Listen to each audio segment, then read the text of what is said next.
Hi there. Hey, hi there. What are you doing? Can I see?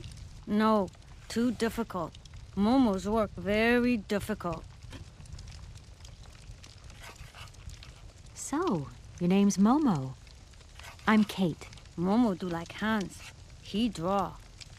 Hans? Don't disturb Momo. Momo work difficult. Will you show me your drawing? No, not finished. Go away. I guess I'll let you continue working.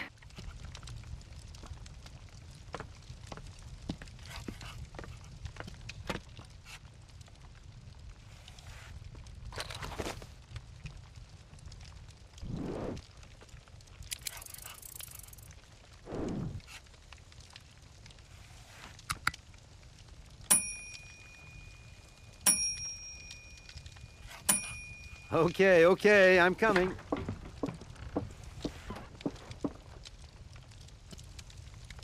Hi there. Hello there, ma'am. I would like a room. My company should have made a reservation in the name of Walker. The company is Marson and Lormont Associates.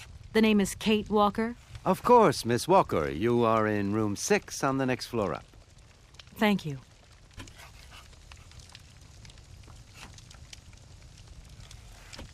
I would like to see my room now. Why, certainly, of course.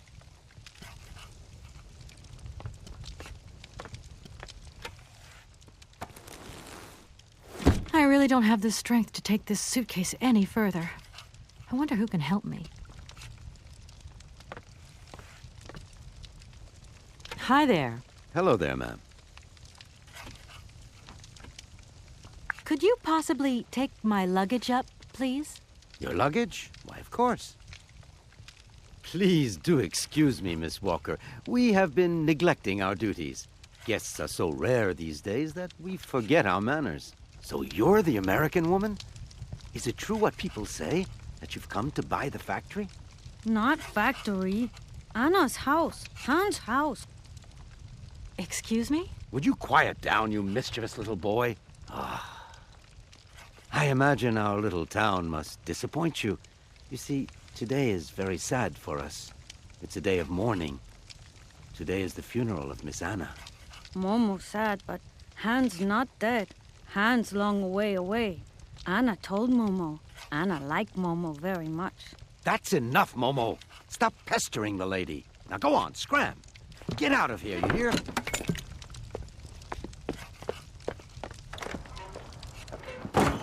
What was I saying? Oh, yes, Miss Anna. Such a great loss for Valle-de-Laine, it really is. Because now that she's dead, the factory'll close. But you're here to stop that happening, aren't you? Our future is in your hands, Miss Walker. What? Anna Vorarlberg is dead?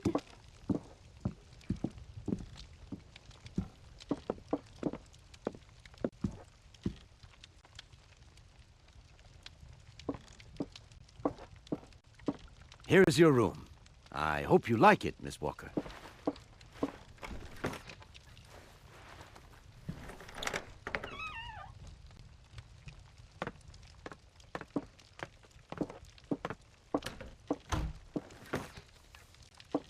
I'll leave you to rest for the time being. You must have a lot of work to do. You know, the takeover of the factory is very good news for us here. It would make us very happy to see life return to our valley. If only you had seen Valle-de-Laine before. It was delightful. People came from all over the world to buy Vorarlberg automatons. Ah, somebody has left you some mail, I see. Remember, if you need anything at all, we're not far away, Miss Walker.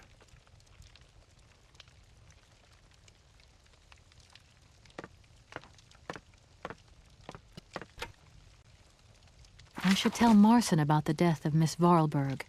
I hope this isn't going to get too complicated. I can't see myself staying here too long.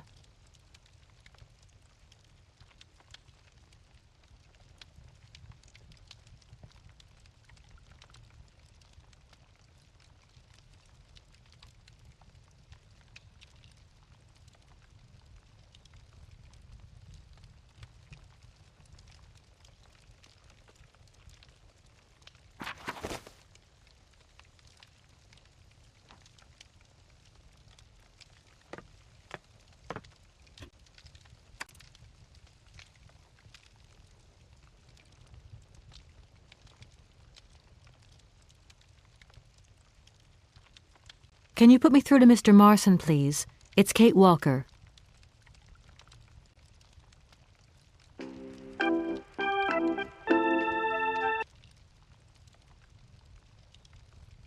I've just got to Valladolid, and there's a slight problem, Mr. Marson, I'm afraid. Mrs. Vorarlberg is dead.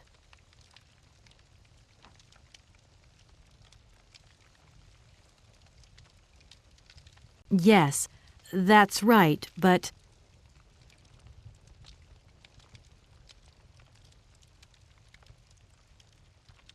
Very good, Mr. Marson. I just...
I'm back again. Miss Walker?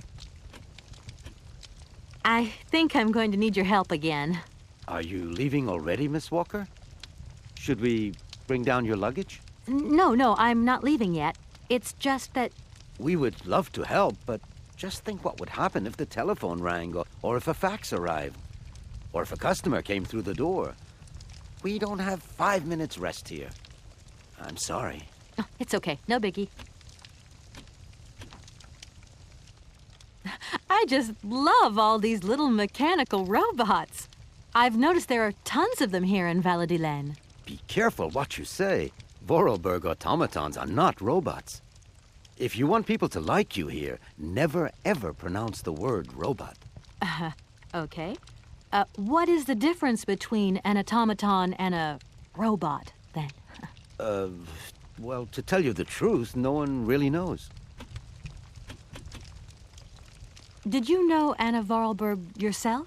Oh, why, of course I did. I mean, well, not really. She was a very great lady. We loved her very much. May she rest in peace. The young boy who was here earlier talked about, Hans. Who is Hans? Momo was talking about Hans Vorarlberg, Anna's younger brother. But he died a long time ago. Nobody here even met him. A fax didn't arrive for me, did it? Maybe. I thought I heard the phone ring. Do you think you might want to go and check? Certainly, ma'am. Immediately. Thank you very much.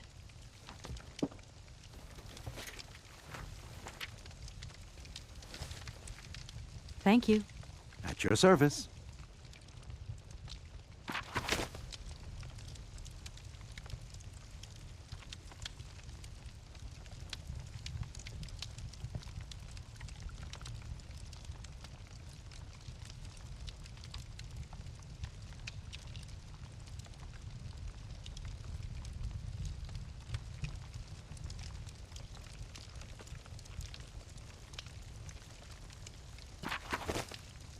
I'm back again. Miss Walker?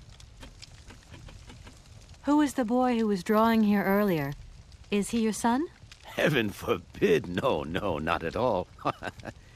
He's not a bad boy, no. Momo is just a little simple, that's all. What is his connection with Anna Vorarlberg? Momo is what you'd call the village idiot, and Anna took him under her wing. He must have reminded her of her younger brother, no doubt. And birds of a feather stick together, don't they?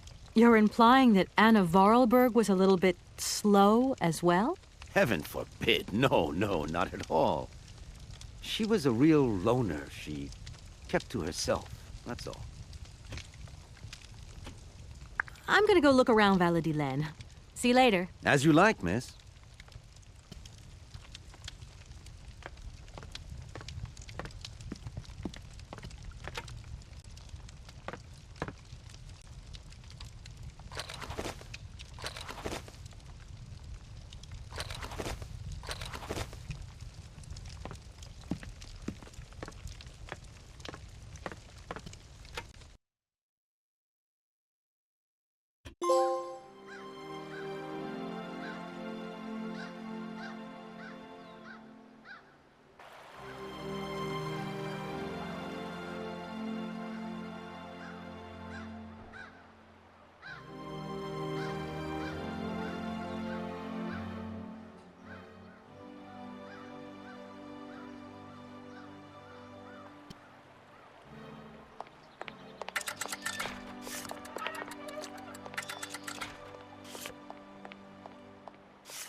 Good morning. Are you open? Can I buy something from your bakery? No, afraid not. Not possible. We're closed. I can wait a while. You can wait, but we're closed all day. Day of mourning. I'm sorry. Please accept my condolences. Don't worry about it. Because of Madame Vorarlberg's death, all the shops are closed. Mayor's decision. Try tomorrow. Tomorrow I won't be here. That's a pity.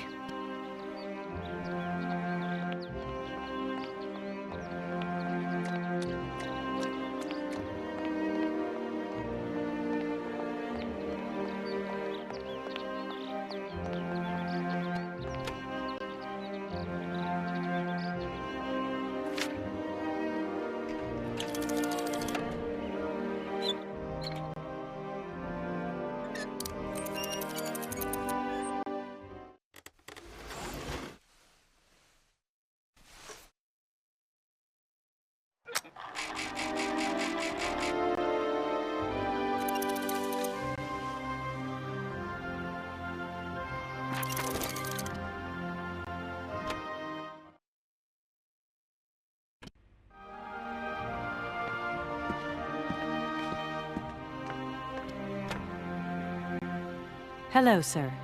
Miss Walker, I presume. Have you had a good journey? Everything went very smoothly. Thank you. Do take a seat, Miss Walker, please.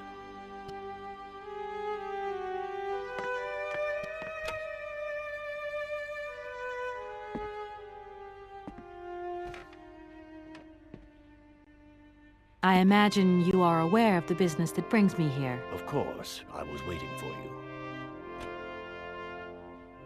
You don't find it suspicious that Madame Vorarlberg left us so suddenly? I would have loved to have met her. Her death took us by surprise. She still seemed to have so much life left in her.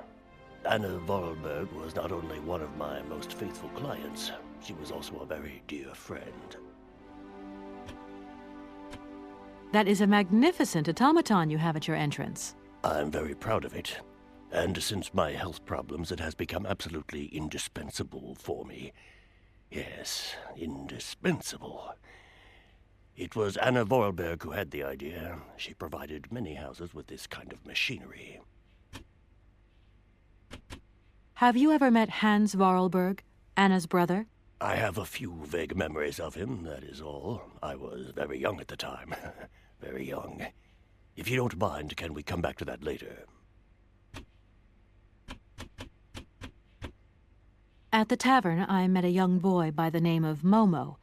I was informed that he is mentally disabled. Whatever his condition, he told me about a man called Hans. He's apparently Madame Vorarlberg's brother. Moreover, it appears that Hans is not actually dead. What do you think of that? Let us take one thing at a time, Miss Walker. You will receive all the information you need in due course, you can be sure of that. I am the legal representative for the Universal Toy Company. I'm responsible for... So I understood, Miss Walker. Seeing how as Madame Vorarlberg is no longer with us, I trust that I can rely on you to conclude the sale? Please do not set your hopes too high, Miss Walker. I fear that I cannot be of much help to you.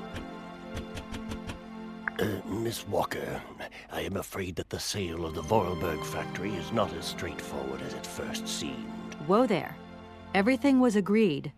We'd obtained Anna Vorarlberg's consent, and her death does absolutely nothing to invalidate that.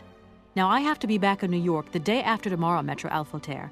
My client and I are impatient to seal this deal. I understand only too well, Miss Walker. There is an heir, Miss Walker. Excuse me? An heir? But Madame Vorarlberg never married, as far as I know.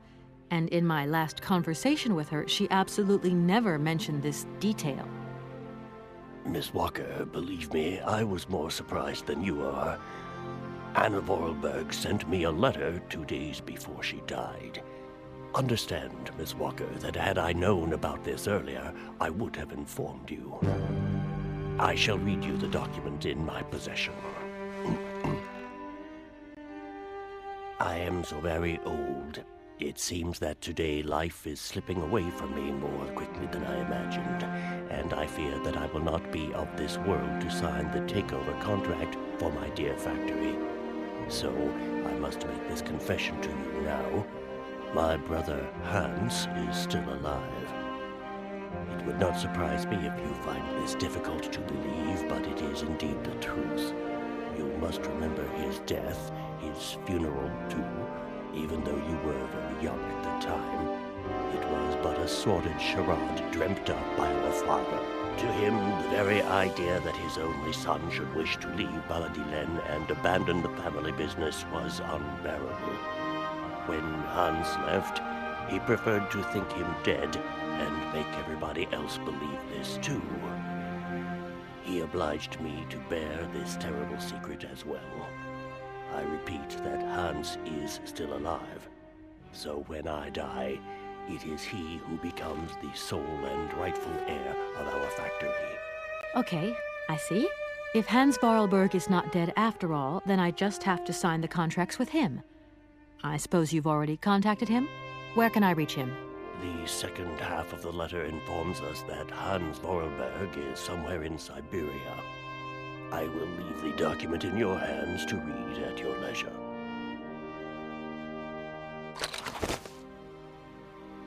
Anna Vorarlberg had no further information to add? Unfortunately not, Miss Walker. I have told you as much as I know. The situation, in legal terms, is now clear. If you want to conclude this sale, you have to find Hans Vorarlberg. Apparently, there is a body lying in the town cemetery. There also seems to be some ghost wandering around Syberia. It seems you have your work cut out for you. Believe me, Miss Walker, when I say that I am most sorry for this regrettable setback. Most sorry. Great. What now, then? Perhaps you will find out more in the Vorarlberg factory archives. You will find the key in the waiting room. My role in this affair finishes here with the reading of this letter. And now, if you'll excuse me, I must rest. You see, my health is not excellent at the moment, and my doctor forbids me from working for too long. I will not detain you for any longer, Miss Walker. Do not forget to close the door as you go out.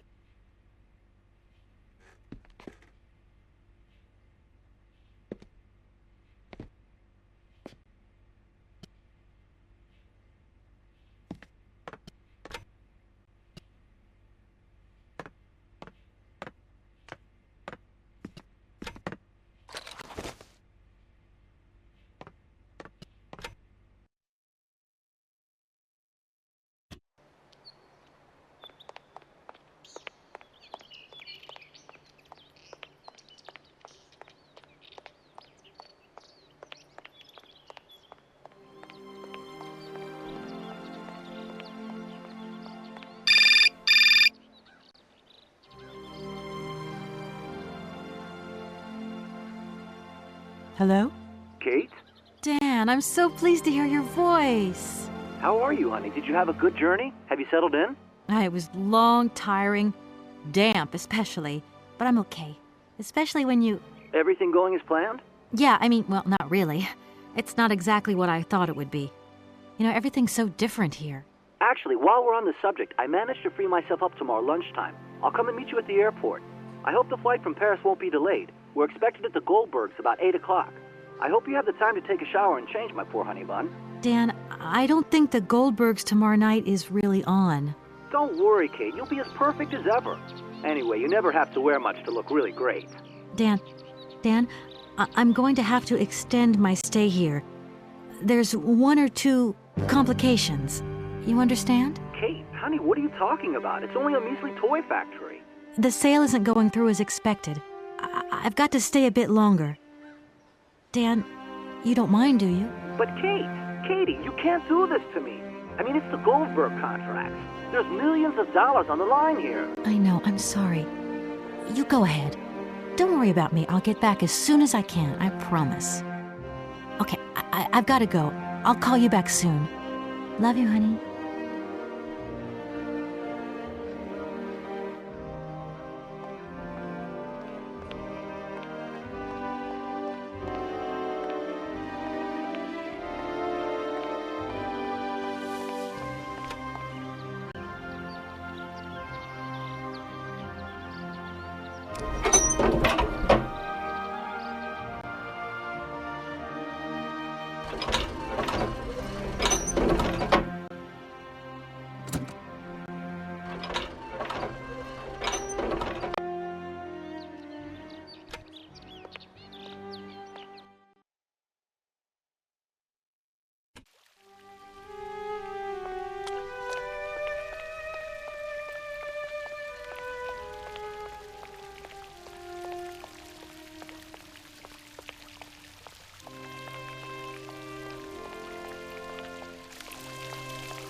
Yes, hello?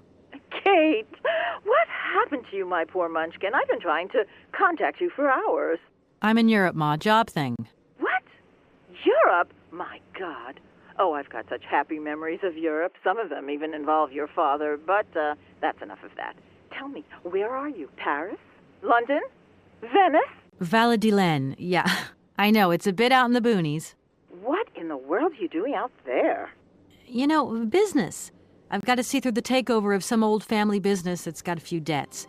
It's a really charming place, but there's 1 or 2 weird things going on here. I can't go into it now. Oh, well, that's right. Your old mother's too dumb to understand it. You really do take after your father sometimes. Mother. Kate, you'll never guess who I saw yesterday? Ma, I haven't got a lot of time, you know. Frank! Ma, please. I've got to go. Frank Malkovich, the Russian opera singer. Well, maybe you don't remember him. He was quite a star in his day. Listen, Ma, I really don't have the time. I'll call you back. He is as charming as he always was. We spent the... Mom, I really have to go. I'll call you back, I promise. Lots of love. Kate!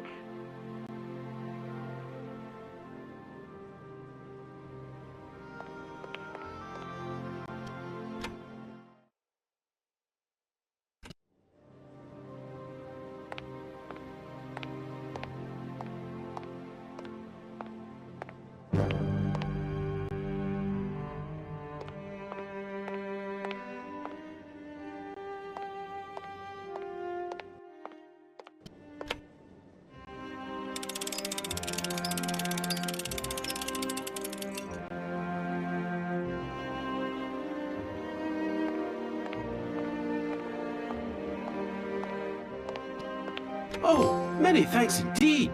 I am most embarrassed for you to see me like this. I lack a certain completion. You see, nobody here found the time to polish off the finishing touches. Honestly, these days, we really have lost the art of good workmanship. Yeah, maybe. With whom do I have the honor of speaking? Could you please state your identity, articulating clearly? My name is Kate. Kate Walker. Allow me to introduce myself. I am Model XZ2000. My common name is Oscar. I represent the technological zenith of this factory's production. I have been designed to drive a locomotive. A touch messy, but an essential task. Do you know where I could find the factory paperwork? I cannot reply to this question with precision. Try Anna Vorarlberg's office above the machine floor. Have you logged my first and last name? Perfectly. Kate Walker. Pleased to meet you. Me too, Model XZ2000. Please, all my friends call me Oscar. This fad for cryptic names is such a bore. Could you imagine being called by your passport number? I suppose not, Mr. Oscar. Sir. Does the name Hans Vorarlberg mean something to you? Of course, he created me. But I am sorry to say that I am yet to meet my maker. Have you any idea where he might be right now? No, Kate Walker, but I am sure I would experience great metaphysical satisfaction in his presence. As bizarre as it may seem, I have the impression you are the only person who can help me. I very much doubt it, Kate Walker. Why do you say that? What good am I without appendices, I ask you? You said you were a train engineer? What train would that be? But, Kate Walker, you have not seen the magnificent train waiting at the station? And where is that train going, Mr. Oscar? The train is going far away. Very, very far away indeed. Are you taking any passengers? My duty is to drive the train. Above all, to avoid delays. An engineer prides himself on punctuality. I will agree with you, though, Kate Walker, that a train without passengers is hardly a train at all. You haven't answered my question. For further details, please consult Anna Vorarlberg. You are a very strange robot. Automaton, if you please. I'm sorry. I didn't mean to offend you. Automatons have an additional soul auxiliary, you understand? I think so. Has it been a long time since you last saw Anna Vorarlberg? 72 hours, 32 minutes, and 20 seconds to be precise. This regrettable absence explains the delay in my production process. Anna Vorarlberg is dead, Mr. Oscar. What do you mean by the notion of death, Kate Walker? Broken. Disactivated. Worn out. Damaged. Unplugged. Oh, that really is most bothersome. I'd rather counted on finishing my production. Can I be of use to you? Why, you certainly can. I absolutely must have my feet. My hands are Model XZ2003. My feet are Model XZ2005_B. Be careful. The Model XZ2005_A has evidenced some rather embarrassing performance failures. Like bugs? Automatons do not have bugs, Kate Walker. They simply display functional idiosyncrasies. I'm sorry, I didn't know. What do I have to do to get you a pair of feet? Use the assembly line to construct them. You will need a production punch card, on which is recorded my body design data. Here is my own punch card. Okay, I'll give it a go. Thank you, Kate Walker. Oscar, I am delighted to have met you. See you again soon, I hope. Yes, Kate Walker.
Oh my gosh.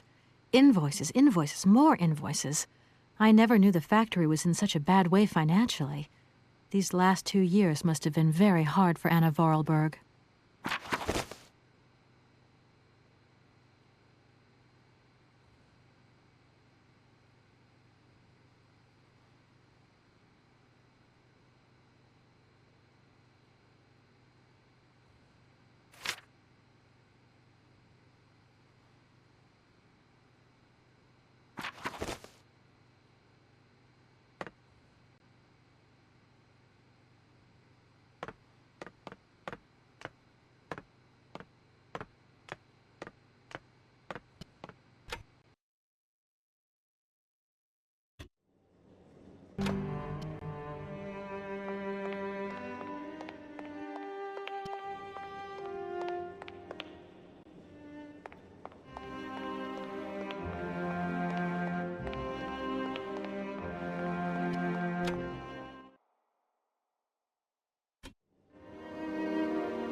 Here are your feet, Oscar. I hope they fit. Kate Walker, I see you managed to produce 2 XZ2005_B models.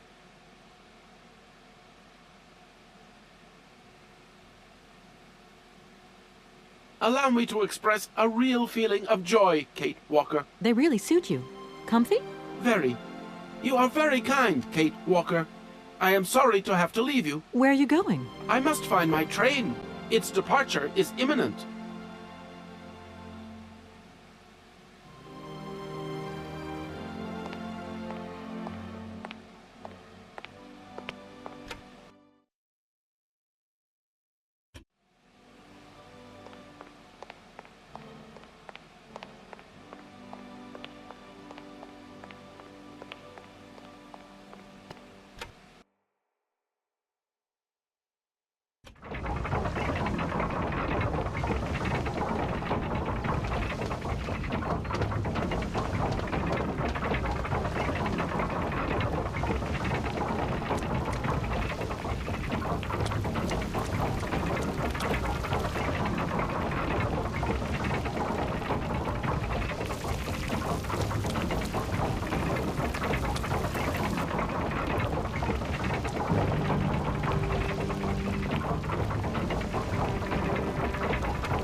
The door's locked. I've still got to get in there.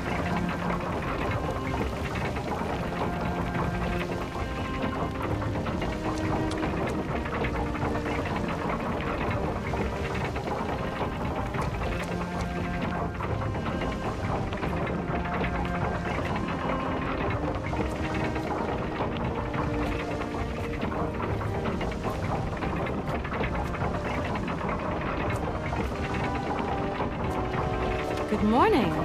You've got a magnificent garden here. Oh, please don't talk about it. Since my gardener automaton broke down, there are weeds everywhere. You can't imagine how much work it takes me. I don't know whether I'm coming or going. We're not used to doing without our robot help here in Veladiland. But everybody says that we're going to have to get used to it.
Mammoth. You draw mammoths for Momo? Ah, Momo, it's you. You scared me.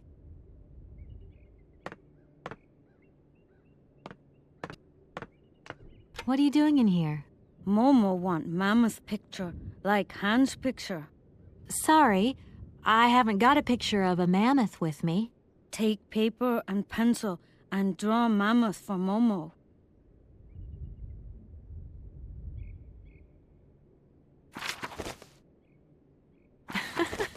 You don't give up easily, do you?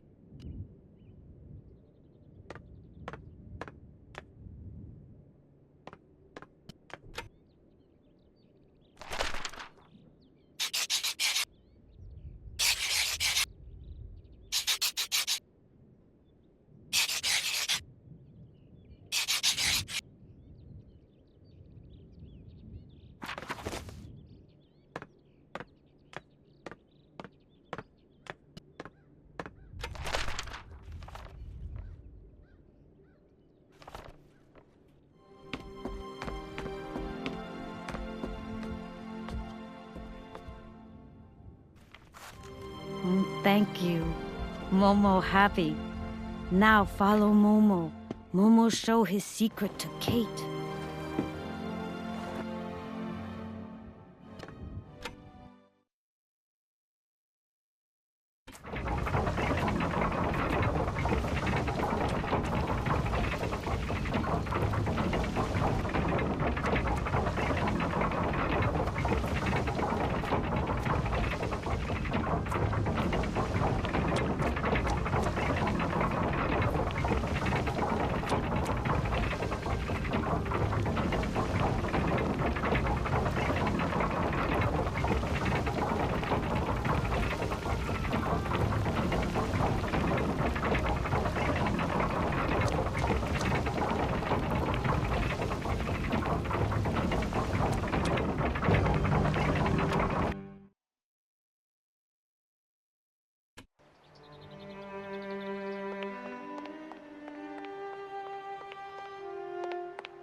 There you are, Momo.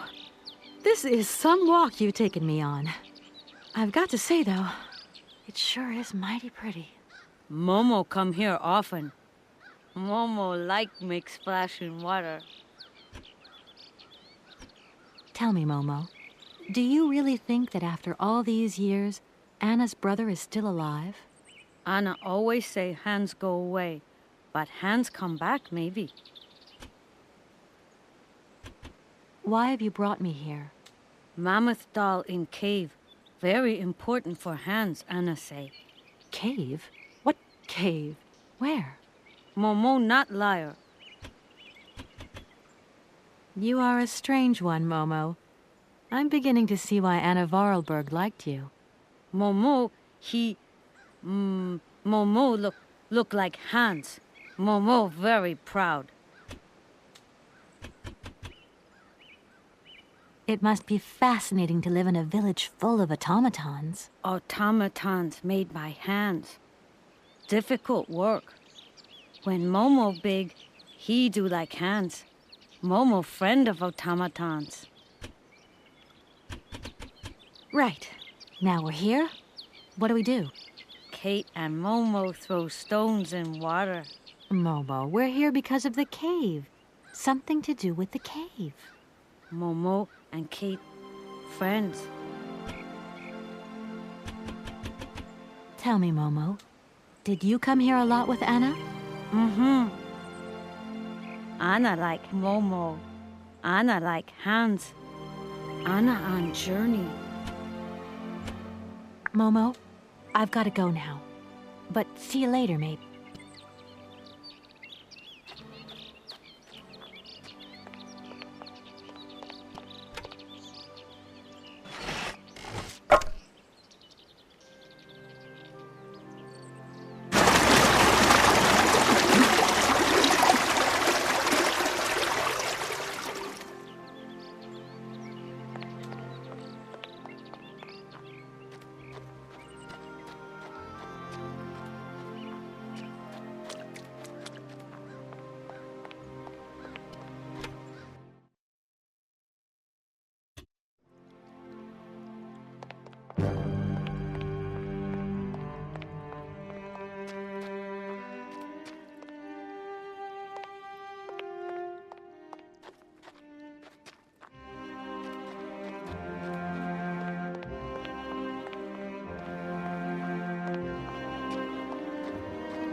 Hello? Kate? Is that you? Well, yeah, who did you think it was? I didn't recognize your voice, that's all. Must be the distance or something. So, spill the beans. What's Europe like? You lucky lady, you. Honestly, I never get that kind of break. Well, so far all I've seen of Europe is this tiny village, and frankly, they're not very hospitable. The whole case is getting really complicated. There's this surprise heir I've got to find. I know. I talked to Lynn, who bumped into Joss, and she had coffee with the head honcho this morning. He didn't sound at all happy. The client's meeting him tomorrow, and when Marston tells him that the sale's not even gone through yet, whoa, you're gonna be pleased you're on the other side of the ocean when that bomb goes off. Yeah, I get the picture. But so, how about yourself? What's up at work? We lost the Farah Lou trial. I worked 5 months on that dumb case. I remember.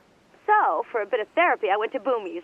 The sale started yesterday. Wow, lucky. It was absolutely crazy, Katie. Absolute mayhem. You know that blue silk top I wanted?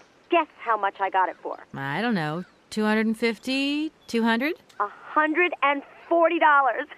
Just get yourself back here and I'll go down with you. Like it's my choice. Look, I gotta go. Call me soon, huh? I want a blow-by-blow account of every moment of your great adventure. Get out of here. Look after yourself.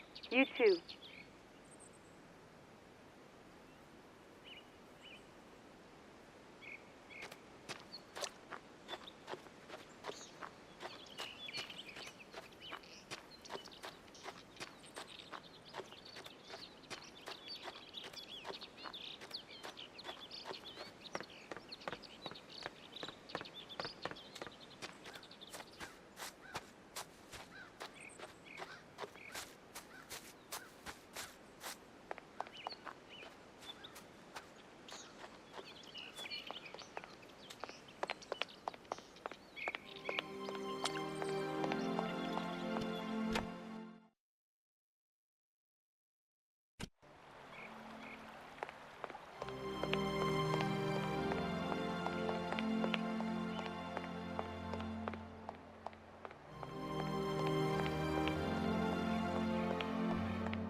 Good morning. Good morning. What a pleasure to meet such a lovely young lady honoring our aging streets. Please sit yourself down next to me so we can enjoy the air together. It would be a pleasure, but I'm afraid I don't have the time.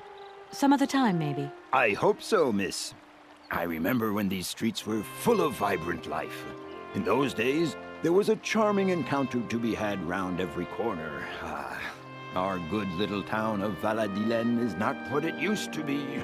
It looks like things have changed a bit around here. Our children have all left the valley.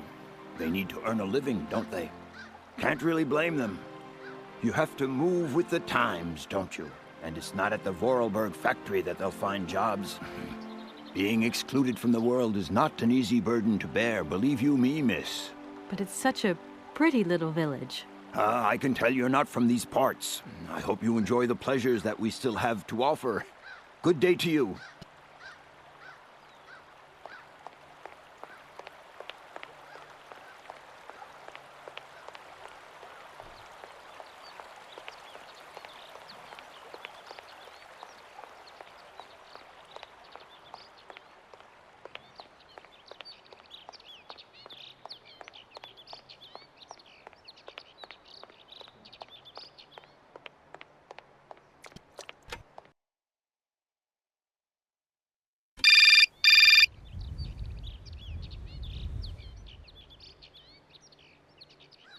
Hello. Kate, so what's new? We've got a problem, Mr. Marson. What problem? Come on, Kate, don't beat around the bush. There's maybe an heir. What? Hans, Anna Vorarlberg's brother. Looks like he's still alive. We can't buy the factory without his consent. What? What is this? Where's this mystery brother come from? And more to the point, where is he? What did the notary say? Nothing. I mean, nothing else. You know, sir, it's an odd town here. Everything's odd. The people, things. The situation's not straightforward. I have a small bit of research to do. Listen to me, Kate. Universal Toys is one of our biggest clients, and I don't care how weird that town is. All that matters is that you do not set foot back in New York before you've tied up the deal. Get the picture. Yes, Mr. Marson. You can count on me. Darn it!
Hey there, Oscar.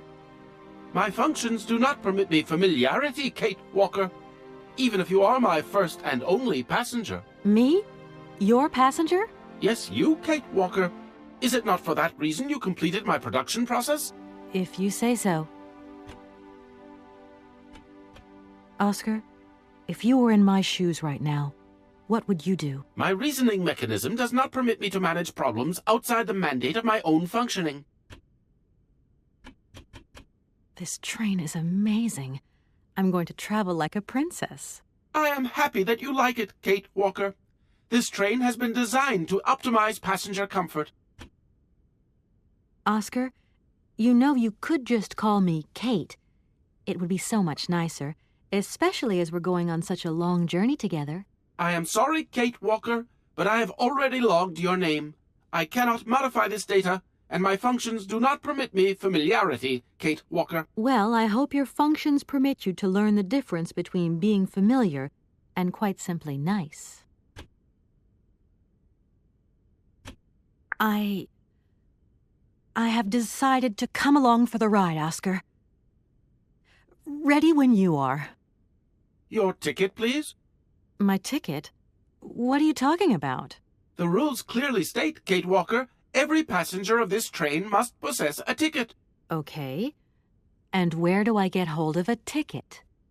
Only the ticket vendor may issue tickets. You are in luck. The ticket office must be open now.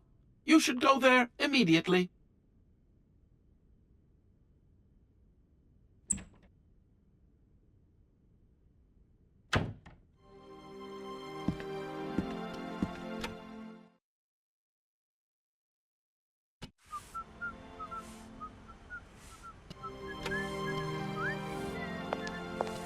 But it's you? What can I do for you, madam? But Oscar, it's me, Kate Walker. Correct. Your name is indeed Kate Walker. What can I do for you, Kate Walker? A train ticket, please. Why, do you sell anything else? The only function of this ticket office is to issue tickets. You are requested to accelerate operations. The office closes in exactly 3 minutes. What can I do for you? A ticket, please. One ticket? Yes. One ticket. What is your final destination? I don't know. It's you who told me I had to get a ticket. A ticket to travel, then.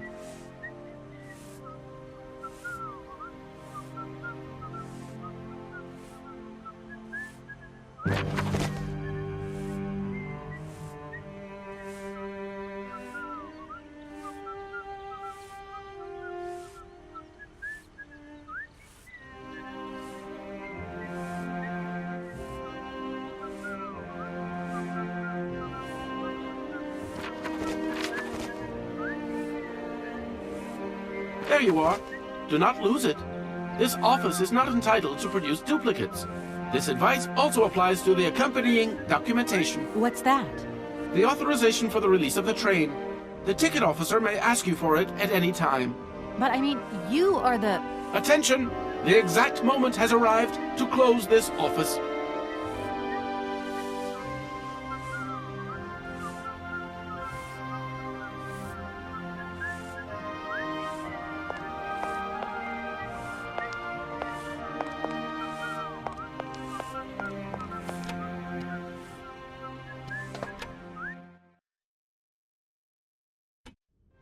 It's me again, Oscar. Hello, Kate Walker.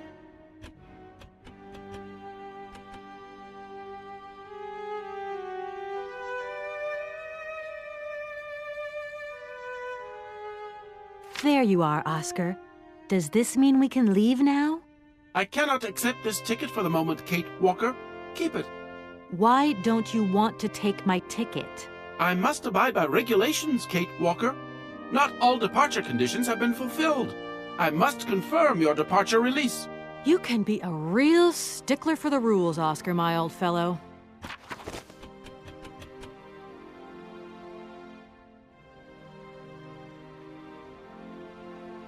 Here. This is the authorization for the release of the train. It has not been signed, Kate Walker. Oscar, you're going too far. You just gave me this. Does the train belong to you, Kate Walker? No. So there. This train cannot leave Aladdin without the agreement of its owner. I don't think Madame Vorarlberg is in a position to sign anything right now. In that case, the stamp of her legal representative is perfectly sufficient. Please hurry up, Kate Walker. This train will soon depart, and I must ensure it is not delayed. Don't think for one moment that I'm bored of you, Oscar, but I have to go. I also have much to attend to, Kate Walker.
We've got to go home. We're late. Very late. Anna, over there. What do you mean, over there? Please, Hans, we've got to go. It's a secret. You've got to swear. Okay. I, Anna Vorarlberg, swear to my brother Hans to never, ever mention this to anyone. It's right there! You see? But it's dark in there. Don't worry, I took a lantern. From the factory. Girls, honestly. You won't look so clever when Father notices you've stolen one of his lanterns. Oh, I'm all covered in mud because of you. Look, Anna. Look. I've seen paintings like this in a library book. They're like... You swore, Anna. It's a secret between you and me. Hey, look. There's something else up there. Oh, come on. It's like a toy. I have to have it. Give me some light. But Hans, it's much too high. Do be careful, Hans.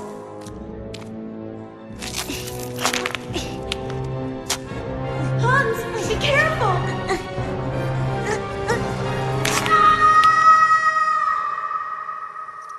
For weeks, my brother lay in a coma, hanging between life and death. And then one morning he opened his eyes, but I knew he would never be the same again. We never did return to the cave, and to this day, I have never ever betrayed our secret.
It's me again, Oscar.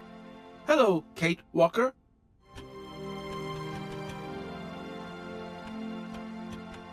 Did you hear Anna Vorarlberg talk about a mysterious cave? No, Kate Walker.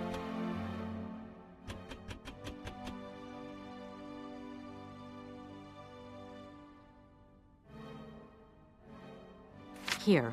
This is your stupid train release ratification, Oscar. Thank you, Kate Walker. That is perfect.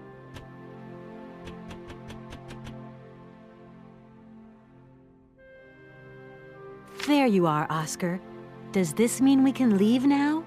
I cannot accept this ticket for the moment, Kate Walker. Keep it. I don't understand why we can't leave.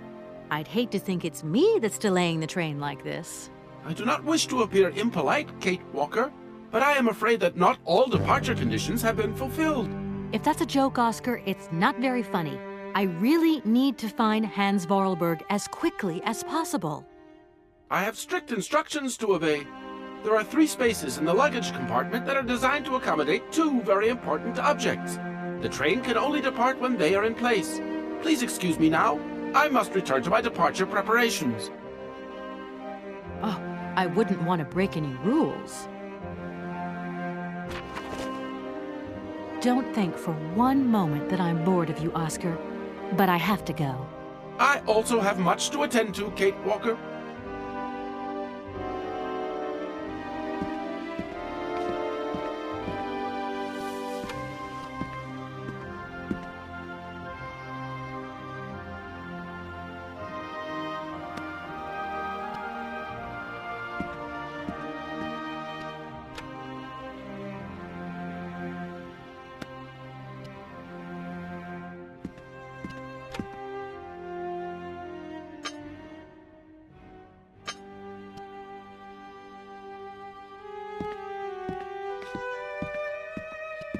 It's me again, Oscar. Hello, Kate Walker.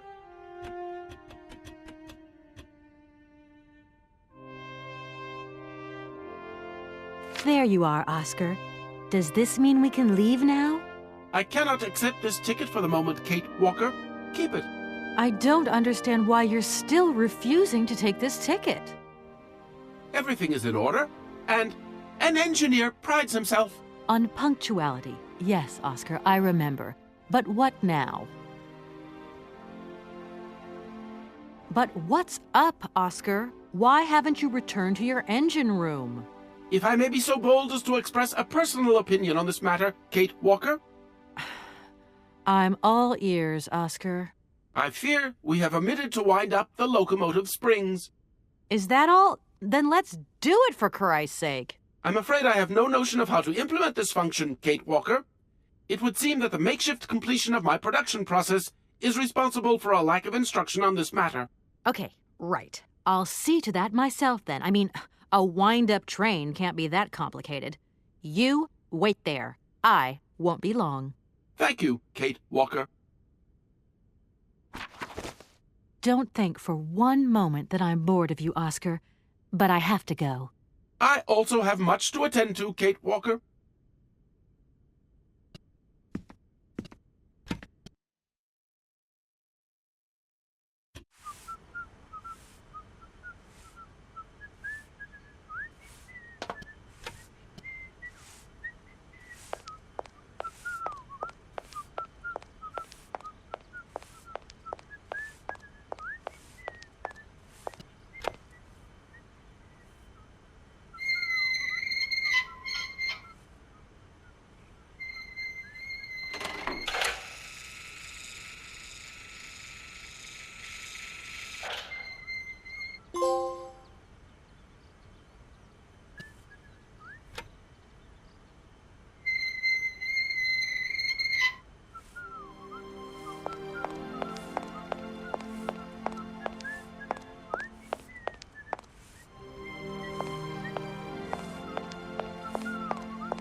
Kate, it's me again.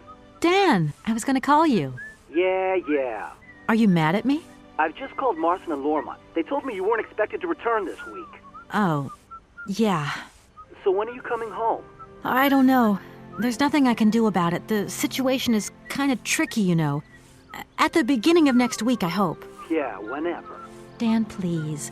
Just hang in there, okay? The stakes are higher than I thought, and you know how much I love this job. I suppose it's neither here nor anywhere to you that the Goldbergs are going to... It is. It isn't. Dan, this really isn't the moment. You know I'm thinking about you. I love you, sweetheart, and I'll give you a call when I have some news. Promise. I've got to go now. I've got kind of a train to catch. A train? Where are you off to now? This is crazy, Kate. To tell you the truth, I've no idea. Love you, honey. You know that. Kate!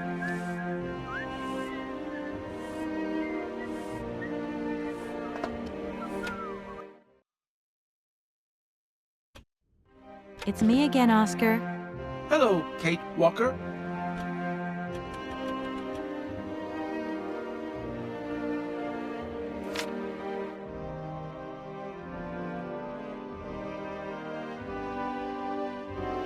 Right, everything is in order then. The train is finally ready to leave. I am most terribly embarrassed. Such ignorance on my part is inadmissible. I hope you still have confidence in my abilities, Kate Walker. Please, return to your seat and we can leave. Finally.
Where are we, Oscar? At the halls of residence of Barockstadt University. And do we really have to stop here? The situation is incompatible with the pursuit of our journey. What are you waiting for, then? Wind them up. Find a way. There must be some sort of train winding thing just laying around in this weirdo station. I have seen nothing that fits that description, Kate Walker. I guess we'd better find out, then. I do not like this station. The atmospheric humidity is detrimental to my sophisticated wheel workings. I will wait for you inside the train. Wimp.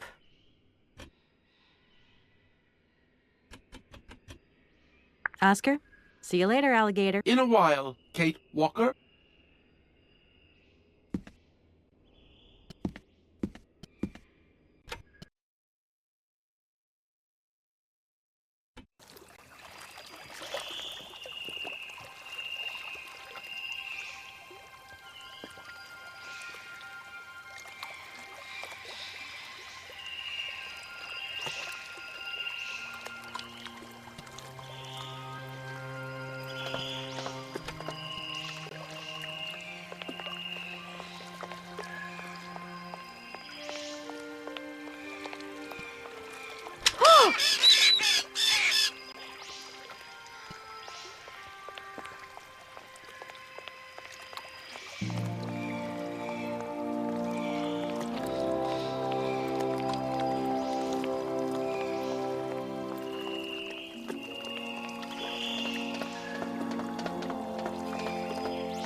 Hello. You arrived by train, I see. Yes, I've come from Valladolid. It's been a long time since I've seen a train here. Students, did you bring students with you? No, I traveled alone. Well, almost alone. I remember around the start of fall, trains would bring kids from all around the world here to study zoology and botany, paleontology, and all that stuff. This was a great university. And it isn't still great today, then? Today? Well,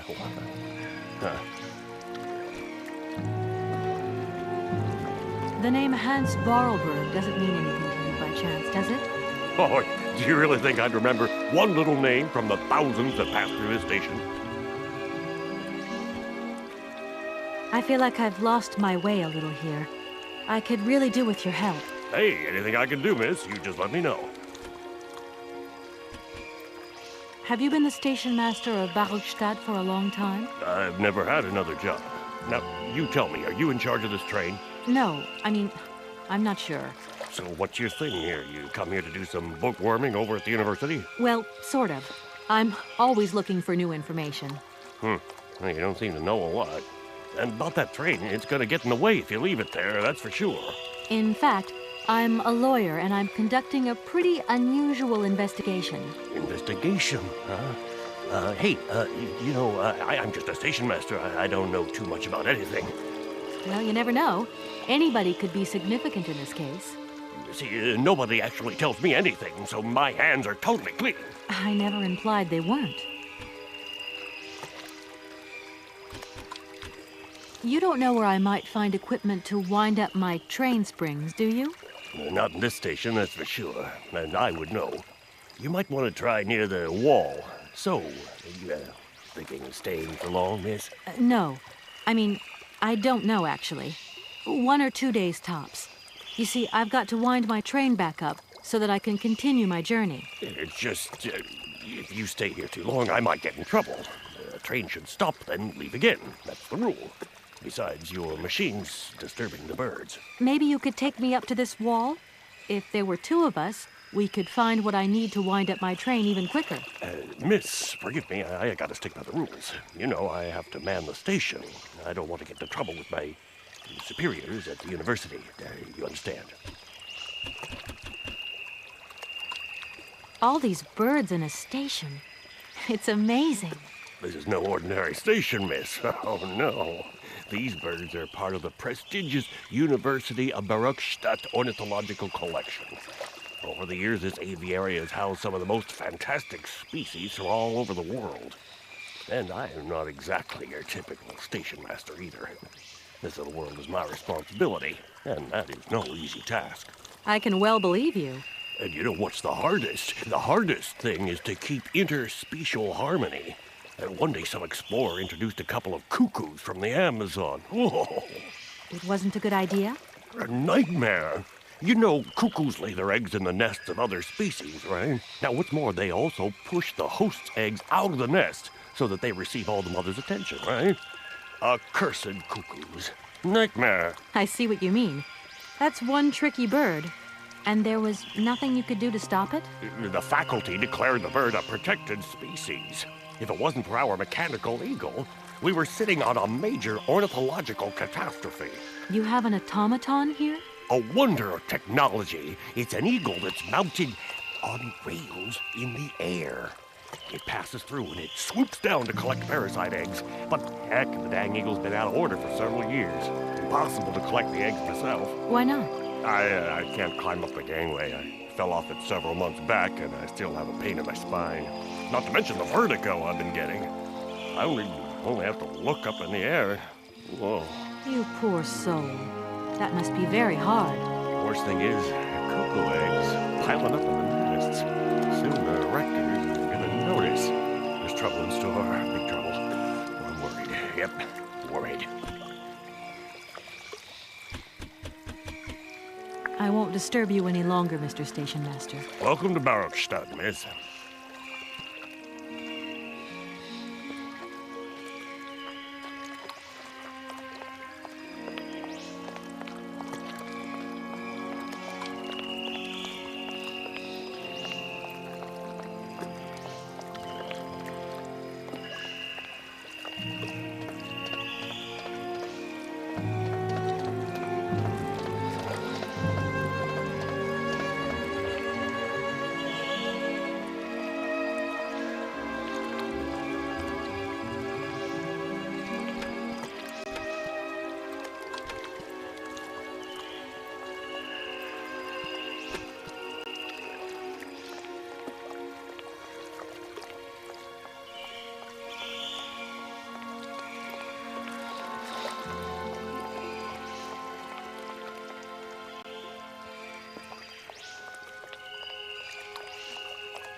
No point. It's locked.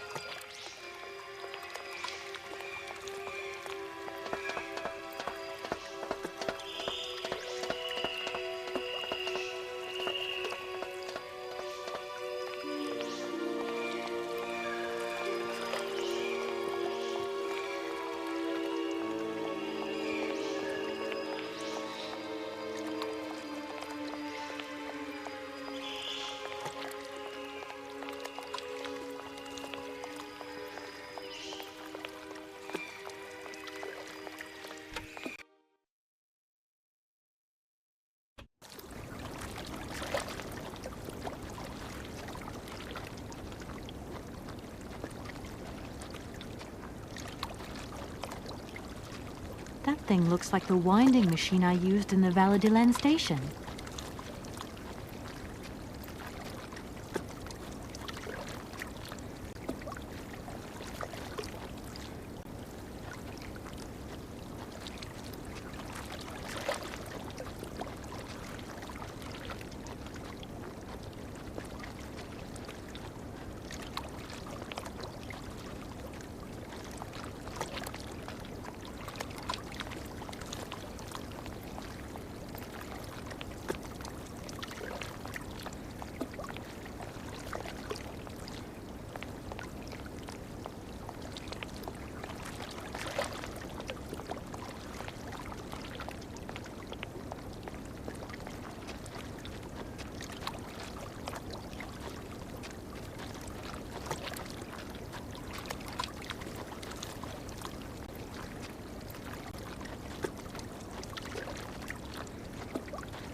Kate Walker!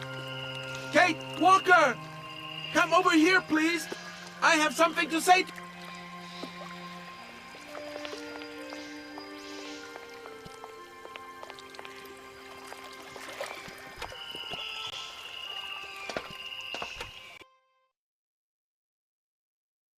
Yes, Oscar, what is it? A message has arrived for you. A message? You have been summoned to see the rectors. They are the highest authority at the university. They want to talk to you. Talk to me? Yes, to the person responsible for the train. So, I'm in charge now. Sure, okay. But why would these gentlemen want to see me at all? They do not say why, just that it's very important.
Hey there! On the boat! Guten Tag, schöne Mademoiselle! My husband say, hello, young lady. You want to talk to us? My name is Kate Walker, and I'm a lawyer. I'm in charge of this train. This situation is really very new to me. Lawyer, good job. Earn lot of money. A lot? A lot? No, I wouldn't go that far. But I can't really complain, I guess. There's worse. Lawyer always ask a lot of money. Can we change the subject, please? I really don't want to go down this road. Are you from Bergstadt? Yet, So you're like me. Birds just passing through. I'm stuck here because of my train. Kleine Puskereisen mit uns, no? What did he say? Train kaput. No luck for you. I have a little problem with my train. It's kind of broken. I've absolutely got to get it out of the station. Do you think you could tow it over to the wall with your barge? Lock closed. Barge blocked. But if the locks were open, would it be okay to tow my train then? Por qué no? More money for that werk. Ah, it's possible. My husband say we help you if you give money. Right. And how much do you want? Cinquante. He want $150. $150? I don't have that much. No money, no barge. Let me offer you $75. Nay, $125. Out of the question. $100 and not a dime more. Correct. You have barge for $100. Great. Now, don't move. I'll be back as quick as possible with the money.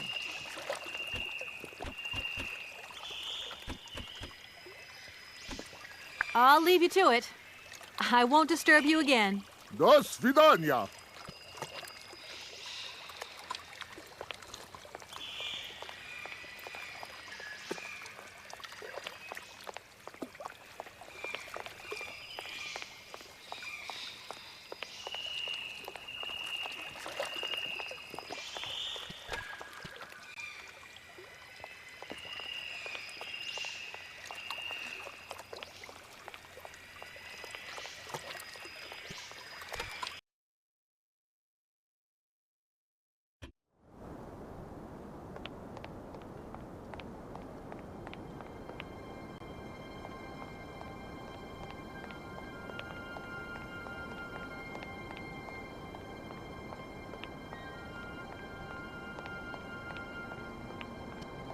Hello.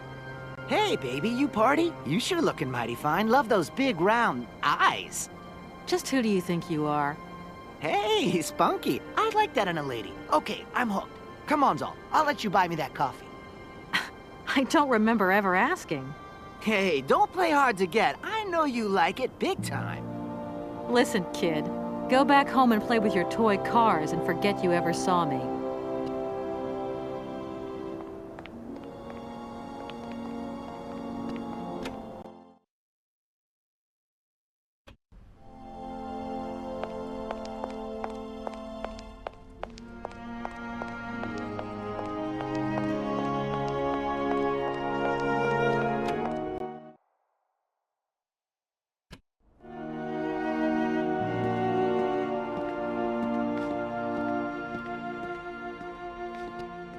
Good day to you, gentlemen. Tell me, young lady, to what do we owe this pleasure? Please do be brief. We do not have very much time on our hands. As rectors of this university, we have serious matters to attend to, and our time is precious. I have heard you wish to meet the owner of the train that is currently in your station. May I know the reason for your summons? We are surprised that your train has not yet left, miss. The situation is most regrettable. The rules do clearly state that trains are meant to come and go and not remain stationary at a platform. Trains should first stop, then subsequently leave. That is the rule. We agree then, dear colleagues, that what we're dealing with is deviant behavior. This matter really is cause for concern. It's a clockwork train, you see? So it needs winding up again. Unfortunately, there is no equipment in the station to do this. A clockwork train? That's strange. How very quaint. You mean it's some sort of mechanical toy? You are causing a hindrance to us, miss. I am very hopeful that I will find what I need along the wall. The wall? Miss, that really is not a suitable place for you to go. Especially for a young lady. You see, miss, we freely admit that every day we praise the existence of that particular edifice. We owe the integrity of our dear university and the fine education it provides to the wall. It protects us from harm and invasion from the unknown. May God protect us from what is beyond those ramparts, miss. Please believe me. I don't have any choice. I must continue my journey. Such a decision is a correct one since it's in line with regulations. Thus, your train will indeed be able to leave. And consequently cease to obstruct our station.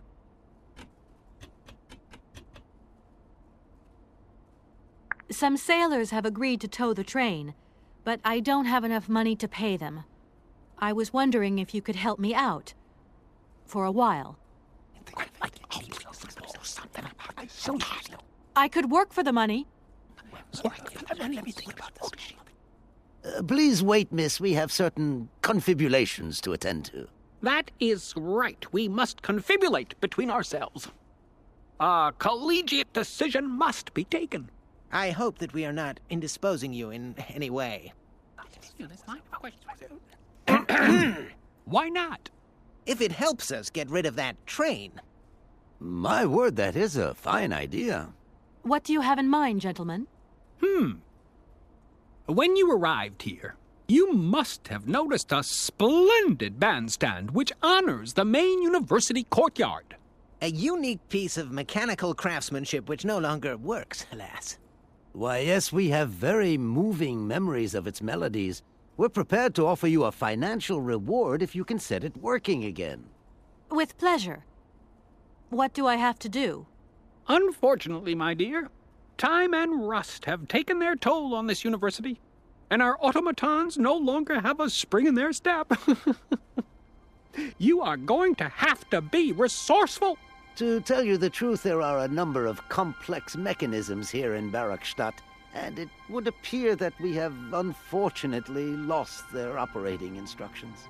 Your train, however, is an extremely ingenious invention, so you should be no stranger to complex mechanisms, should you? We are therefore counting on your ingenuity, miss. I hope that I can show myself worthy of your faith in me, gentlemen. Well, my dear colleagues, one more university matter nicely tied up.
Excuse me.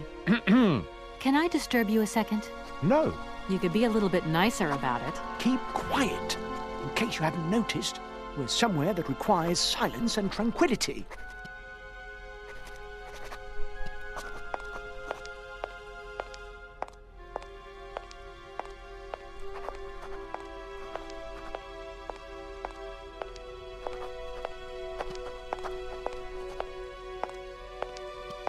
Hello.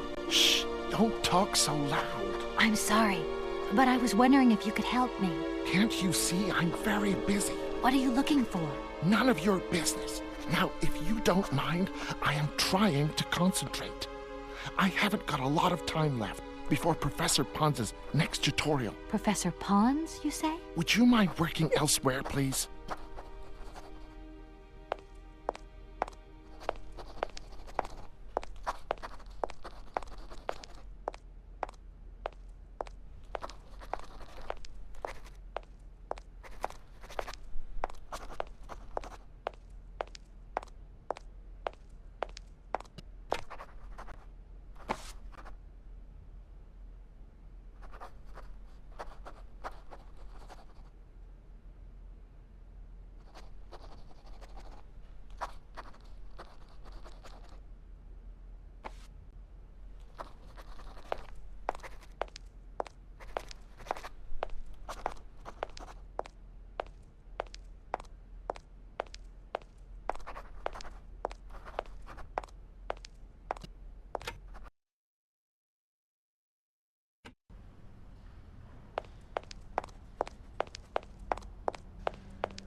Excuse me. Sir, please, just a moment. Yes, what is it? I'm not deaf, you know. I am sorry to disturb you in your work, sir, but... This young Mammothus primigenius is barely 40,000 years old. Fantastic, wouldn't you say, miss? Yes. Probably. What do you mean, probably? I don't know. You don't know? Well, you don't know, I see. What can I do for you, my dear child? To tell you the truth, I don't know very much about mammoths, and I'm not here as a student. In fact, I'm a lawyer. It's all right. Nobody is perfect. All the same, the study of the Pleistocene period is fascinating. I'm sure it is, but I'm sorry to say my current mission is totally monopolizing my time. Another time, maybe. Ah, that's what they all say. But anyway, let me present myself. I am Cornelius Ponce, Emeritus Professor and Lecturer at the University of Barogstadt. I'm proud to say that I'm head of the Department of Paleozoology at our university. Kate Walker. Pleased to meet you. It wasn't really my intention to stop off here, but I'll confess, this university is really very impressive. Ah, indeed. There's such a tradition of learning here. And so much knowledge, a real depth of culture, intelligence, and gray matter. I myself did my studies here and never left. Actually, I'm here because I've been summoned by the rectors of the university. Oh, I see. You must have made a mistake on your enrollment form. Oh, no. I haven't come here to study. I have an important matter of inheritance to attend to. I have to find the heir. And you hope you will find him here? I'm not altogether sure. But you see, my train broke down coming into Barogstadt Station. In that case, my dear, you must come to one of my lectures. Here's a question for you. Do you know what the Proboscidean order is? The Probo-whatian? Ah, you see. There are gaps in your knowledge that need refreshing.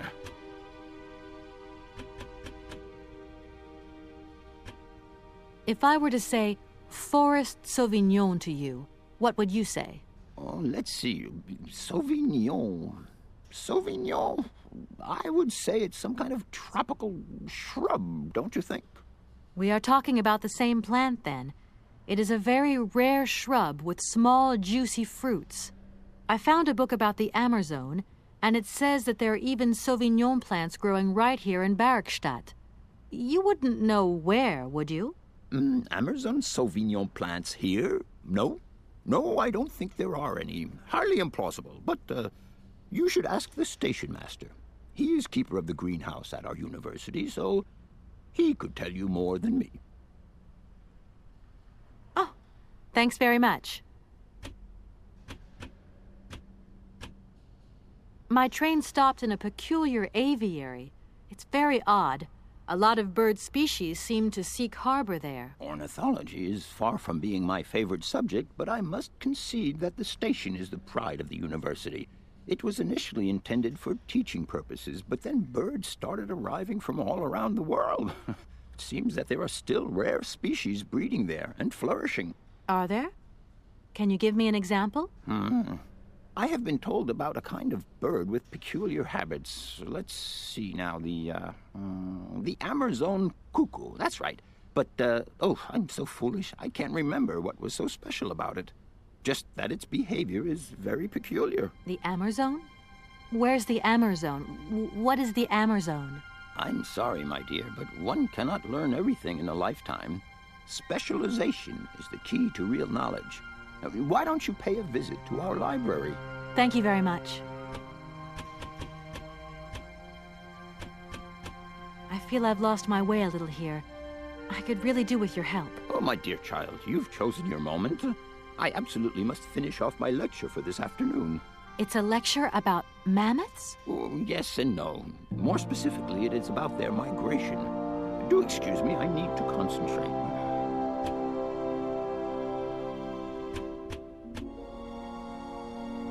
Arriving in Barogstadt is an amazing experience.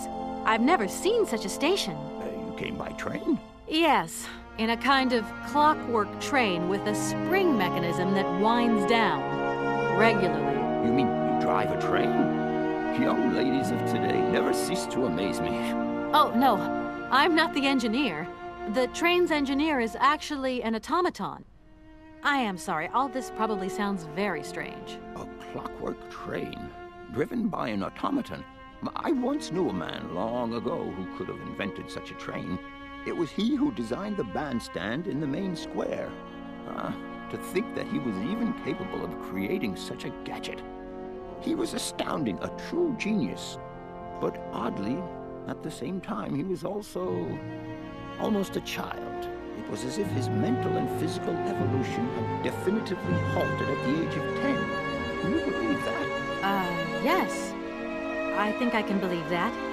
At least I'm beginning to. To tell you the truth, I'm looking for Mr. Hans Vorarlberg. He's the sole heir of a very unusual factory. My company is in charge of negotiations for the takeover of this factory. At last word, he was living in Syberia. So, as soon as my train is ready, I'll be continuing my journey eastwards. Syberia. Syberia. But what was it you said again? Said what? You mentioned a name. The person you are looking for. Vorarlberg. Hans Vorarlberg. Do you know him? Hans Vorarlberg. How could I forget him? Such an extraordinary fellow. So inventive. We shared a passion for mammoths, you know, and we bonded over this passion. Without it, I confess, I would have had little to do with an odd, ageless retard like Hans. At the time, we were both students. Well, sort of. Put it this way. Hans had special permission to attend paleontology lectures. You see, he didn't really have the necessary qualifications. In exchange, Hans did a few odd jobs around the university. Your Hans Vorarlberg sounds uncannily like the one I'm looking for. I'm not sure, my dear. Hans was above all questions of money and business. Just to imagine him running a factory, perish the thought. Can you tell me a little bit more about him? He was always a mystery to me. He never said very much, and never quite seemed to grasp what you said to him. He expressed himself instead through his incredible mechanical contraptions. His inventions, I admit, have been much appreciated by the university. The few times we really did talk, it was about his strange interest for mammoths and a doll. Some sort of doll that obsessed him. A doll, you say? Yes. He kept talking about it. One day he described it to me. A sort of children's toy. A miniature mammoth mounted by a mount. It appears he found it in a cave not far from his home. The event all sounds very dramatic. His account was slightly confused, but it awoke a great interest in me. What do you mean? To my knowledge, there is only one tribe who made figurines featuring a mouth, and that tribe is the Yukols. They live in the farthest reaches of Syberia, and for them, the dolls constituted a sacred object, illustrating one of their central legends. How such a doll made the journey from the frozen Siberian north to a cave in the French Alps is a mystery to me. Even today, it is beyond my comprehension.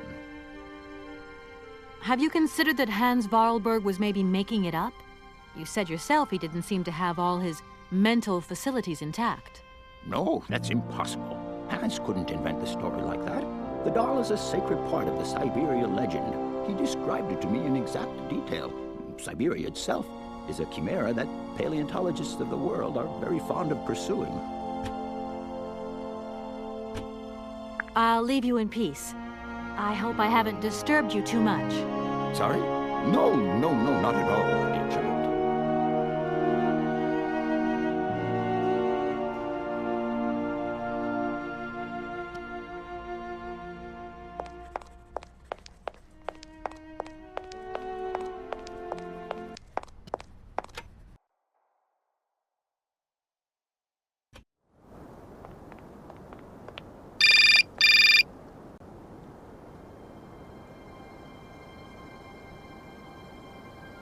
Hello? So, you got him then, this air?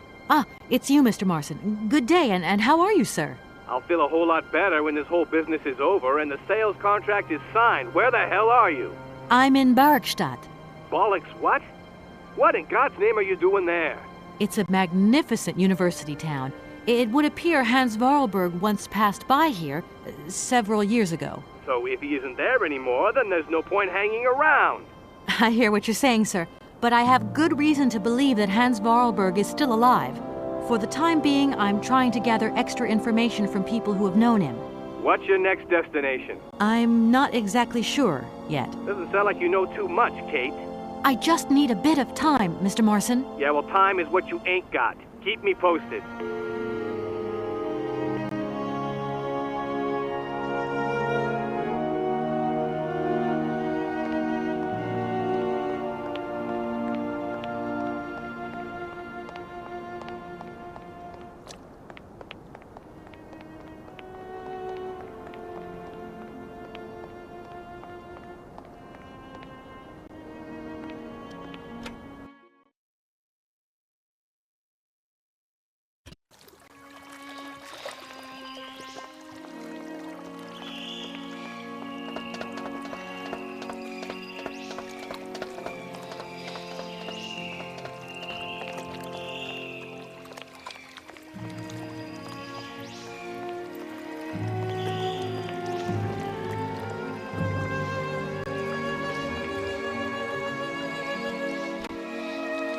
I'm sorry to disturb you.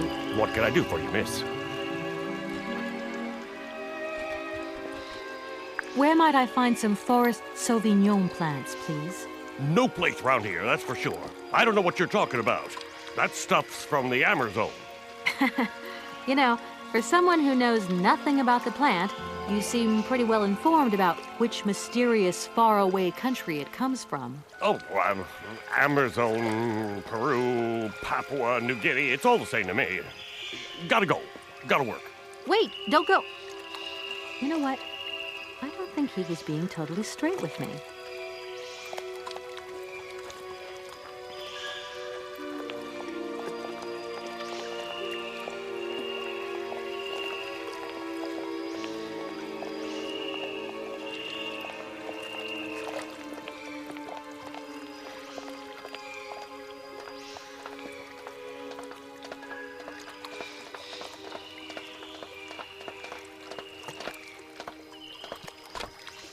Excuse me, Station Master, but I need you again.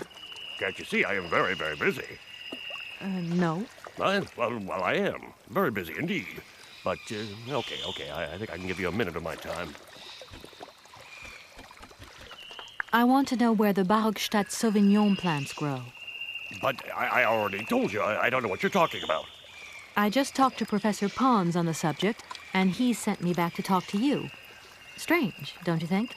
The professor told you to come and see me about Sauvignon berries, but he can't do that. I mean, I don't know anything about them. All your questions, get on my nerves, and please leave me alone. As you wish, but I really do have the impression you're hiding something from me.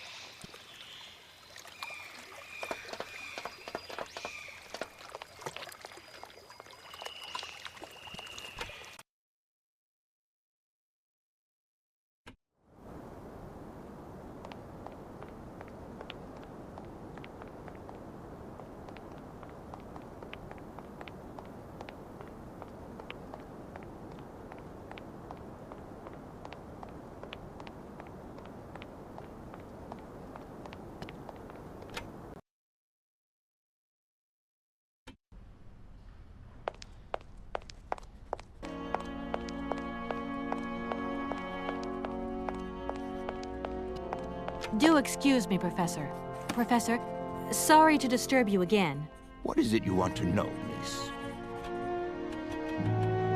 You wouldn't know where the forest Sauvignon plants are kept in Barkstadt, would you? Why do you think there are Sauvignon plants here? I read about it in a book at the library. Try going to see the station master. If such a shrub exists, he will have a better idea than anyone. It's actually he who sent me to you. I thought it a little strange, but he definitely said ask the paleontologist. You're the only one here, aren't you? Yes indeed. What a strange way to behave. Well, I think he must have made a mistake, that's all. Nobody tells me anything here, and maybe you should ask the rectors. After all, they are in charge of the university. All right, thanks. I'll leave you in peace. I hope I haven't disturbed you too much. Sorry? No, not at all, my dear child.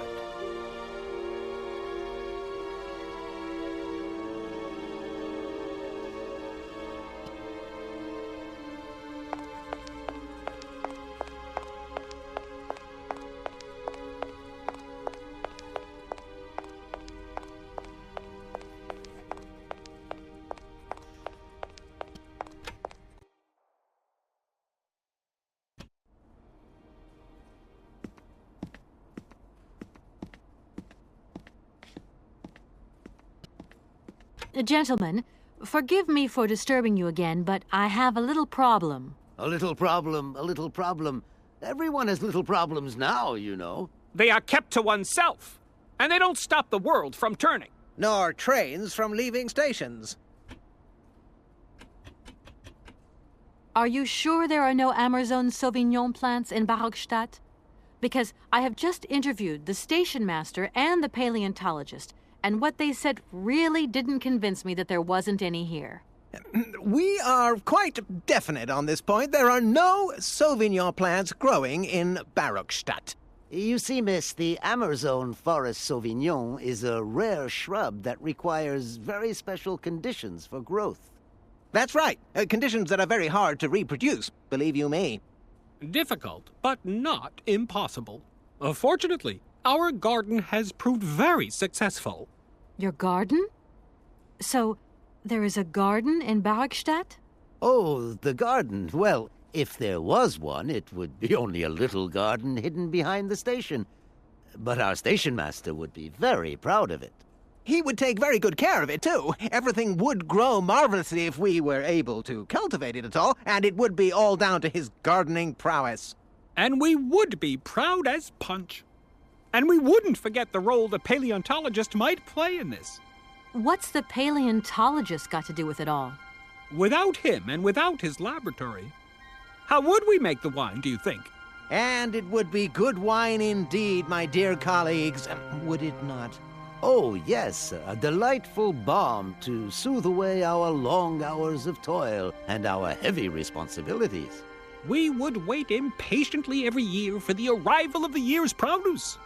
So, if I have understood you correctly, there are indeed Sauvignon plants in Barockstadt. They are cultivated in a garden behind the station, then turned into wine by the paleontologist's loving care. And finally, the pleasure of tasting is yours. If I'm not very much mistaken, gentlemen, you have a minor racket operating here. Miss, you do go jumping to some hasty conclusions. We never said that. That's not what we said at all. We were talking in the conditional. You know, with ifs and woulds. So, what would happen if I had such a hunch? You would have to keep it to yourself, of course. Yes, if you would be so kind as to keep it a secret. It would only be a small local concern, producing barely a few bottles every year. That's right. Nothing so grandiose as a business. Otherwise, we'd be liable to be fined. So, we can't count on your discretion, can't we? Don't worry, I have no intention at all of getting messed up in anything. Here we are, busy chatting, and look at the clock. It's tea time. Already? My word, doesn't time fly by? Thank you for a charming visit, miss. And thank you, gentlemen.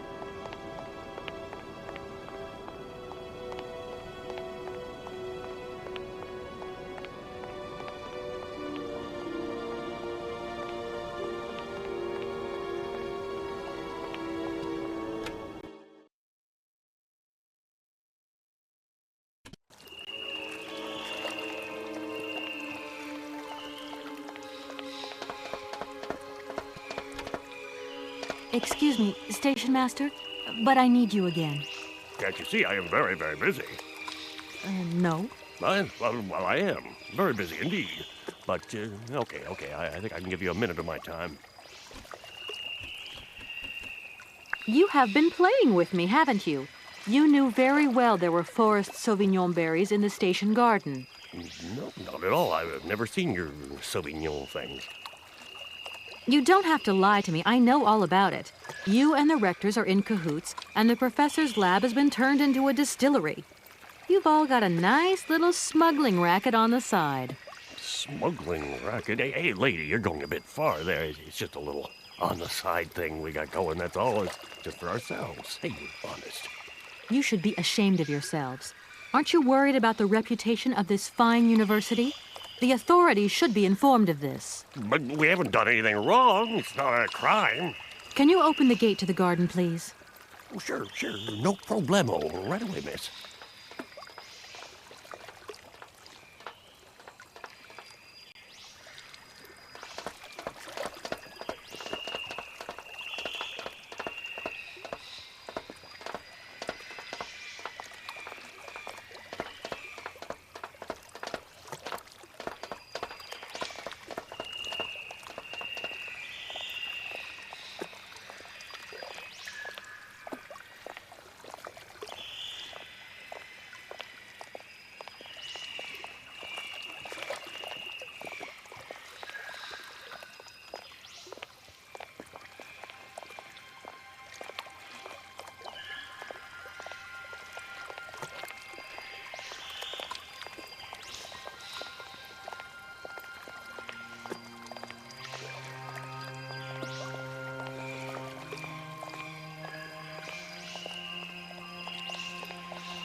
There you are. Please feel free to visit the garden at your leisure. And there was just one thing. I'm not a liar. Not really. Just mum's the word. There is the reputation of the university to think about. I have superiors, and I have to do what I can. I understand. Don't you worry. Oh, thank you, miss.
Miss, please, excuse me. Ah, Mr. Station Master. Rest assured my train will no longer be cluttering up your station. You must be happy. Oh, yes, very happy, of course. There was just one thing I wanted to... Yes? You know, I want to apologize for our little misunderstanding. I brought you a bottle of wine. Markstadt Sauvignon. Very good year. Let me know what you think. I'm very touched. Thank you. Good luck on your journey, lady. Thank you.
Do excuse me, Professor.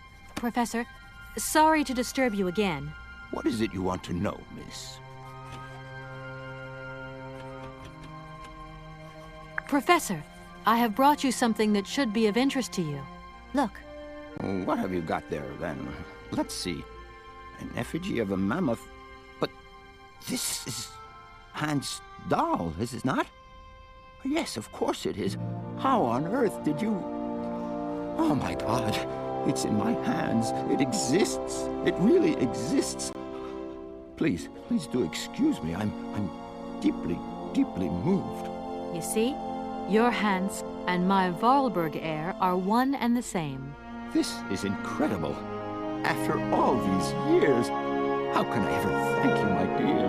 Oh, I must waste no time. I'm off to my laboratory. I must study this carefully. May I borrow your treasure a moment? Well, actually, Don't worry, miss. I will take the greatest care of it. But I need to study it. You see, it has such importance to me that this very afternoon I shall deliver an impromptu lecture to my students about this very object. If you are interested in Hans Vorarlberg, then it is essential that you attend. Do you think so?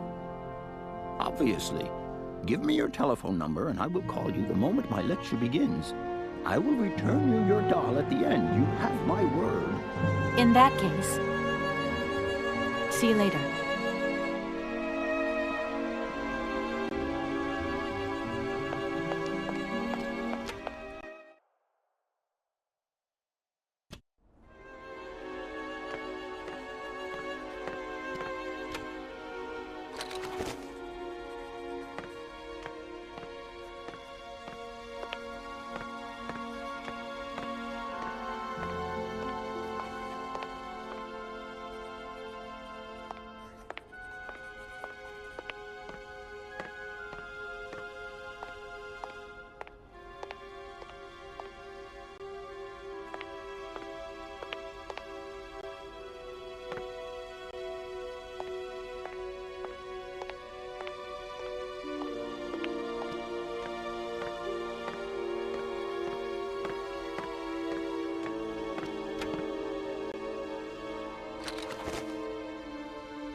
impossible to reach it.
Gentlemen, forgive me for disturbing you again, but I have a little problem. A little problem, a little problem.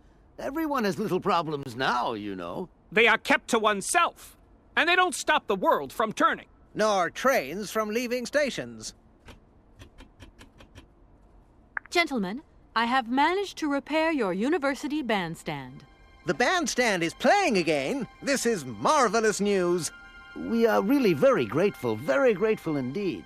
Yes, very grateful indeed. We will look back on your visit with much fondness in our hearts. And now let us in turn honor our word. How much is it you need, miss? $100, if it's not too much to ask. We agree to grant you the aforementioned sum, miss. You may now leave with your train. And while we're on the subject, when will you be leaving? Yes, because now you should relocate your train as quickly as possible.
There you go. Here's your money.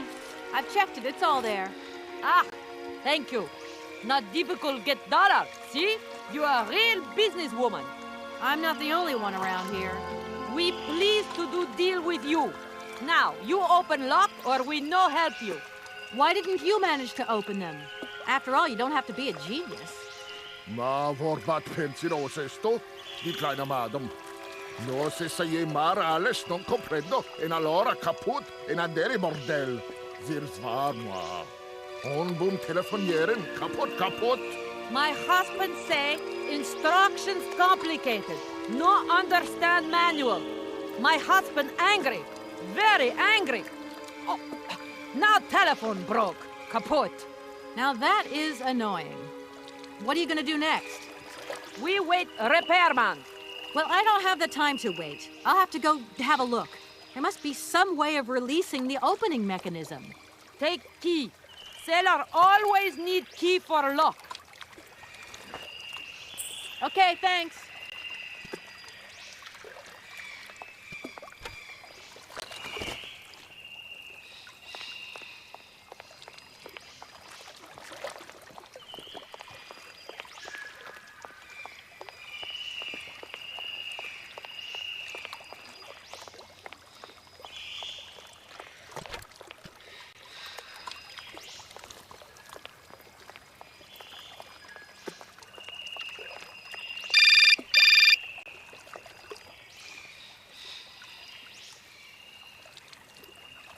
Hello? Kate, how's my little baby girl? I was thinking about you only yesterday because I saw this fantastic fur coat. You are wrapping up warm, aren't you? I mean, people in foreign countries never know how to dress properly for the weather. Mom, it's so sweet of you to worry, but I'm fine, really. The trip's a breeze, no worries. I mean, there's... Well, when are you coming back? Frank is dying to meet you. Frank? Oh, yeah, your singer. You two seeing each other then? Oh, you'll never guess the surprise he gave me yesterday. No, I suppose I won't. Frank invited me to a big charity show organized by, someone or another. Anyway, they got him singing a couple of old numbers from his repertoire, and in the end, he asked me to go up on stage with him. Can you imagine me, your mother, on stage in front of thousands of people? Wow, I would have loved to have been there. Not too emotional, I hope. Oh, too emotional by far, especially as I hadn't even been to the hairdresser. Well, I didn't even have the proper dress on. But Frank promised me he'd see to that next time. Oh, he's such a cutie, and he's got the sweetest little...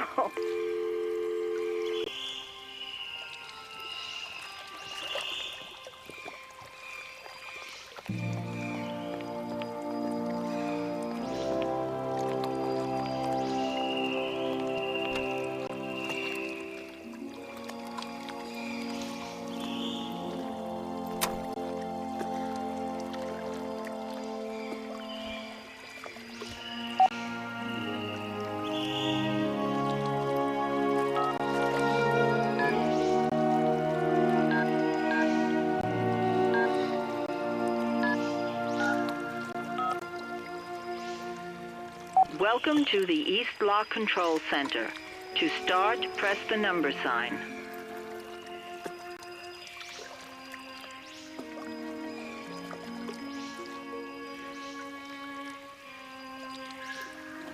Your combination number is not valid.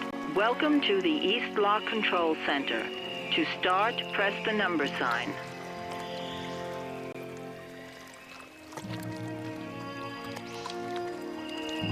Your combination, welcome to the, your combination, welcome to the, your combination number, welcome to, if you are using the Haltenberg lock, press 1. If you are using the Morloff lock, press 2. If you are using the Koningpass lock, press 3. If you are using the Barakstadt lock, press 4. To return to the last command, press the number sign. If you want to raise the water level, press 1. If you want to lower the water level, press 2. To return to the last command, press the number sign. You want to lower the water level in the Barakstadt lock?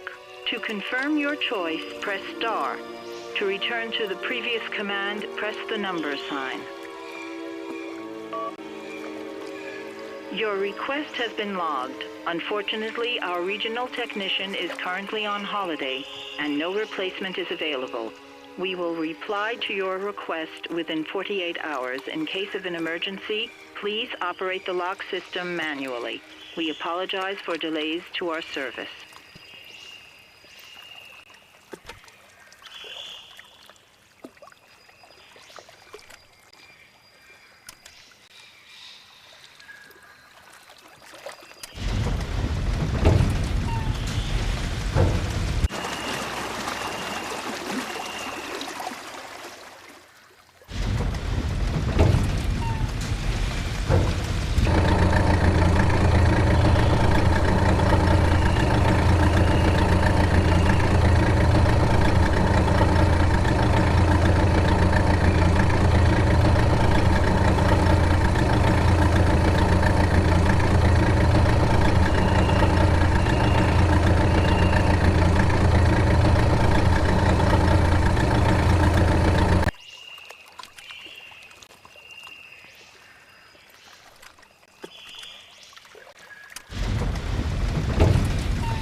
Hey there!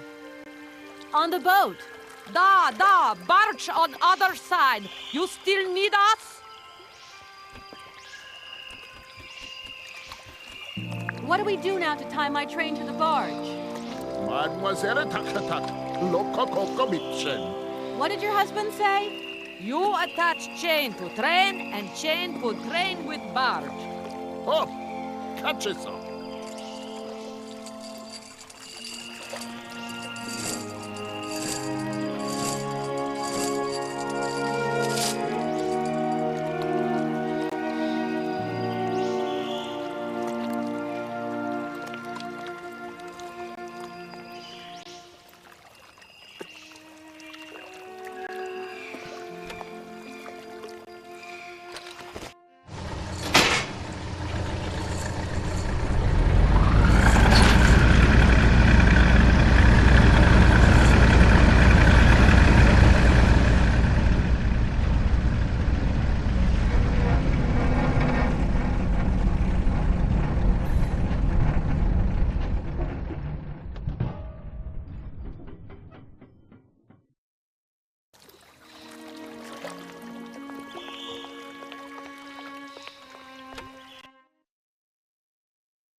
Hello, Kate Walker here. Miss Walker, this is Professor Potts. I'm about to start my lecture on the Yukol at any moment. Please make haste to come. Okay, I'll give it my best. Excellent. We'll be in the main lecture hall. See you soon.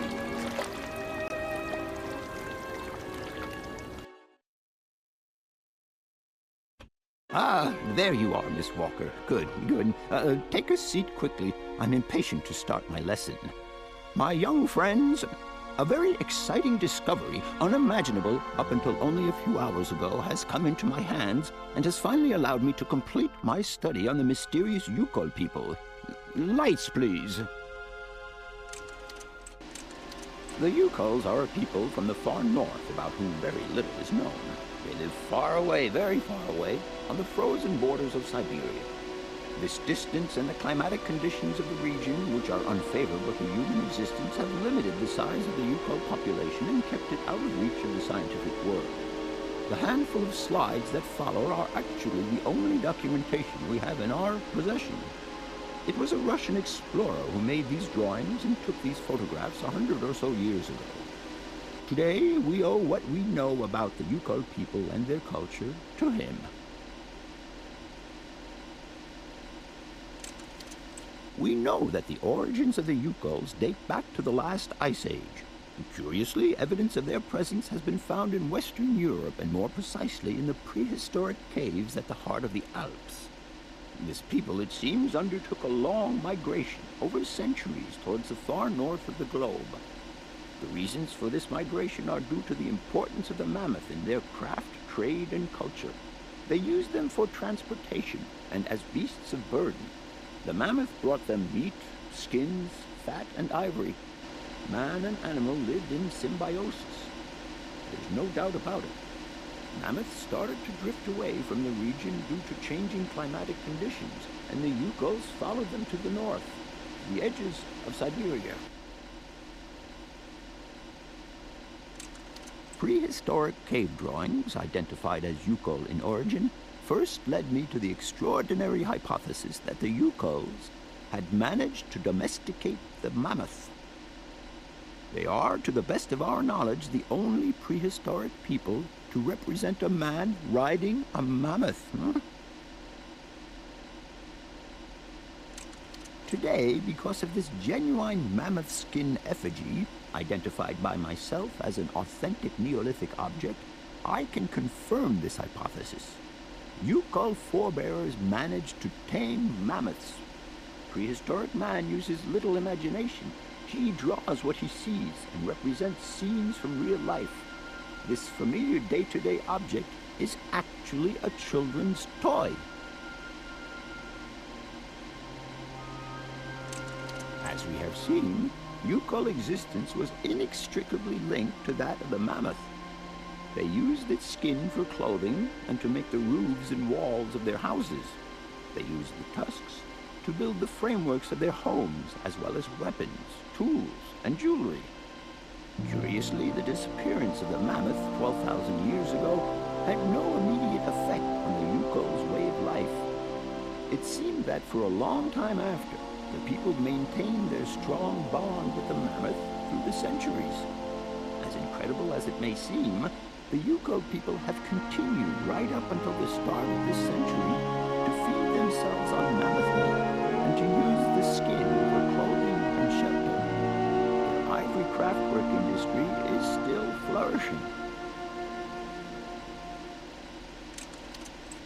It would appear that to preserve ancestral customs, the Yukols learned how to exploit through the centuries the large number of frozen mammoth carcasses that were perfectly preserved in the ice of the Siberian tundra.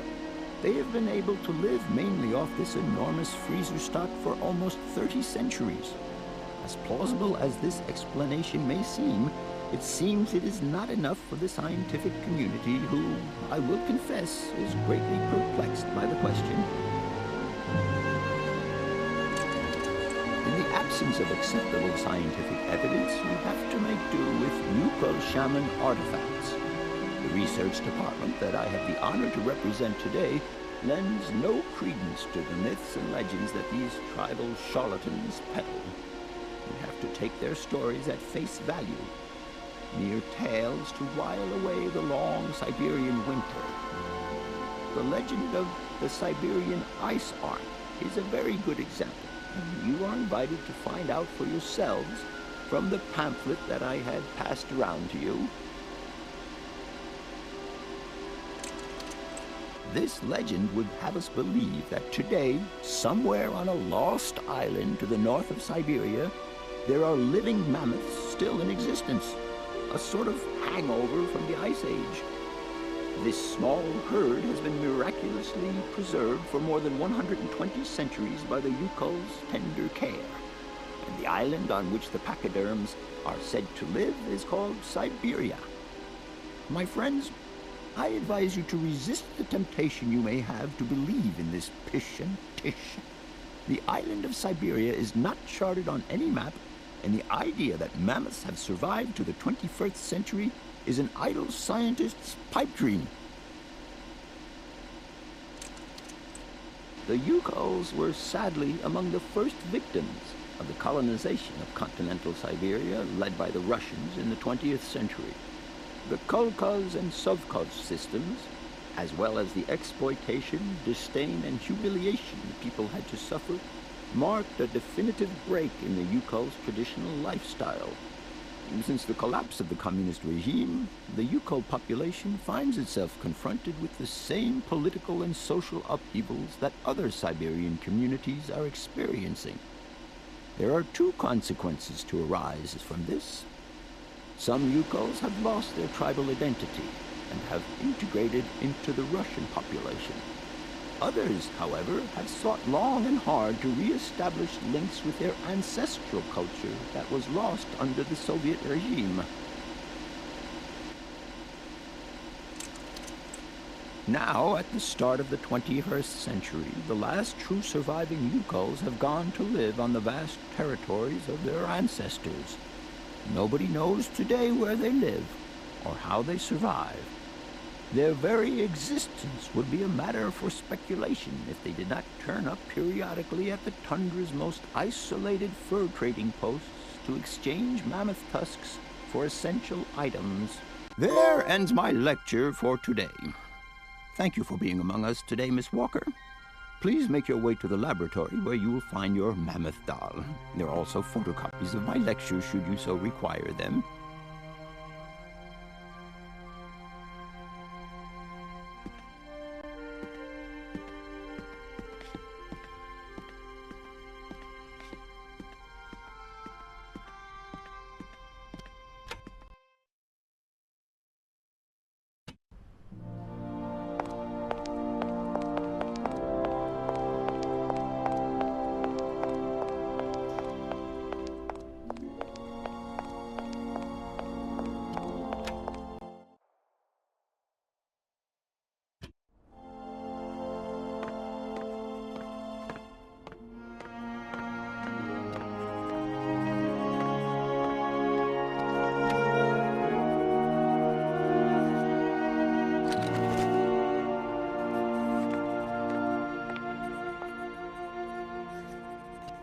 Professor, it's me.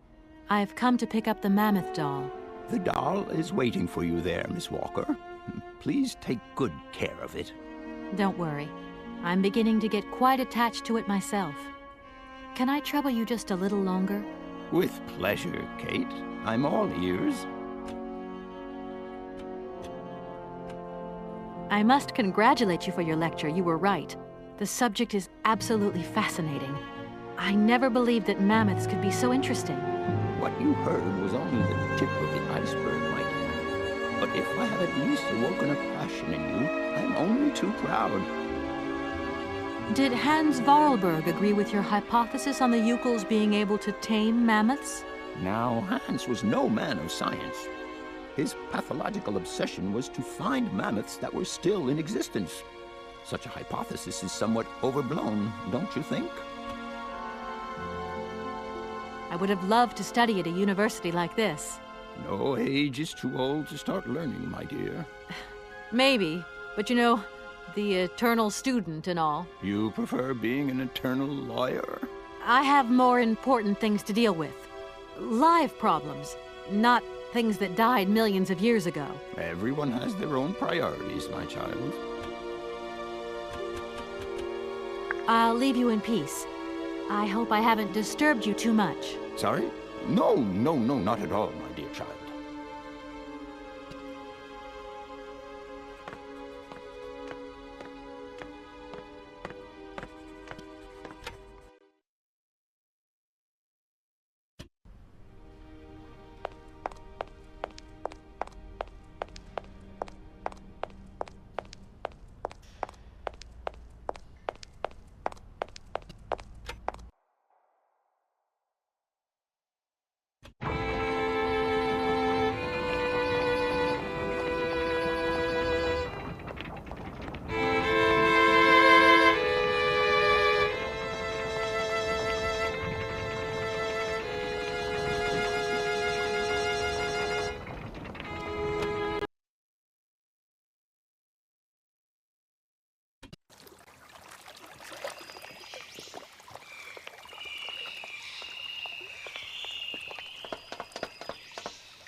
Hello? Where are you? Hi, Dan. I'm in Barrickstadt. Bollock, what? Is that a town? I hope the man you're looking for lives there. Are you coming home soon? From what I gather, it's one huge university with an extraordinary station, aviary. If you could only see it, there are trees and birds everywhere. It's so weird here. Sounds like a great place for a bit of sightseeing. So, are you coming back soon? I don't think so. In fact, the train I'm traveling on has some kind of a mechanical problem. We've been forced to stop here. Us? I thought you were alone. Who's with you? Oscar, the train engineer. You're messing around with mechanics now, are you? Don't be so stupid, Dan, please. Oscar is an automaton created by Mr. Vorarlberg, the man I'm looking for. And he's not any old robot. He's a sophisticated butler type, if you see what I mean. He's a bit obsessive as well. Kate, I don't know what they're feeding you in Europe, but don't you think it's time that you came home? But my mission still isn't finished. To hell with your mission. I don't know why you accepted in the first place. If you just stuck to the middle of the road, then we wouldn't be in this mess. We? If there's any mess, it's me who's in it. And while I'm trying to come to grips with strange towns, you, my darling, are sitting at home on your butt. I seem to remember we had nothing against my departure. It was only going to be 2 or 3 days, Kate. Please, try to put yourself in my shoes. Your shoes. Not only do I have to fit myself into your diary, but I've got to get myself into your shoes as well? Is there anywhere else Sir would like me to put myself while we're on this subject? Look, I don't want to talk about it now. Call me back when you've calmed down. I was perfectly calm before I picked up your call. I only wanted a few words of encouragement, not your disdain. Was that too much to ask? You can be such a selfish... Takes one to know one, sweetheart.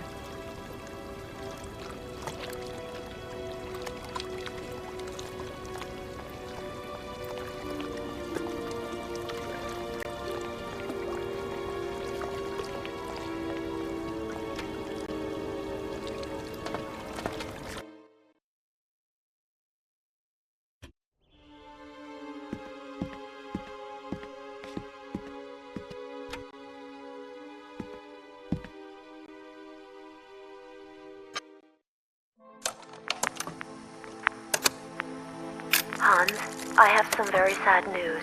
Our father is dead. He passed away peacefully last Sunday in his sleep. I feel so lonely now. Father had been but a shadow of himself since your departure. I had to take care of everything for him. Housework, factory paperwork, the workforce, clients, everything. And now, today, well, I really don't know who or what I'm fighting for. Times are so hard, and this terrible war is destroying everything. Nobody cares for our automatons anymore. I just think about you returning. And when you do return, I will have turned this factory into a palace worthy of your genius. Please take care of yourself. I love you so much, Anna.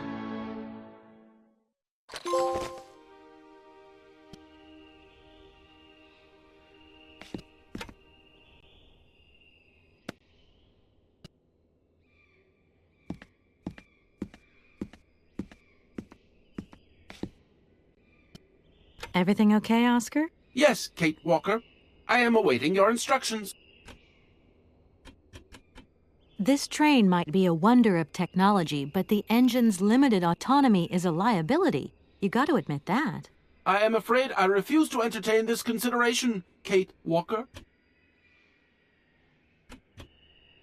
The doll is in place, Oscar. And don't worry, I took good care of it. And something else, Kate Walker. What? The voice cylinder. We do not have the second voice cylinder. Right. There's another cylinder, you say. When you have found it, please place it with the others. At your service, Captain. Oscar, see you later, alligator. In a while, Kate Walker.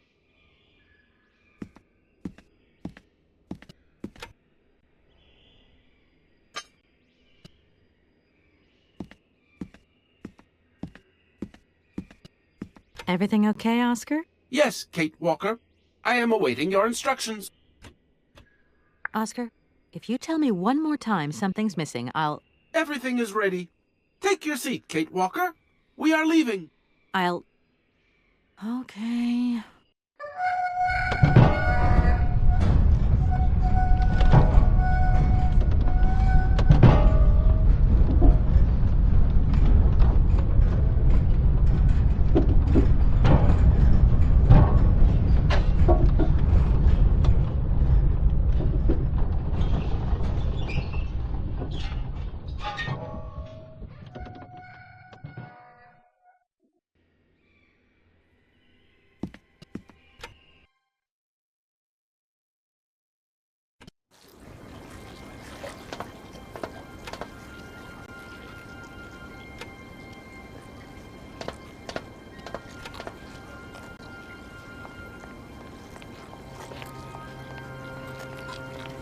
Oscar, can't you please forget about procedure just for once? Your request is refused, Kate Walker. Oscar, don't you think we've wasted enough time already? You neglected to find the clockwork winding mechanism for the train with sufficient haste, Kate Walker. What nerve! And you refused to lend a helping hand. Help that could have been invaluable to me. I agree, Kate Walker. If you weren't so obsessed by procedure, we wouldn't have had a hitch. I am not entirely convinced, Kate Walker. Oscar, please, let's get in the train and leave, can we? Yes, Kate Walker. Give me the visa. I don't suppose you can help me get this visa, then? Your non-supposition is correct, Kate Walker. Do you realize, my good man, that as a lawyer charged with an important matter of inheritance, I could sue you for obstructing justice? Kate Walker, we still need an exit visa, in any case. Okay. See you later, Oscar. Yes, Kate Walker.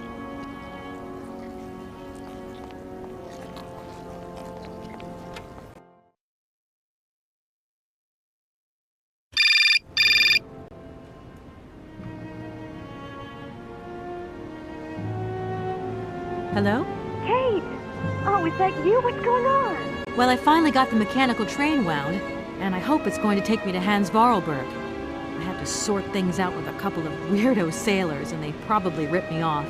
But now I'm blocked behind this massive wall. You should see it, it's huge. I'm not talking about that. I want to know what's going on with Dan. What do you mean? I bumped into him at Maggie's Zoo, and he said you'd argued. That's a bit over the top. Things got a bit heated the last time we called, that's all. No need to go overboard. I don't mean to be Miss Melodramatic, but he didn't seem in such great shape. He had his down-in-the-dumps head on. Like Dan has a down-in-the-dumps head. Well, yeah, when that shock of hair flops over his forehead, and his eyes mist up, and his eyebrows kind of creased together. I'd never noticed. Maybe I did go a bit too far, but he's got such a goody two-shoes image of me that sometimes I just lose it. And this case is taking up a lot of headspace. I was just looking for a bit of compassion. Well, you sure got mine. So, what's going down? Like I said before, I'm kind of getting somewhere, but it's slow. This Hans Vorarlberg guy is getting more and more fascinating by the day. Okay, well, anyway, it doesn't sound like you're bored. Not like back here in the office. Every day is boredom day. Just no fun without you. When are you coming back? Shouldn't be long, I hope. Look, I've got to go. See you soon. Well, call us again real soon. And be easier on Dan next time, huh? I'll try.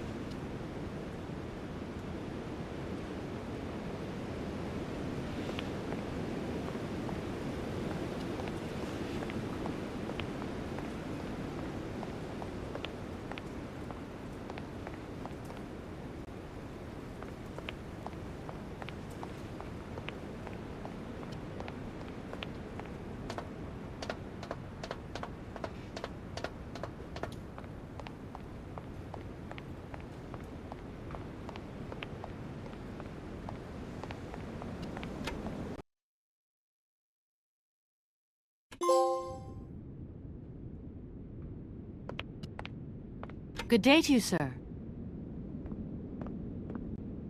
Captain Malatesta, Commander-in-Chief of the Barkstadt border post, at your service, madam. My name is Kate Walker. I've been assigned by my company to find a man who is supposed to be living in Syberia. What a peculiar mission, taking so many risks for such a futile goal. Captain, to my mind, the military zeal with which you insist on guarding this meaningless wall strikes me as equally futile. I should be offended by your words, miss, but I forgive you, because you are young and unaware of the very real dangers lurking in store for us. I need a visa to cross the wall and to continue my journey to the east. They told me that you are the only person in a position to issue such a visa. Indeed. This responsibility is part of my duties. However, I am not currently issuing visas because nobody must venture beyond the wall. And why not? It's far too dangerous, in particular for a lady of your standing who is traveling unescorted. Dangerous? What exactly do you mean, Captain? The enemy, miss. The enemy. I've been observing them for several years through my telescope. There's one particular horseman stationed yonder. He's a scout from the invading enemy army, and he's been spying on us. So I have to be extremely vigilant. He knows that I know he's there, you understand? And as long as I keep my eye on him, he won't dare try anything. Are you sure? Please, take a look for yourself.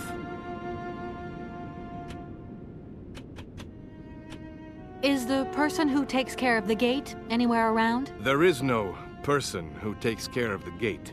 Believe you me, ma'am. I have been the one and only guardian of this gate since 1968. That year, I took over the position from the late Lieutenant Colonel Malatesta, my own father. In that case, can you tell me how the mechanism works? It sure looks complicated to me. Not at all. It is child's play for anyone who takes the time to work out its surprisingly straightforward logic. From the looks of your locomotive, it shouldn't pose you any problems. Why do you say that? When I caught sight of your formidable locomotive, I immediately said, heavens, only Hans Vorarlberg could design such an engine. And I know what I'm talking about, ma'am, because he invented the gate's original mechanism. It was his last creation here in Barkstadt. So you know Hans Vorarlberg? No, I mean, not personally. I was only a baby when he stayed in Barkstadt. My father spoke often of him, and I knew about his inventions. He left very many things behind him. I know. In any case, I noticed that his fantastic knack for inventing has not deteriorated with age. How's he doing? I don't know.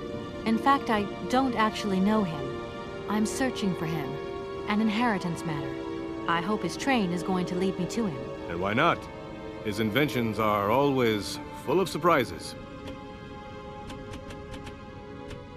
Don't mind me if I retire, Captain. Please, madam. My respects.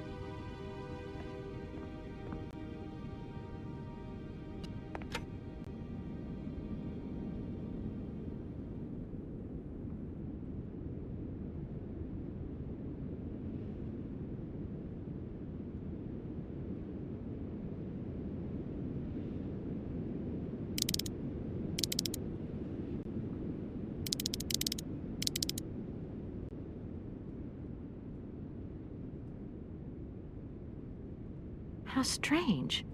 I can't see a Cossack horseman at all. There's just a dead tree in the middle of an empty plain. That poor captain must have really bad eyesight.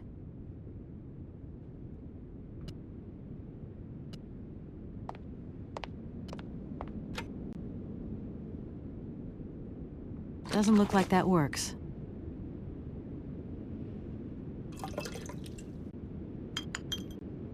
Colonel, sir. Captain, miss.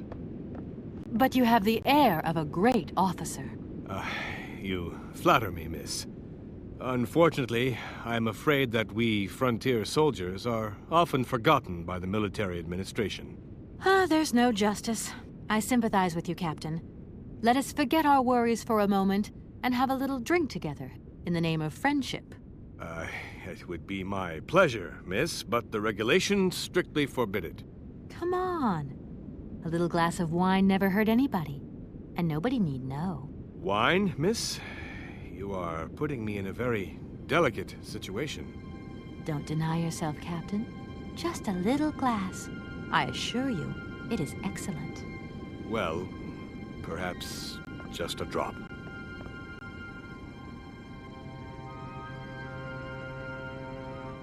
Here's your glass. To your good health, Captain. And to yours, miss.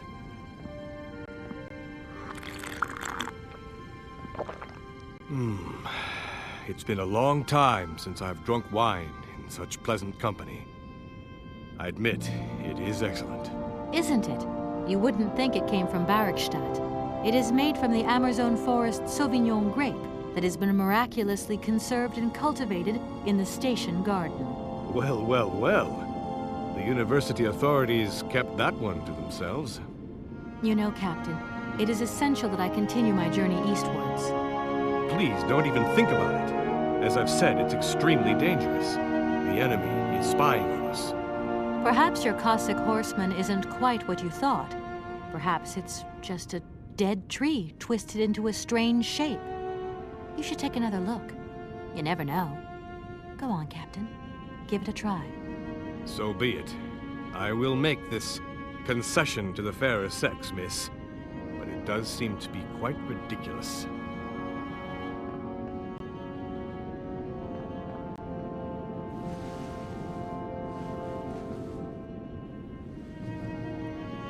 Incredible. How is this possible?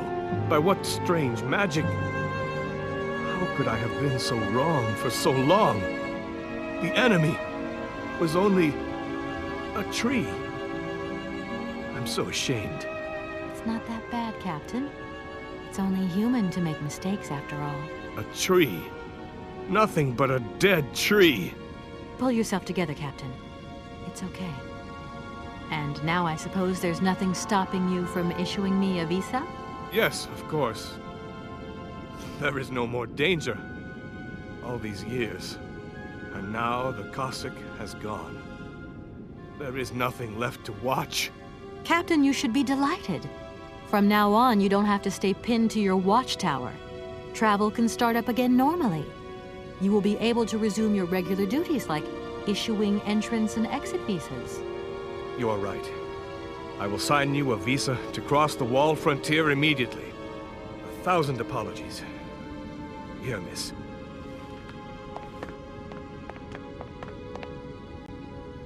Thank you, Captain. And keep your eyes open. Miss, if we could keep this between ourselves, please. For the sake of my honor, you understand? You have my promise, Captain.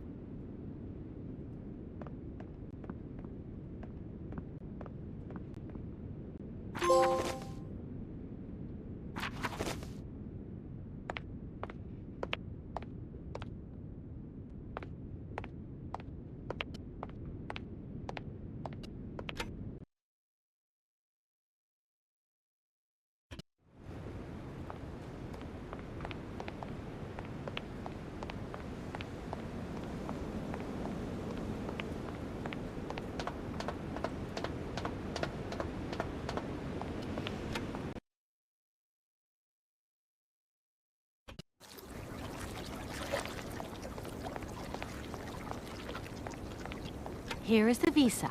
I hope it's regulation, my dear Oscar.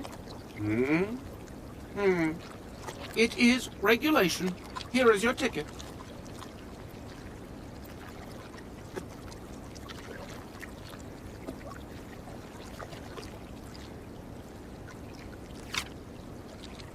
Have a good journey, Kate Walker. So, can we go now? Indeed. We are already very late, Kate Walker.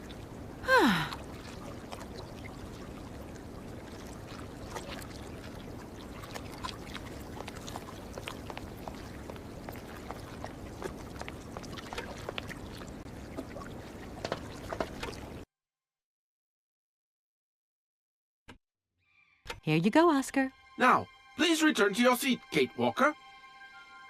Yes, Oscar. Immediately, Oscar.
Kate Walker! Kate Walker! Oscar, what's going on? Why has the train stopped? Where are we? The springs of the train are unwound again, Kate Walker. As for the question pertaining to our geographical location, I really haven't the slightest idea. Well, we'd better get looking for a winding machine, my dear Oscar. I hope that this place actually has one. The air here is so polluted that I could not possibly risk leaving the locomotive. My joints might corrode irreparably. Right. Let's see.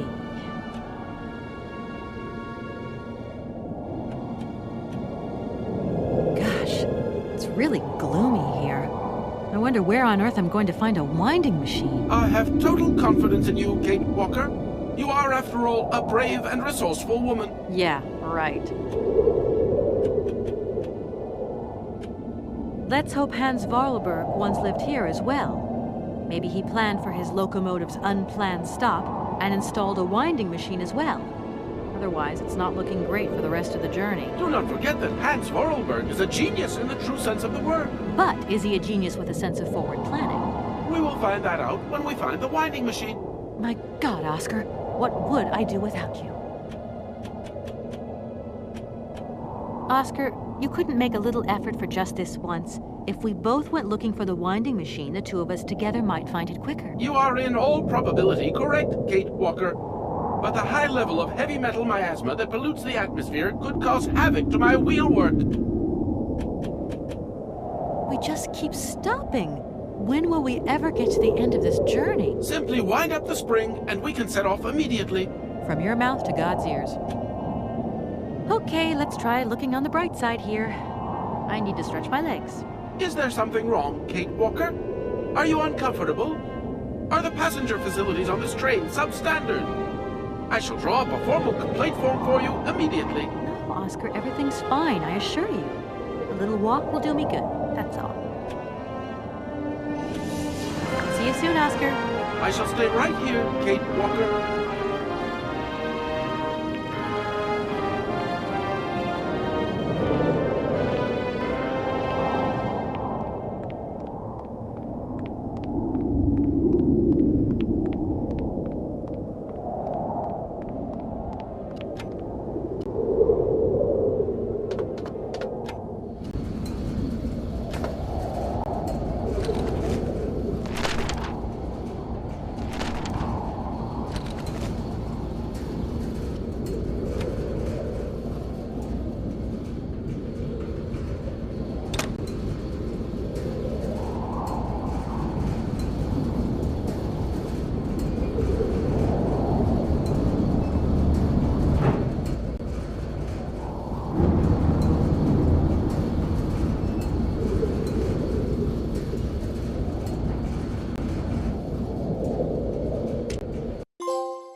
You there!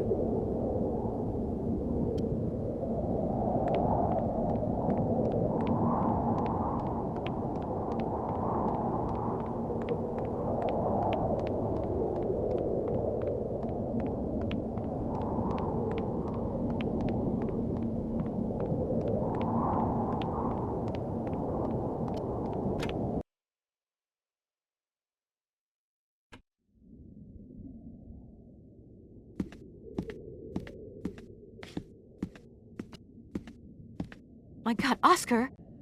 Oscar, talk to me!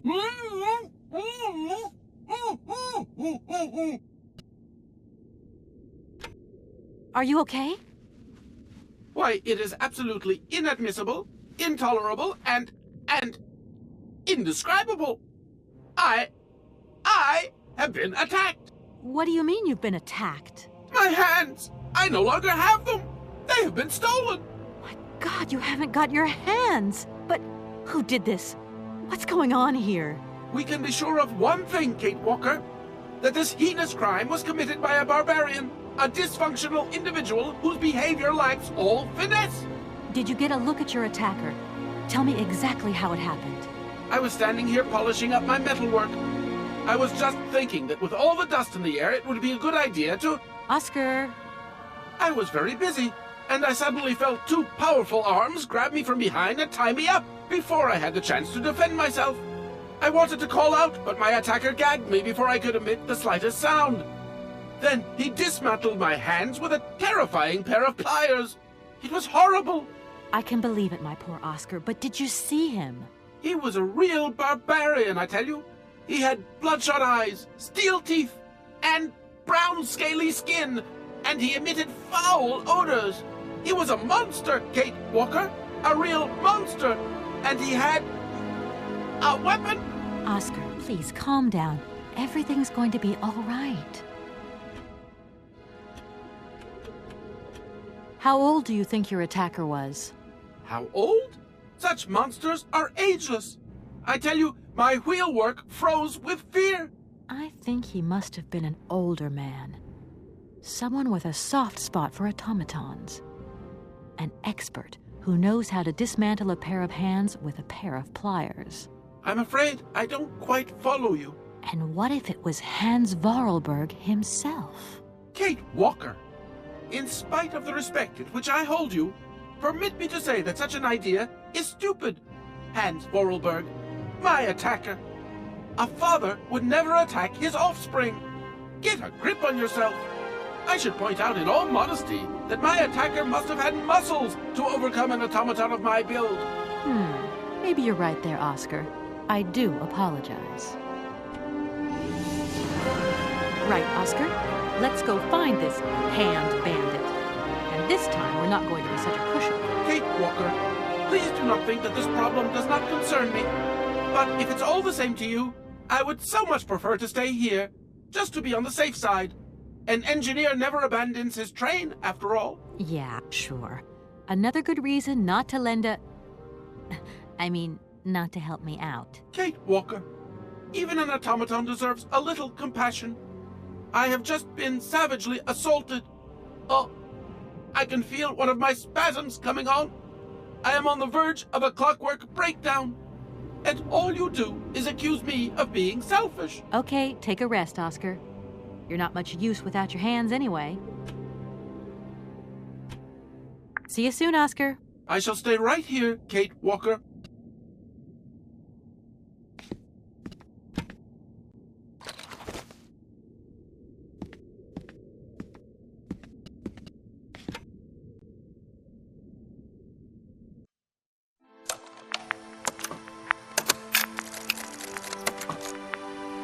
My dear brother, what joy to have news of you after your long silence during the war years. So, you're working for the Russians now. I tell you, we've been hearing some worrying stories about them here. Just your description of that dingy factory makes me cough. But it's so good to hear that your talent is being recognized for its true value, and that your automaton creations are taking the place of workers for all those menial jobs. I'm so proud that Vorarlberg automatons are making such a contribution, even if it is small, to the improvement of people's lives. Meanwhile, back in Valladolid, we've been licking our wounds after the war years. Some people have returned, others not. Life is slowly coming back, but it's taking time. All my love, Anna.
Hello?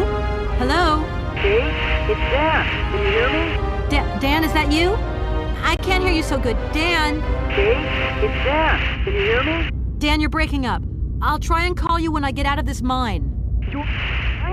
Kate! Come on, what's happening? Listen, we've got to talk. Look, the line's just getting worse and worse. I'm hanging up.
Hey, you! Who are you? Careful, I'm warning you. I'm not afraid of you, okay? What do you want? Why did you do that? There must be some misunderstanding. Because you reckon theft is all about misunderstanding, do you? Give me my hands back. Now! Your hands? And what are those on the ends of your arms? I can explain everything to you. You see, I'm no thief. You broke into my train, assaulted my driver, mutilated him, and stole his hands. Apart from that, you are not a thief. I have not stolen them, miss. Only borrowed them for a while. You've got to be joking. I'm not joking with you, miss. I would never take such liberties. They belong to Oscar, my automaton engineer. Why did you steal them? They are extraordinary. Real mechanical wonders. I would never have been capable of designing such hands myself. Never. Such workmanship, such precision crafting. It is incredible. Absolutely incredible. And just because you like them, you decided to steal them? I have only borrowed them, little missy. Temporarily, you understand?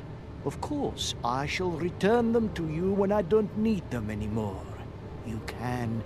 Excuse me? You see, these hands are all I need to complete my plan. At last, I can finish off my automaton pianist and fulfill my dreams. Everything is now in place. You see, I have converted this old, useless, stupid factory into a magical theater. As you can see, the furnaces, piping, chimney stacks, they've all been converted into one gigantic organ. I will be able to accompany the world's greatest living singer. Now all I need is her... You mentioned an automaton pianist, didn't you? Where did you find it? I pieced it together myself, my dear. Except for the hands, that is. I admit, that I underestimated the intricacy of this part of the design. A pianist's hands are very important after all, but enough. Now he has a perfect set of hands. Your passion amazes me. Have you designed any other automatons here? No. Clockwork mechanisms do not interest me as such. I simply needed a robot capable of accompanying Helena Romansky on my huge organ. I adapted an existing model, a reject automaton secretary. I reconstructed it and adapted it to this new function. An existing model, you say? Did you ever know Hans Vorarlberg? He was a kind of mechanical genius, like yourself. Hans Vorarlberg? Yes. Or maybe... I don't know. No. Sure, I understand. The number of automatons still functioning in this abandoned complex is amazing, though. My dear, one thing is for sure. For many years, I have been totally alone here. If that man ever came to this city, he left long ago. Just who is Helena Romansky, then? My dear, Helena Romansky is a great singer, highly popular. The greatest singer the communist world has ever known. And I had the privilege of seeing her perform a magnificent recital here in this very place. It was July the 2nd, 1969. I remember when her radiant figure appeared at the door of the train. It was unreal. She held out her hand, and I helped her step lightly down from the carriage. She was like an angel descending from the skies. We managed to get together a theater, nothing like what I had achieved here today. But she still sang. Her voice was so warm, so uplifting. I remember how tears of joy streaked our black faces, filthy from the mines. I have never heard anything so beautiful in all my life. You tell it like it happened yesterday. It was yesterday, my dear, and it is engraved forever in my memory. Now she can return, and she will see what I have built for her. She will realize that this city has become the perfect jewelry box to hold her precious voice. Well, that's some way to woo a lady. And what if I helped you to make some other hands, just for your automaton? Why should life be complicated when I already have what I need? And I very much doubt you are in any position to create such a perfect pair of hands. Who are you? Sergei Borodin, the director of the industrial city of Komkolzgrad. Or what is left of it, at least. But who are you, for that matter? And why have you stopped in my station without authorization? I didn't choose to stop in your station, but my train has a technical problem. My name is Kate Walker, and I'm an American lawyer. It is very kind of you to come so far just to visit this place. I repeat again, I never intended to stop here. I'm on a business trip. I'm a lawyer, goddammit. Right. And what brings you here? Like I said, a stupid mechanical hitch. I'm sorry, I can't make heads or tails out of your story at all. Without my engineer's hands, I'm stuck here, you see?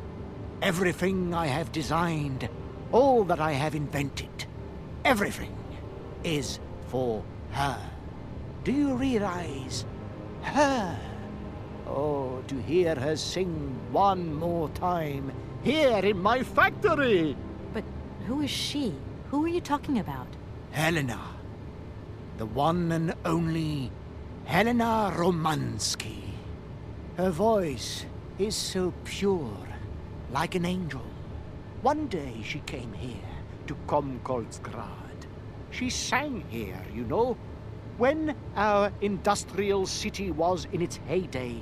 Oh, so long ago now.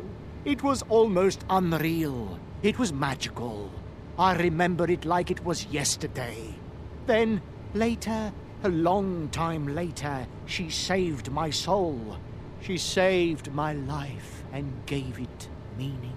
When I was told that the mining program was to be abandoned, that this industrial city was consigned to oblivion, that I, its director, would from then on be nothing but a guardian of these rusting remains of a bygone age.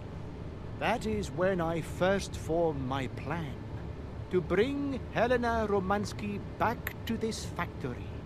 But this time, she would sing for me, and me alone. And is she okay about this? Sure.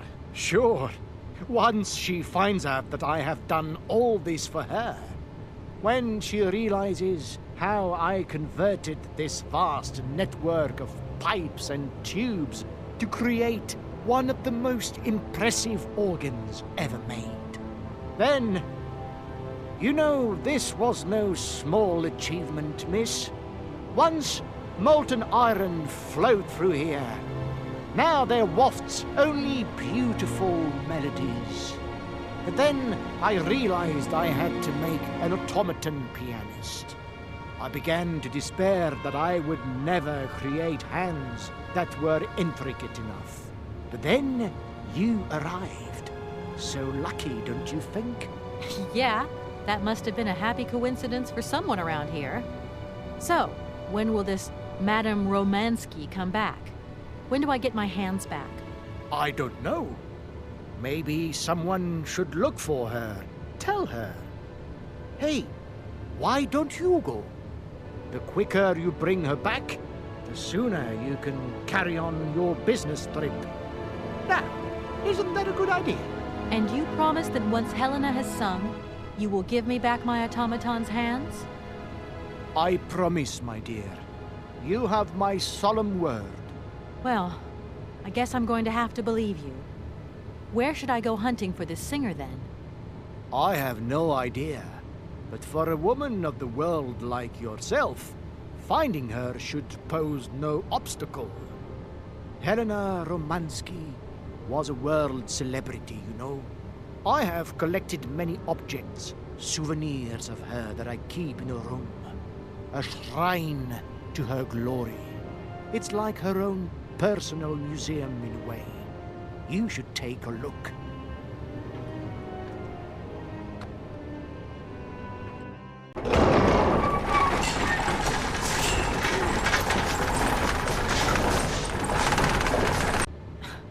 This whole story is completely nuts.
Hi, Mom? Kate! What? Have you seen the time? Why are you phoning me in the middle of the night? Sorry, Mom. I forgot about the time zones. Did I wake you? Well, of course you woke me up. I was sleeping deeply, too. I've simply got to get my beauty sleep. I've got an absolutely crazy day tomorrow. I'm sorry. It's just that it's real important and urgent. I haven't got a lot of time. Well, if it really can't wait till tomorrow, Munchkin, come on, tell your mommy what's up. No way I'm calling Dan for you, if that's what you want. Mom, listen, please. I seem to remember you're seeing a Marovich or something like that at the moment. No. Malkovich, Munchkin. Frank Malkovich. Yeah, right. So, but he's an opera singer, right? That's right. They say he had the finest voice of his time, my dear. Imagine that. That's just great. So then he must have known a famous singer called Helena Romansky. She's Russian, too. Please, if you can ask him if... Listen, honey, if it's stars you're after, Frank knows them all. I'll just wake him up and let him tell you himself. You mean he's...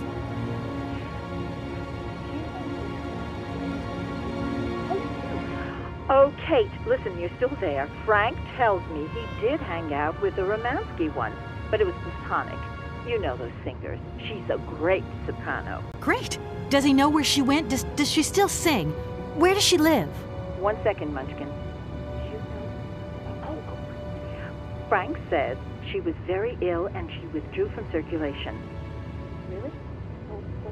Okay.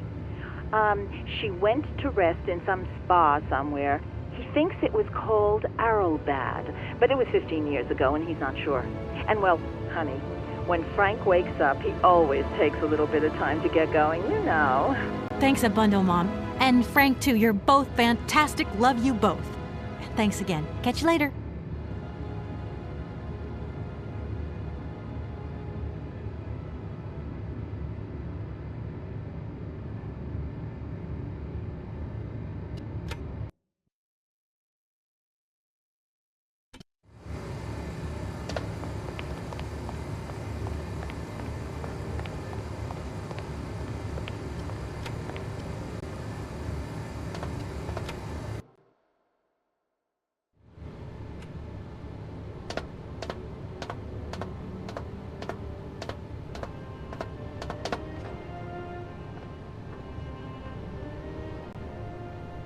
Director. Ah, it is you, Miss Walker. Director, I think I know where Helena Romansky is. My God, you have found Helena? That is fantastic. From my research, Helena Romansky is living in Arrowbad. Arrowbad? Helena Romansky is in Arrowbad. You know the town then? You know where it is? Of course. It was a famous spa resort. In its heyday, Arrowbad welcomed all the big wigs of the regime. To be granted a stay there was a real honor. Today, the honor has gone, along with all the generals and colonels, all washed away with the sea. It sounds like a good place if you need to take it easy or convalesce. I think Madame Romansky would be happier here. I think she'll prefer the peace and quiet here, the perfect tranquility of our little town.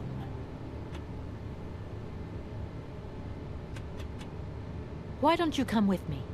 After all, you're the person in the best position to convince Helena Romansky. Unfortunately, since my accident, I seldom leave my office if I can avoid it. And it is not wise for a director to leave his city now, is it?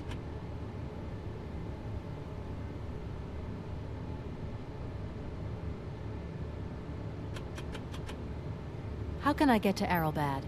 Out of the question that I tamper with my pianist now. Please understand, there are still 1 or 2 finer adjustments that I must make before Helena arrives.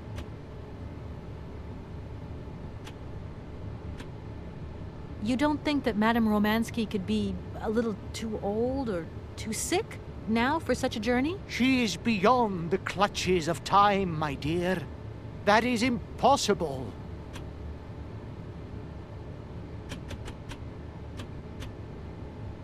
How can I get to Arrelbad? There is one way that you can. Here, in the city, there are no suitable vehicles left. But that drunk old fool living up there, he'll have something. What drunken old fool? You mean you're not alone? What's up there? You mean you haven't noticed the space compound on the plateau? There's still some pathetic old soldier guarding it. But he's more interested these days in reaching for another bottle than reaching for the stars. And you think this gentleman could have a vehicle for me? I haven't the slightest idea. If you catch him on a good day, then maybe. But good days for him are far and few between. I wish you luck. How do I get up to the space compound, then? There is a monorail that leads up to the Cosmodrome. When you are inside, I will activate the automatic pilot.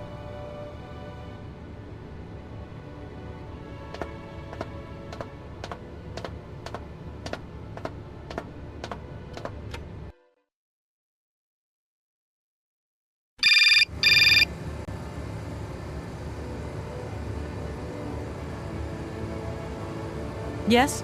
Kate, can you hear me this time? Yes, I can hear you just perfectly, Dan, but I can't talk to you now. I'm in a real hurry. I wanted to say sorry.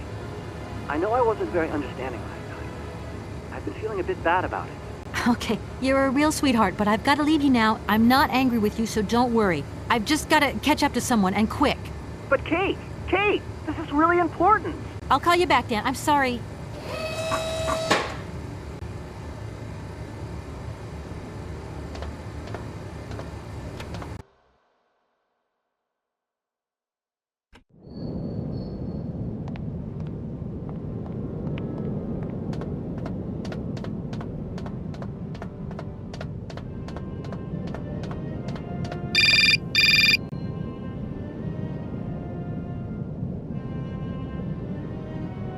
Hello?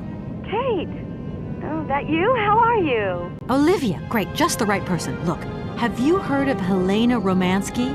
No. Is she some Russian fashion designer? No, she's a singer. I'm going to be meeting her soon. I've just got to find a way of reaching Arrelbad. Can you imagine how lucky I am? Not really. Well, what relation's this singer got with the toy cocaine? You sure you know what you're up to, Kate? You sound really different, like you're changing or something. Look, it's like this. If I'm going to get to the end of my journey, I've got to link up this singer and the director of the Comkalsgrad Industrial City. Don't worry, I know exactly what I'm doing. Why did you say that I've changed? I don't know, just an impression. You sound more sure of yourself, like stronger, more confident. And that's a problem? There you go. Just takes one word and you're up on your high horse. I'm beginning to see Dan's point of view. It's getting harder and harder to back you up all the time. What does that mean? Well, it means that I had a drink or two with Dan, because he wants to talk. He feels a bit lonely, you see? And what's he been telling you? Nothing. He just has the impression you're slipping away from him. He can't see where you're coming from anymore. Like, we went to the movies the other day, and he said that you would have loved the film, but I told him that... You mean you're dating my fiancé? No! No, not dating, Kate. Just propping him up while you're away. All in a good cause. I can keep an eye on him for you at the same time. What would I do without you? Oh, you're jealous.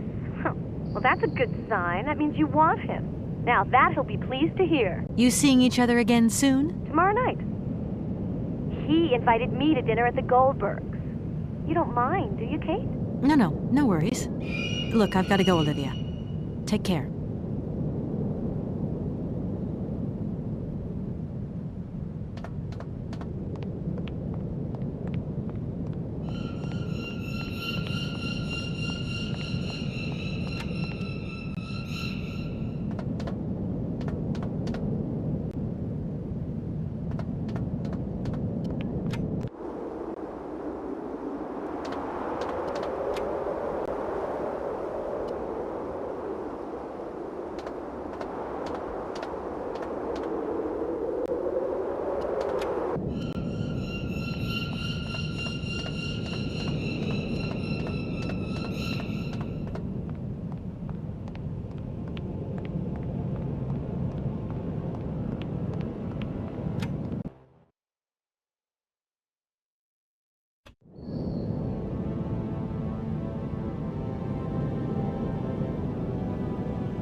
need a key.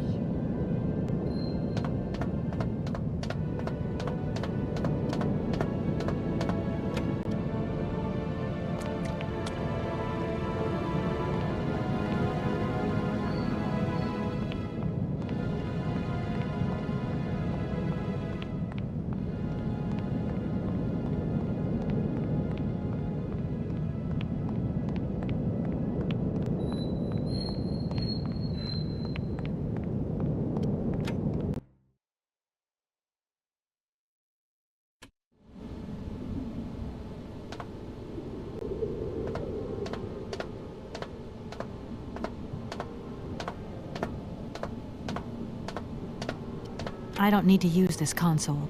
Not yet.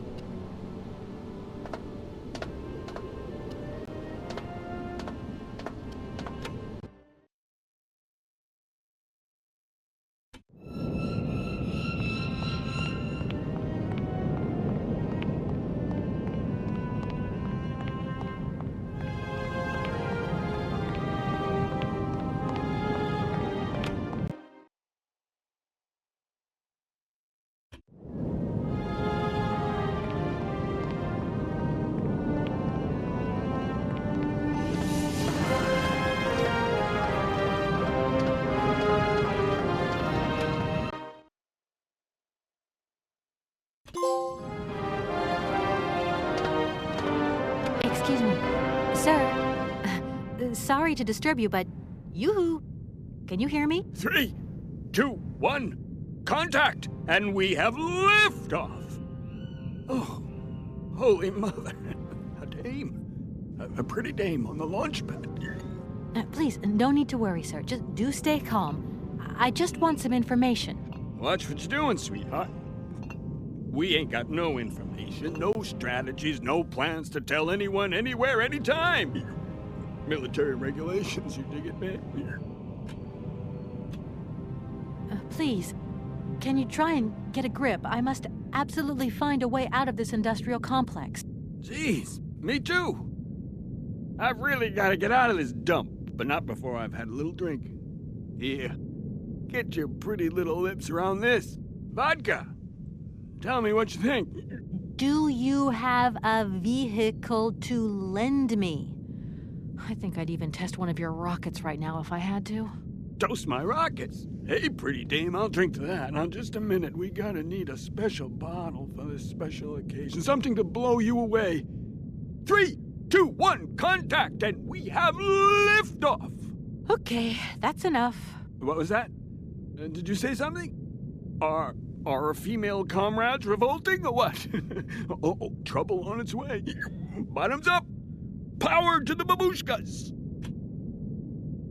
My name's Kate Walker. I'm a lawyer from... I'm a bit lost. And I guess you know this place. Boris Charov, at your service, madam.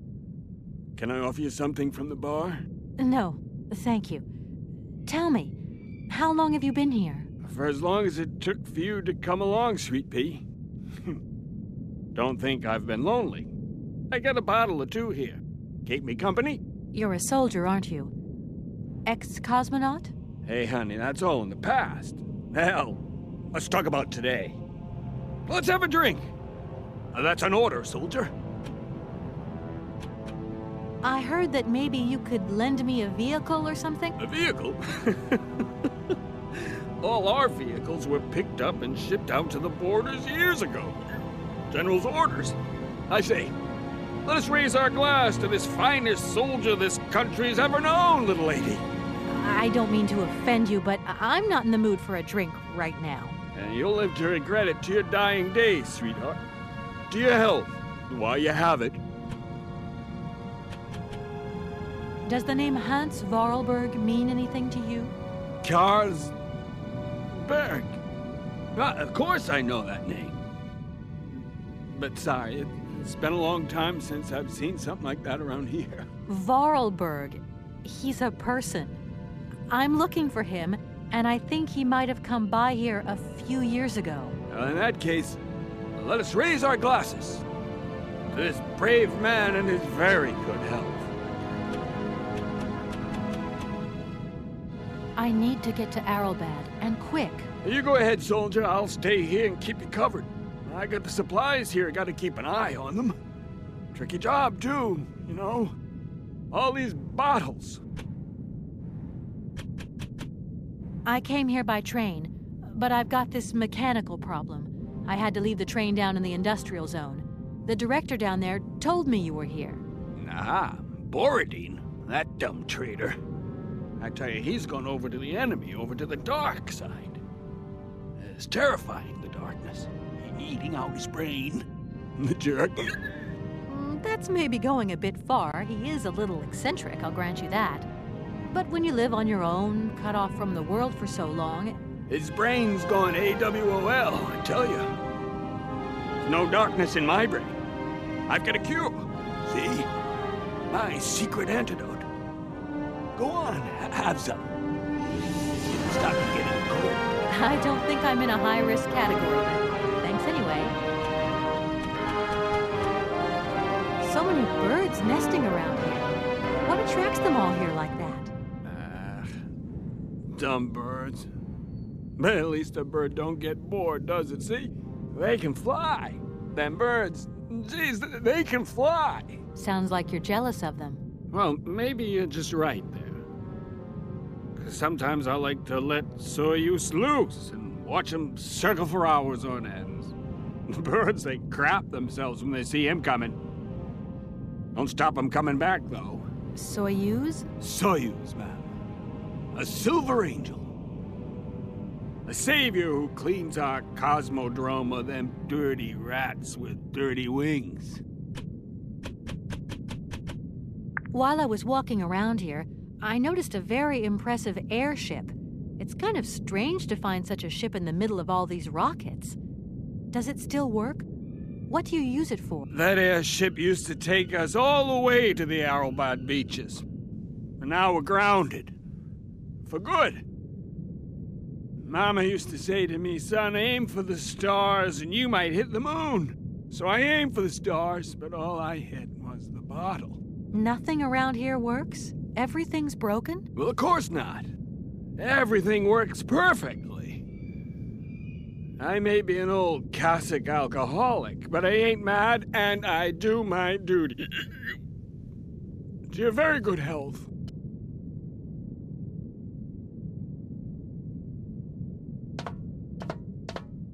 Strange. Sure, I left a bottle and two around here. I gotta get some air. Wall's getting pretty tight. We'll think about that blast off later, huh? Are you okay, Colonel? Are you sure you're all right?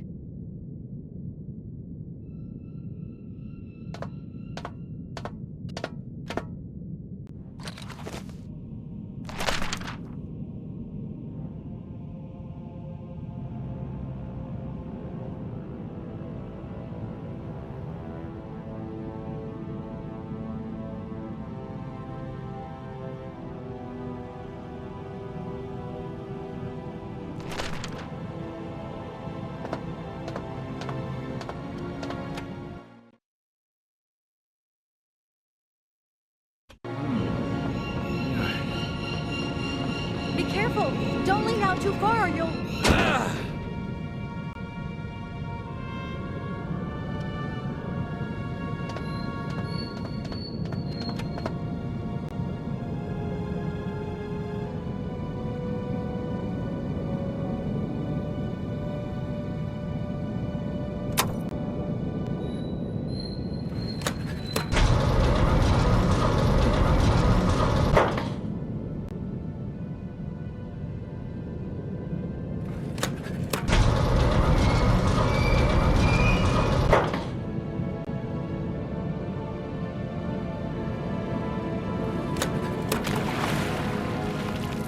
Hey, what's happening?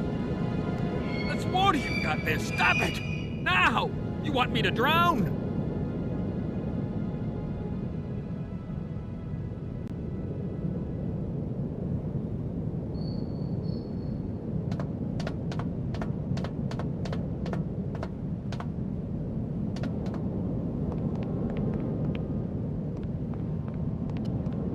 Calm down. It's all right. Just a little wake-up call, that's all.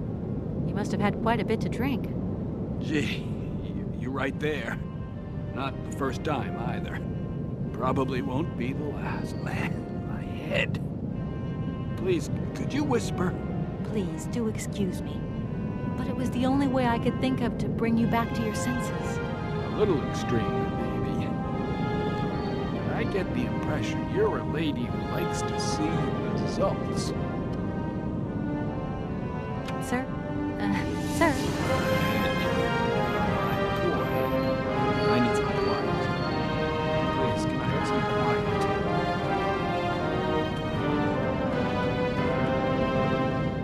Does Arrowbad mean anything to you? Arrowbad. It's been a long time since I heard that name. It's a spa resort, ma'am. Top brass of the regime would go there. As well as convalescing soldiers, tired politicians, profiteers and racketers, the whole caboodle. They'd go live it up, all expenses paid. One privilege I never got. Just 2 steps away from becoming the nation's hero, and no free holiday for me. And where exactly is this place? Further east. We never had to know where exactly. The airship was programmed to take vacationers there. From here.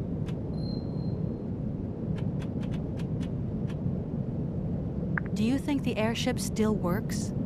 No idea. It has been so long since it was used. And then I've got to learn how to use it, too. You won't have any worries there. It has an automatic pilot. Go visit if you want.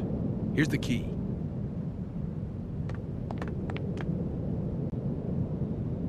Thanks.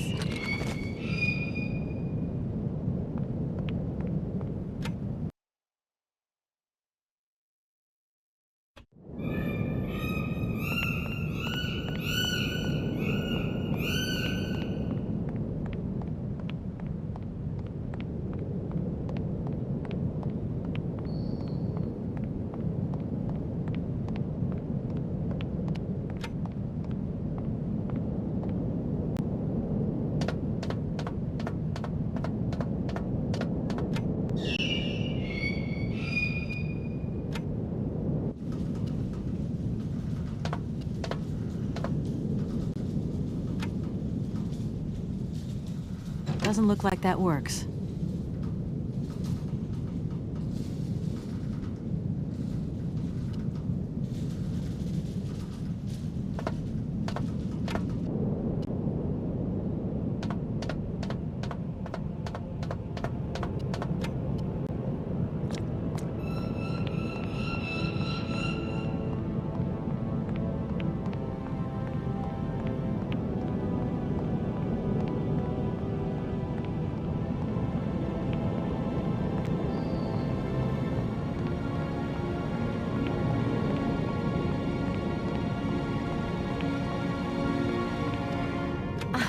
There you are. I was looking for you. I've managed to trigger the autopilot mechanism, but the airship still won't take off. Do you know why? Maybe. I've got some idea. But you look like you're a pretty good mechanic. Let's just say that since the start of the journey, I've managed to get by and get to know Hans Vorarlberg's strange contraptions. Okay. I have a deal to make with you. I've been living in this dumb launcher site for years.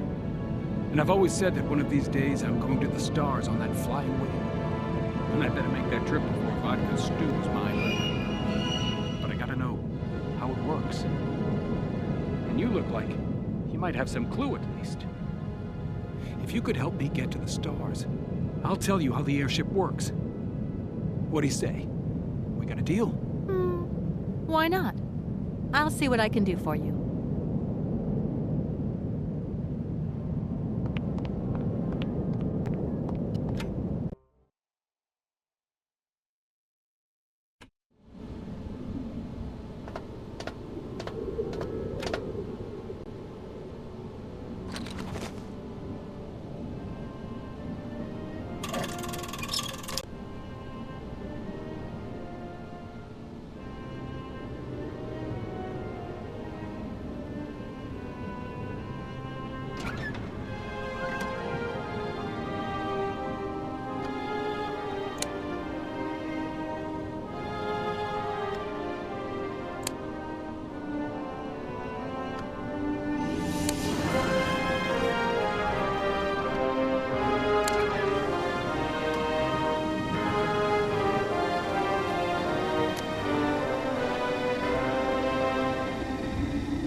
Comrade Boris. I need a few drops of your blood. Excuse me? To get the centrifuge going, we'll need to analyze the pilot's blood. If you're going to the stars, you've got to be in good health, you see? That's why I need a blood sample. It won't hurt. There's two things a good soldier is always ready to do. Drop his pants and spill his blood. Go ahead. I'll only be needing your blood. My pleasure, ma'am. Ow!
Okay, I think I've figured out how it works.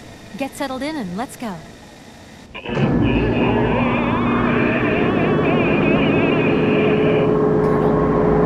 are you all right? Never been better. It's spinning a bit, but I am used to that. I'm a professional pilot.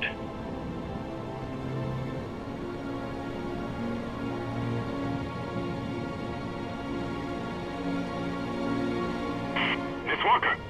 Come in, Miss Walker! Are you receiving me? Clear as smog. Can you speak up? I'm ready. Press the launch button.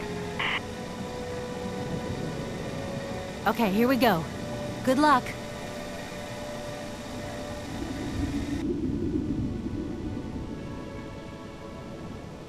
Takeoff procedure engaged. Countdown commencing. Colonel, you've forgotten to tell me the secret of the airship. What do I have to do? The airship will need to be right up.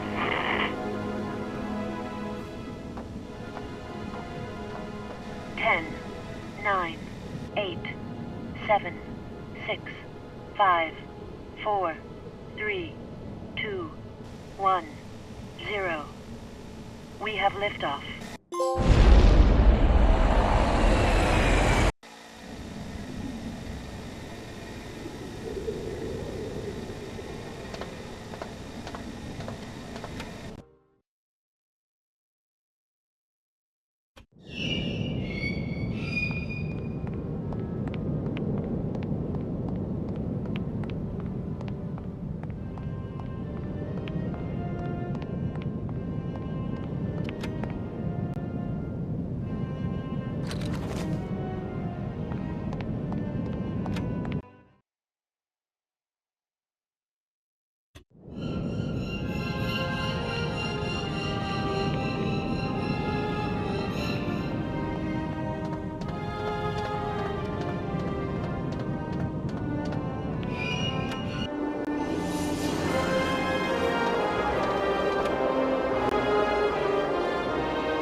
Hello? What do you think you're doing, Kate? I wanted updates. I wanted results. Certainly, Mr. Marson. We all do. Down on the ground, we're doing all we can, but there's no new developments. Kate, I don't think you understand the urgency of this situation. Universal Toys are on my back and digging in. I can't hold them off much longer. You're putting the firm in a very tricky situation. I am very sorry, but a slight mishap or two has meant that I've had to modify my mission temporarily. Miss Walker, you're walking on a minefield here. I don't have to underline that this affair is Class A priority numero uno. Hot! I am only too aware of that, Mr. Marson, and believe me, I am doing all I possibly can. But this mission is really no piece of cake. You can have all the cake you want and eat it too when you get home. Next time I call you, I want something concrete, something solid. I want results. You understand? Results! Yes, Mr. Marson.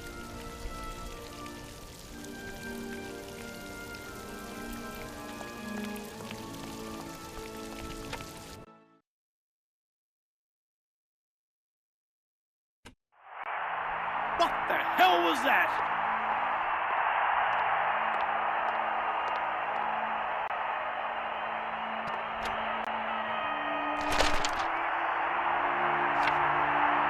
Attack! Attack!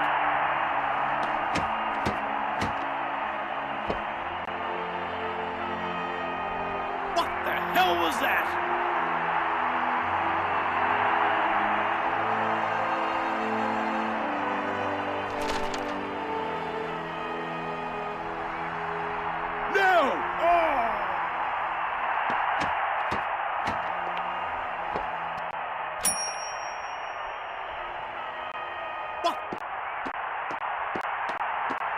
Good morning, sir. Good day to you, ma'am. And welcome to the Hotel Kronsky. I don't expect you've made a reservation, have you? Well, no matter. We've got a few rooms left with a sea view. By far the best on offer. Well, actually, I wasn't counting on staying in Arrowbad. I see. It's like that, then. So, what can I do for you? From what I've been told, the famous singer Helena Romansky is living in this hotel. And? If you could possibly tell her I'm here, I must speak with her. It's urgent. Are you a member of the family? What is your relationship to that lady?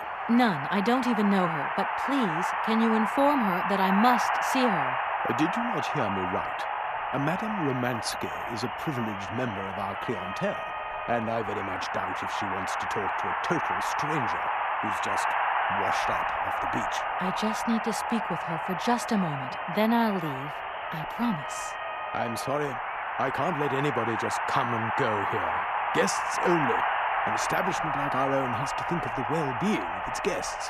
We like to think of ourselves as a stronghold, resisting enemy invasion and unwanted callers. The world is a strange and changing place, ma'am, and its roads are full of undesirables and indespicables just waiting to abuse generous hospitality. Could you tell me if a certain Hans Vorarlberg has ever been here? On a spa holiday? Yes, that's it. I'm sorry, but our hotel register is strictly confidential. Come on, please. It's not like it's a state secret you're telling me here. And if I just let you consult our register, what am I going to get out of it? My eternal gratitude? That's just what I was expecting. Adieu, as the French say, madame. Sir, I really could use your help. I'm sorry, ma'am, but my helping hand only serves my hotel guests. Well, let me just say that by helping me out, you'd also be helping out one of your very own guests. Ma'am, I'm not to be wound around anyone's little finger. You hear? Let me introduce myself. I'm Kate Walker. I'm a lawyer sent by a major American law firm to take care of a delicate inheritance case. Very pleased to meet you, Miss Walker. Felix Smetana at your service. I'm the receptionist of this establishment. Between you and me and the brick wall, I often play the role of general manager here, too. These days the place ain't what it used to be. This hotel is truly incredible, though. It's kind of sumptuous in an old-fashioned way. You should see how sumptuous our suites are. For more than a whole century, they have accommodated some of the world's greats. Would you like to take one? No, it's okay, thank you. I'm not staying. I've got to get away. I'm expected. Right. Well, in that case, I don't see what I can do for you. I want to meet someone who lives here. That's very inconvenient. None of my customers said they were expecting someone. You can't just turn up like that. We've got a very strict policy. In this day and age, the hotel ain't too open to, impromptu visits from any Tom, Dick, or Harry. Please, I absolutely must speak with her. It's very important. If it was that important, all you had to do was ring the hotel. People come here to rest, you see, to get away from the world, which ain't turning so good these days. Don't let me keep you. Good day to you, ma'am. Honestly, if I could have called, I would have called, but I couldn't. So please, can you bend the rules just a little, sir? Ma'am, in this hotel, we don't bend nothing for no one. With respect. Usually I travel on this fantastic mechanical train. Haven't I seen some kind of a station here? Is it possible to arrive here by train then? Of course it is. What were you suggesting? If I'm not very much mistaken, that's your air balloon I see getting blown to shreds in the hotel garden. Oh yeah, the airship. That's a bit different. I just borrowed that to make the round-trip journey to Arrowbad. Whatever. You better think about getting it off there, and quick. With that contraption on my lawn, some of my clientele might have a relapse. Well, thanks anyway. At your service, ma'am.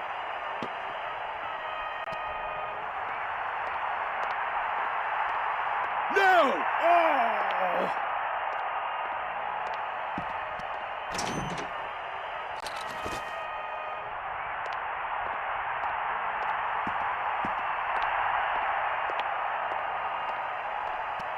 What the hell?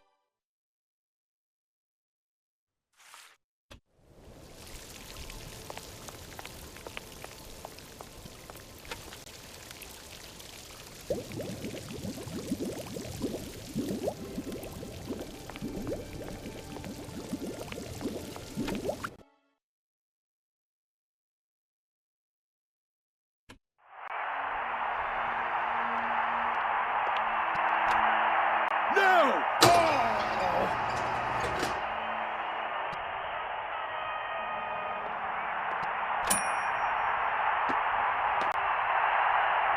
Sir? You again? You're beginning to really overstep the mark. I warn you, one more and I'm going to... But what the hell's going on over there? Why is it me gets hell to pay when there's already too much work to do?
I've got to find another way around.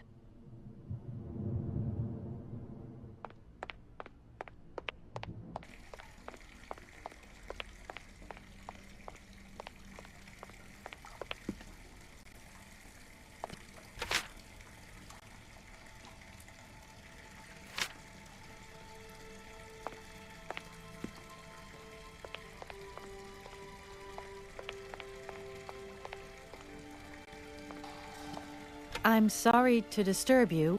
Yeah, I think I can thrust with my queen through there. Unless... I can see that I'm disturbing you. Hey, no. Checking two moves. Maybe I'll squeeze him with my bishop instead. Nothing like a good squeeze from a bishop. Okay, I wouldn't like to disturb you any longer.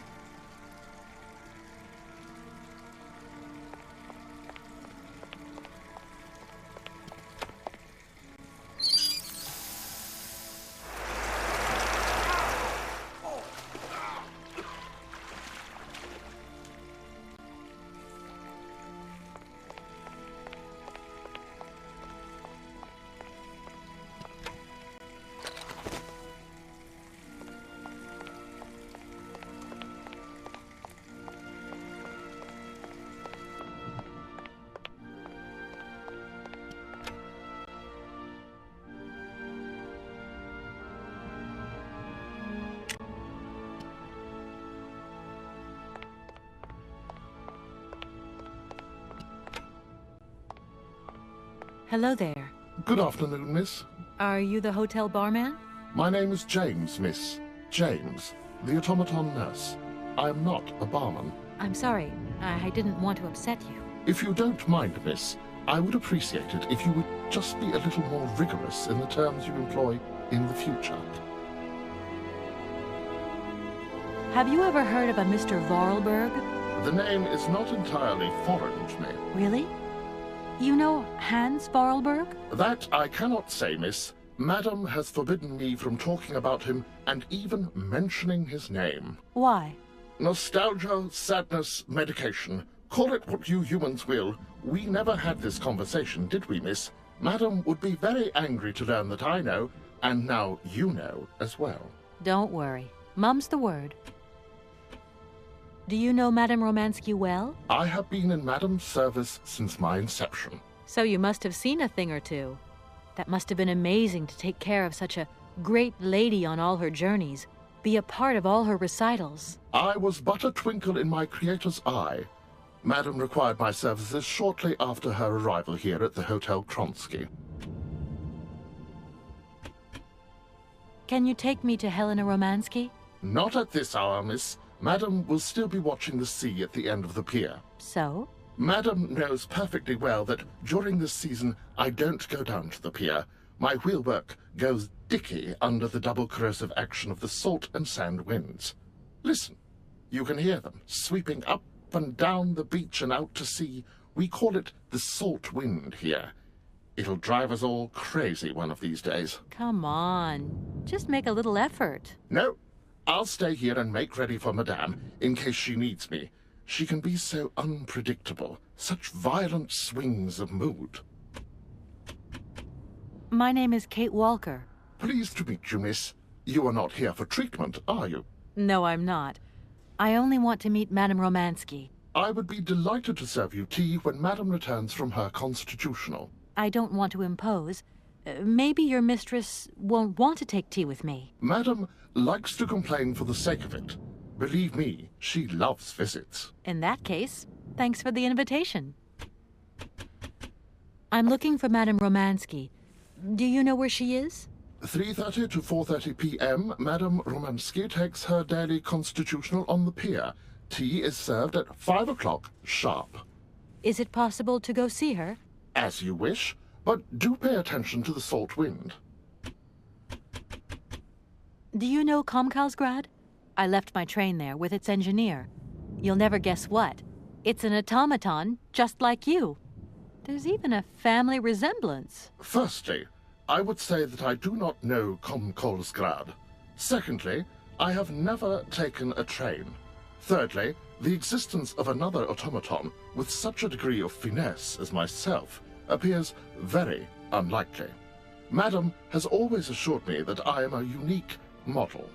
A gift from a former admirer. Yeah, but you two really do look alike. And you know, I miss him. Why is he not here with his train, then? I would never allow Madame Romansky to leave on her own. It's a long story, but hopefully I'll see him again soon. Such attachment is very touching, miss. Well, I'm going, James. See you later, maybe. It would be a pleasure to see you again, miss.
Madame Romansky?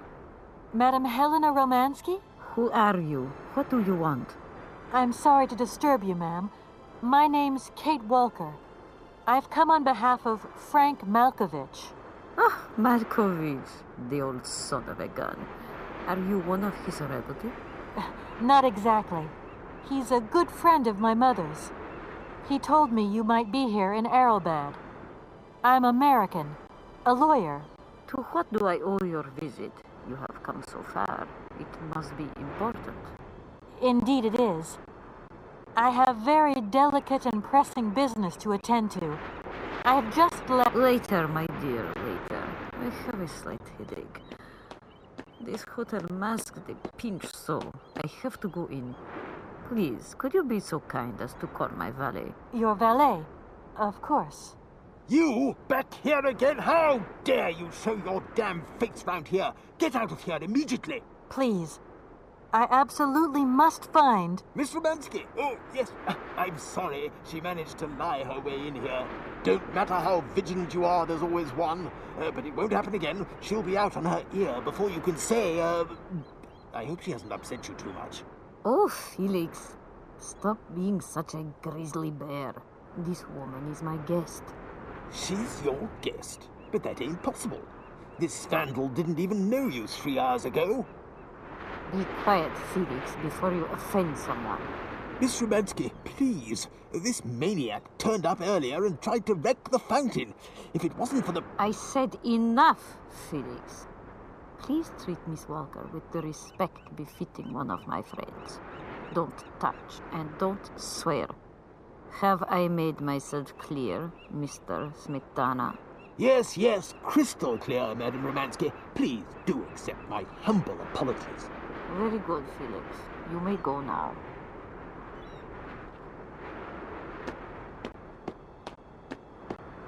Madame Romansky, thank you for stepping in there. I'm so embarrassed to put you to such trouble. Oh, nothing that I haven't lived 1,000 times before, my child. I want to go in now. I am exhausted. Can you call James to pick me up? Certainly, ma'am. Right away.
James, what are you waiting for? Don't tell me you didn't hear the bell this time. The bell did indeed ring, but it is very windy outside, isn't it? Yeah, it is a bit gusty. But what's that got to do with it? Madam doesn't understand. She says an automaton doesn't need protection, but my insides don't like the salty wind. I'm afraid to go out, you know. And if you wore my mask to protect you against the salt, would that help?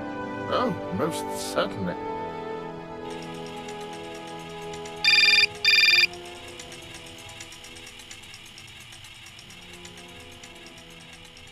Katie Pooh. So, have you met her yet? This Helena person. What's she like? Does she remember Frank? Hi, Mom. Yeah, sure. I met her, and yeah, she's living in Arlbad. You can thank Frank for me again. I'll remember too, honey. So, what's Arlbad like? Maybe Frank can take me there one day. It's this seaside resort, Ma, but it isn't what it used to be. You'd be real disappointed. Maybe you're right. So, when are you coming home? Is that mission all over then? Not really, Ma. I still haven't found the heir I'm looking for to wrap up the case. Helena Romansky's a kind of detour here. Listen, Munchkin, I get the distinct impression that you're being led up the garden path. Why don't you just come home, tell your boss this heir just doesn't exist, that you've done all you can, et voila. Do you want me to call him for you? Ma, please, don't get involved. Looking for Hans Vorarlberg is what I'm being paid for. But I also just want to find him for myself. Honestly, you're just as stubborn as your father. Don't complain that your mother didn't warn you. Don't worry, I won't.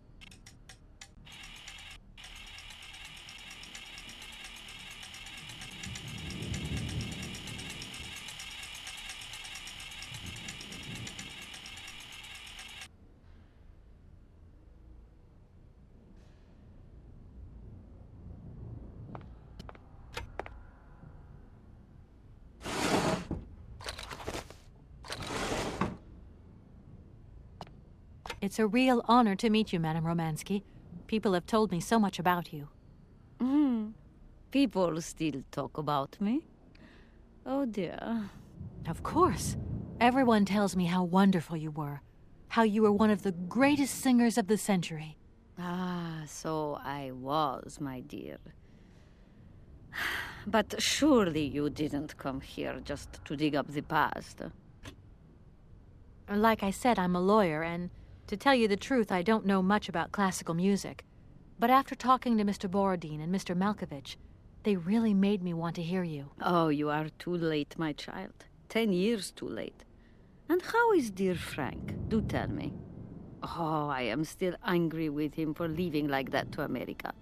Don't be offended, but I never suspected those cowboys actually have an ear for real music.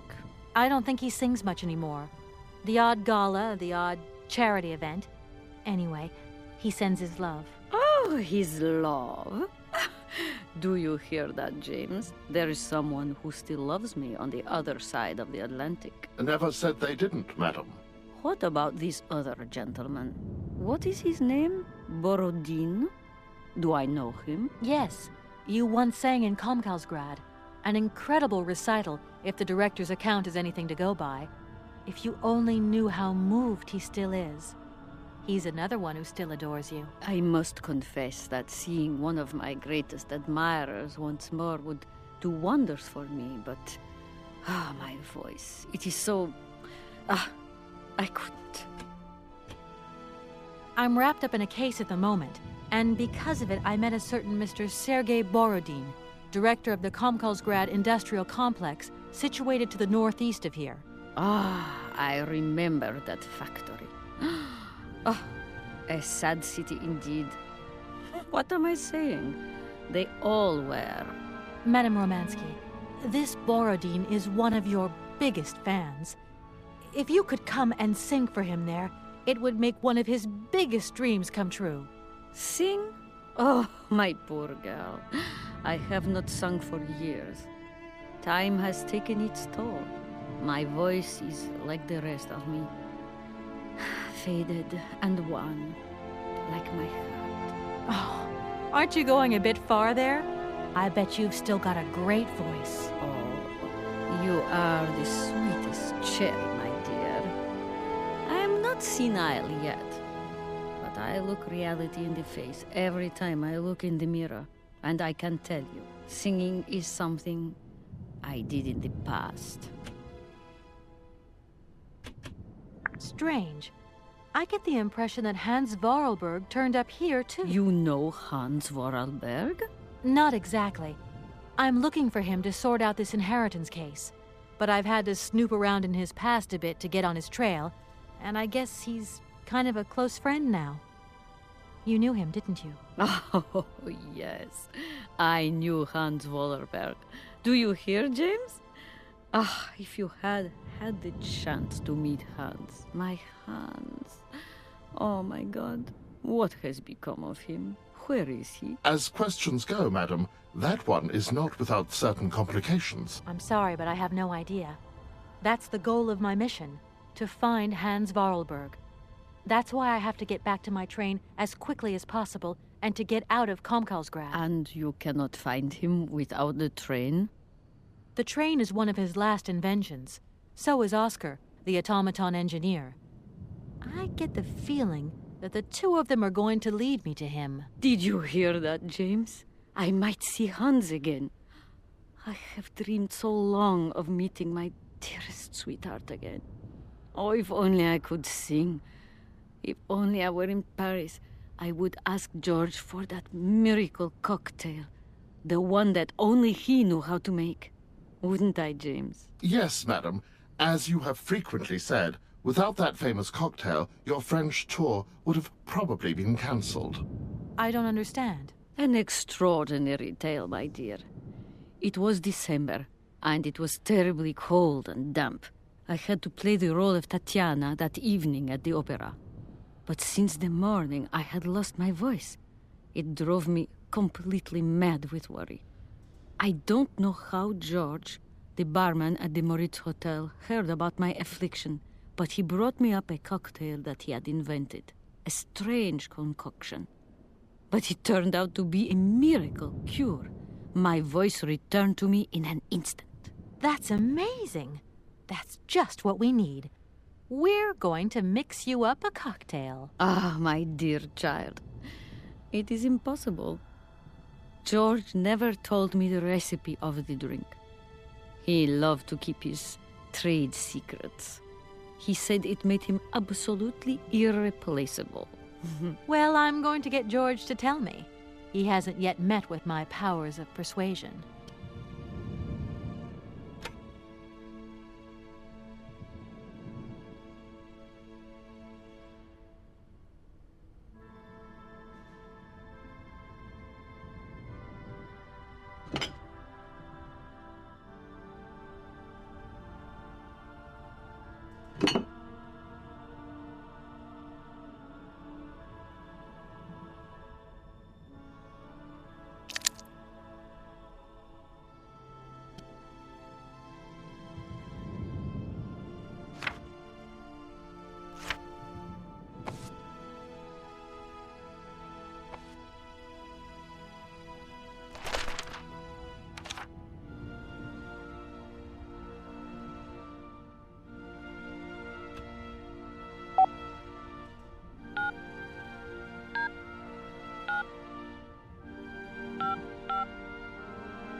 Hello, Hotel Moritz?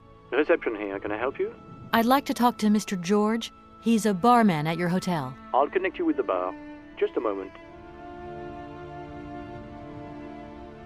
Hello, Hotel Bar? Hi. I'd like to talk to George, please. George? You mean Mr. George? Yeah, probably. He must have been a barman at the Moritz in the 50s. Well, don't want to disappoint you, but Mr. George stopped working here quite a while ago. What was it about? I've been told that Mr. George had a recipe for a fantastic cocktail, and only he knew the ingredients. I absolutely must know what was in it. It's a matter of life and death. I'd love to help you, ma'am, but you see, old George, now he knew a lot of cocktails. One hell of a barman and one hell of a reputation. He did write down his recipes before he left, but if you can tell me which one you were looking for exactly? I don't know. There are a lot of them, you say? Yeah. The Paris Peking Shuffle, the Deep Green Secret, Boko Poco, Blue Helena, Red Mambo. Helena! Yeah, that's the one. The Blue Helena. Right, I'll take a look. Blue Helena, you say? Let's see. 1 measure of vodka, 1 measure of blue curacao, 1 measure of honey, a dash of lime and ice cubes. Shake it all together, and Bob's your uncle. Perfect. Thank you very much, sir. You have been most helpful to me.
My voice.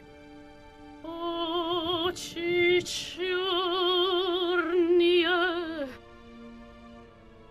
My God, that is atrocious. Horrific. It was too good to be true. George's Blue Helena is powerless, ineffective on the voice of an old woman. But your voice is perfect. Don't be so down on yourself. You just need to warm up a bit, that's all.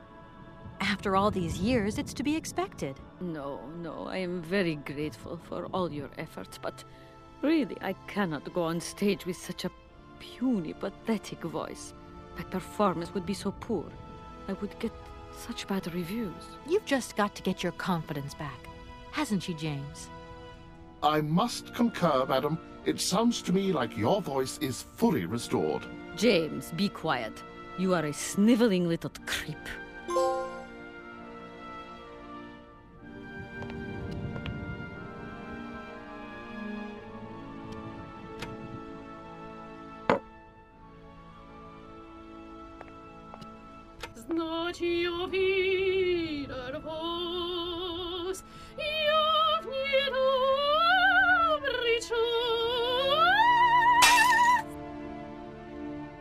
My God, what have I done?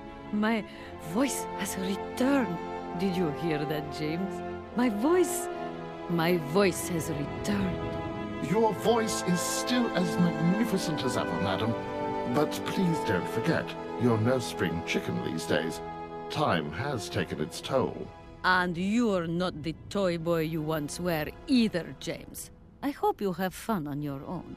Madam, leaving you is quite out of the question. Don't be stupid, James. What would you do there? Your place is here. You must prepare my return. Madam, I won't insist. Adventure is not an integral part of my action functionalities. Maybe you're right, madam. As ever. Do I understand correctly that you're going to go with me to Komkalsgrad? You do, my dear. We're going on tour, my dear. Anchors away. I'll go back to the airship to prepare my departure. You can join me there when you're ready. James! Take me to my room. I must prepare. Quick! Quick! What are you waiting for? My fans are waiting for me. Are you sure you're sure about this, madam? Shut up, James, and put your foot on it.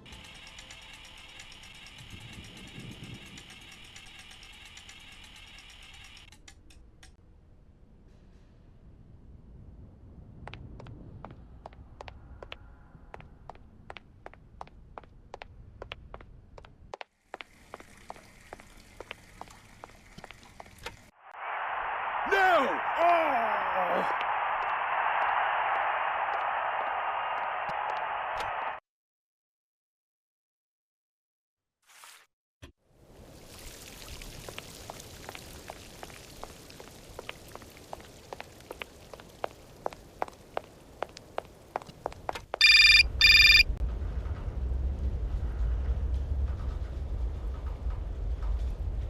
Hello? Hi, it's me, Olivia. Hey, sweetie, what's new? How was it at the Goldbergs then? Like, alcoholic. Is that all? What's up? Cat got your tongue? Well, tell me what you're up to. How's the case going? How's that Romansky chick? You don't think it's dragging out too long? I haven't had the time to get bored, I can tell you that, but... Hey, Olivia, what's the matter? You didn't even answer my question. That's so unlike you. Did I tell you I bought this really cool blue silk top? Olivia, what are you hiding? Come on out with it. You've got me worried. Oh, Kate, I'm sorry. I've done something horrible. I can't sleep anymore. I can't eat. I keep wanting to hurl. Olivia, tell me what's going on. Dan! What about Dan? Has something happened to him?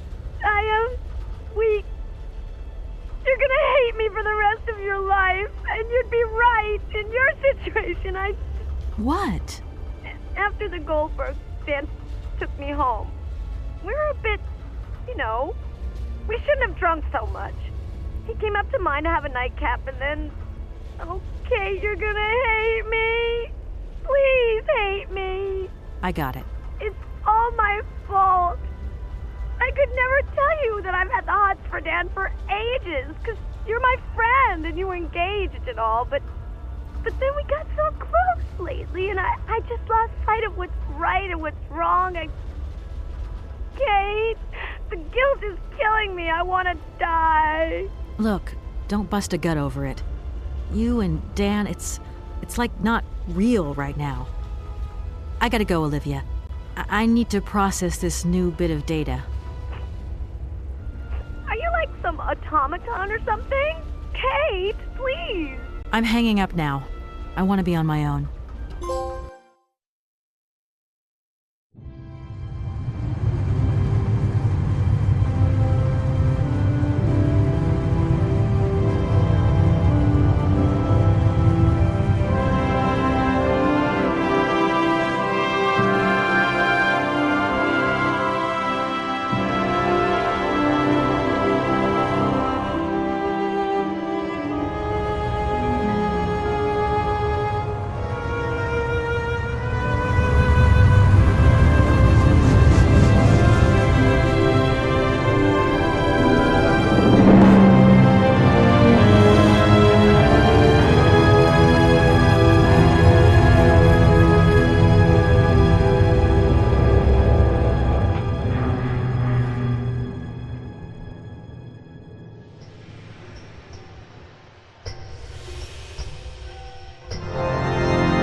Wait, help me.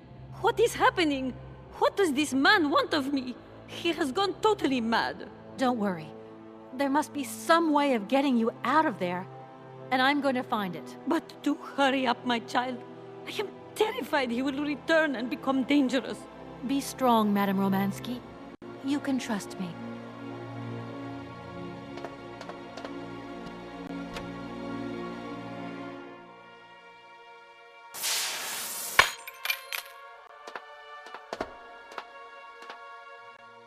At last, young lady. I was beginning to be desperate. I came as fast as I could. Now hurry! Get out of here quickly before that maniac notices. I've got to get Oscar's hands back.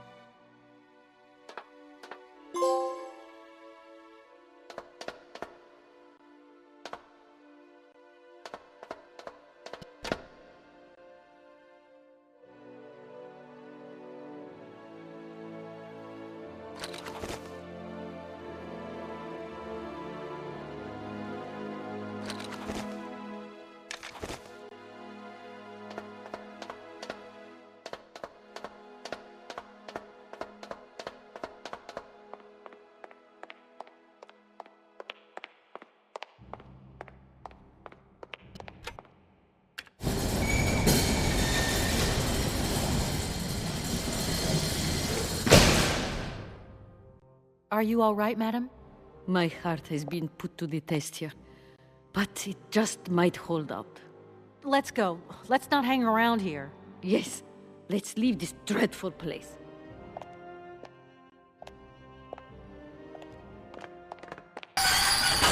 Oh! But, my God!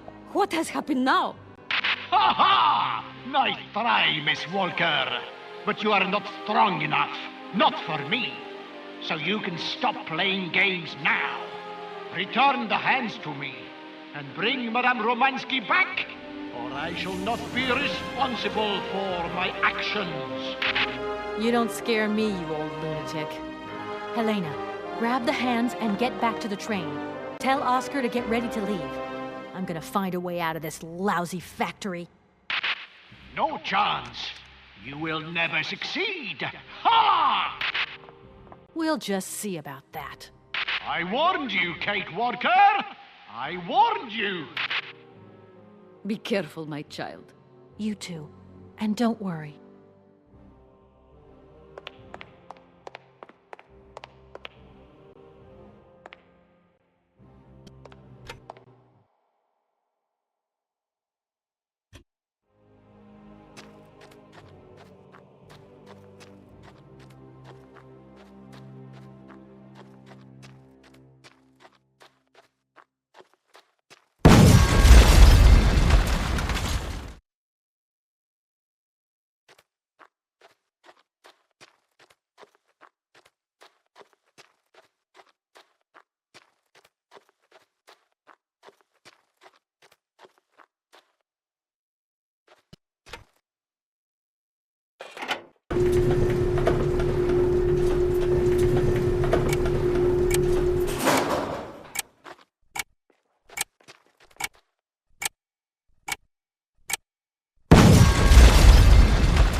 Hello? Kate, hi. It's me, Dan. Are you all right? I'm okay now, yeah, thanks. But if I said that not long ago I was grappling with a mad music lover who wanted to kidnap an old forgotten opera star, but I foiled his plan and escaped through an abandoned mine, then I guess it's completely mad. You'd be proud of me, Dan. Real proud. Kate, I don't understand a thing you're saying. I barely recognize you. No, it doesn't matter. How was your day? Yeah, of course. I went to dinner with the Goldbergs. I finally beat Bob at squash. The cleaning woman broke the vase in the entrance hall. Well, other than that, nothing new. I see. Everything's cool, though? Yeah, everything's, cool. You're not missing me at all? Oh, yeah, sure I am. I had Olivia on the phone. She was a little upset. Nothing to say? I'm so sorry. I don't know what came over me. It happened so quickly. I just totally lost control. I was so weak, so dumb. I just can't imagine how... I can't imagine how you could ever forgive me. What a bastard I've been. I don't know, Dan.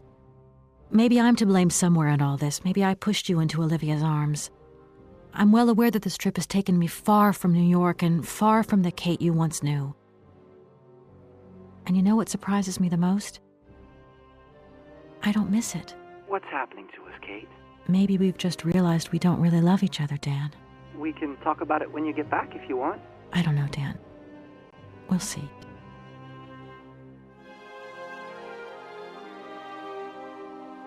Madame Romansky, are you okay? It's so good to find you here safe and sound. Oh, me too, my child. Oh, my God, look at you. You're so scruffy. How do you expect to be a respectable young lady if you don't take care of how you dress? It's just that, well, given the circumstances... Why are we not leaving? Please, stop talking and tell the engineer to move. I want to go home. As you wish, Madame Romansky.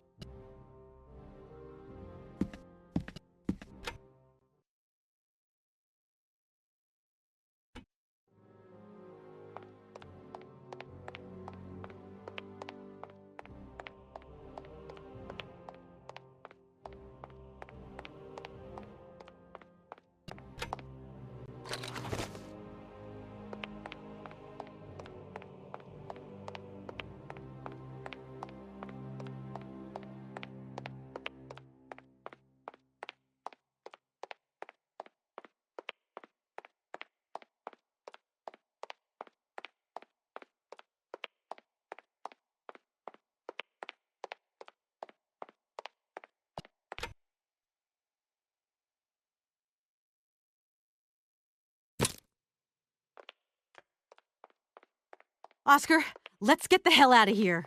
Message received. Full steam ahead!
You okay, Oscar? Still in one piece? Humor is a concept outside the scope of my functionality, Kate Walker. You should know that by now. Oscar, come on, quit crabbing. We got out of that dingy city safe and sound, didn't we? And even with a certain style, I might add. Style is the right word. Hey, What are you doing on the platform? That's not like you. I wanted to take a little air and dust away the cobwebs from my joints. This salt wind is terrible, though. I think it would be wiser to return to our nice, warm train. Get a life, Oscar. You know something, Oscar? Despite all our mishaps and your grating personality, I think I'm gonna miss you. Why? Are you leaving us, Kate Walker? Yes. When I found Hans Vorarlberg, I'm going to have to go home to New York. That's your decision, Kate Walker. Oscar, can we get going now? Really, Kate Walker? First, we have to wind up the train's mechanism. Of course. What was I thinking of? Right away, I'm on the case. Oscar, the wind has dropped. Maybe you can come with me. Kate Walker, a high-precision mechanism like myself has a built-in aversion to sub-zero temperatures. You know, Oscar, sometimes I think we'll never find Hans Vorarlberg. You have manifested a certain spunk and perseverance, Kate Walker. Please do not be discouraged. It's possible you are closer to your initial target than you currently imagine. Yeah, maybe. I hope the train wasn't damaged in the explosion. Do not worry, Kate Walker. I checked that everything was in order. You really do think of everything, Oscar. I do not think of water sports, Kate Walker. Oscar, I'm sorry you missed Madame Romansky's performance. It was really something. I don't know. Emotion is a concept outside the scope of my functionality, Kate Walker, as well you know. Sometimes I'm not so sure. The weather has changed since my last visit. The wind has dropped, and it has started snowing a little. I was not fortunate enough to accompany you on your first visit, Kate Walker. You abandoned me to who knows what horrible fate in that creepy factory. Oscar, do you know something? You're changing. You might not notice, but you are. Change is outside the scope of my functionality, Kate Walker. See you around, Oscar. I'll be waiting for you, Kate Walker.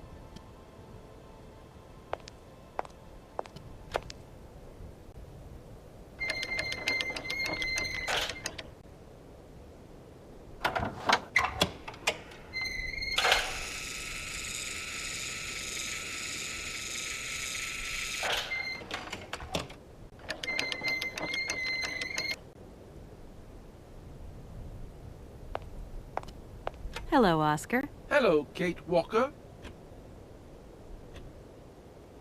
Oscar, I think everything's ready. We can go now. Are you sitting comfortably? Then we can start the engine and get going. I'll be circulating shortly to punch your ticket. Give me a break, Oscar. Miss Walker! Miss Walker! Wait! Don't go yet! Mr. Felix, what's the matter now? Has something happened to Madame Romansky? No, not at all. Our favorite diva's fine and dandy. But there's a package for you at the reception. I said to myself, Felix, maybe she's got to have it before she goes. A package for me? But that's impossible. But it's got Miss Walker written on it, clear as day. Why didn't you tell me about it earlier? It's only just arrived, like. Oh, and, well, who delivered it? I don't know. I just took my eye off reception for a moment. The game was on, you see, and there it was, on the counter in reception. Come and get it. Okay.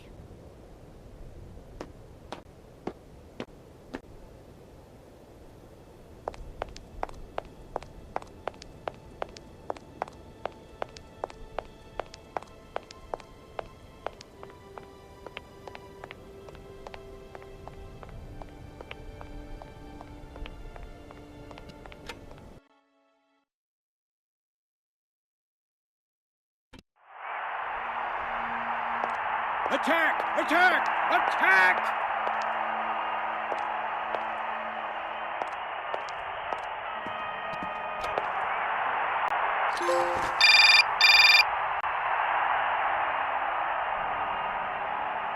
What the hell was that? Hello? What the hell are you up to, Kate? Mr. Marson, please, do try to understand. Understand? What I understand is this. One, our main client is ready to drop the whole caboodle if the deal isn't tied up in the next 24 hours. Attack! Two, Attack! this is going to cost the firm multi-dineros. And three, I made a serious error of judgment trusting you with this case. That's what I understand. I know it doesn't look like it, but... No buts, Walker. You're looking for a senile old freak and you're making heavy weather of it. You know, he isn't as senile as all that. He's got this creative streak. Look, drop the mumbo-jumbo. I don't want excuses. I want... I've got to go, Mr. Marson. I think I'm onto something. Penalty!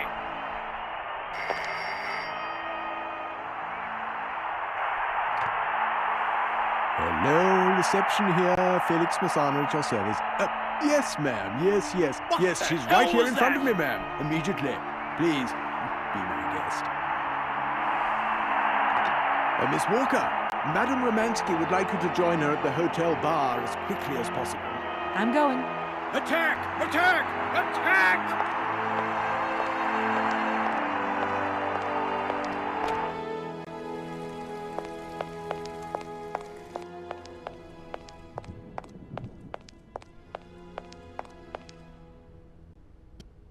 Madame Romansky, you wanted to see me? There you are, my dear. I wanted to talk to you before you leave. I didn't want you to get the wrong idea. Despite our mishap in Komkosgrad, I'm very grateful to you. You helped me to forget my life here and this dead beach where I stroll up and down all day, getting more and more bored. So much the better. Time passes so quickly. One day you are at the peak of your glory. You think it is going to last forever. And then one day the bubble bursts, and you are washed up and forgot. Madame Romansky, don't be so gloom and doom. It doesn't suit you. And if there is no one left to help you out, you start to sink into a long, dark winter. Perhaps you should rest now. We've had a trying time. It's been emotional. You must be tired.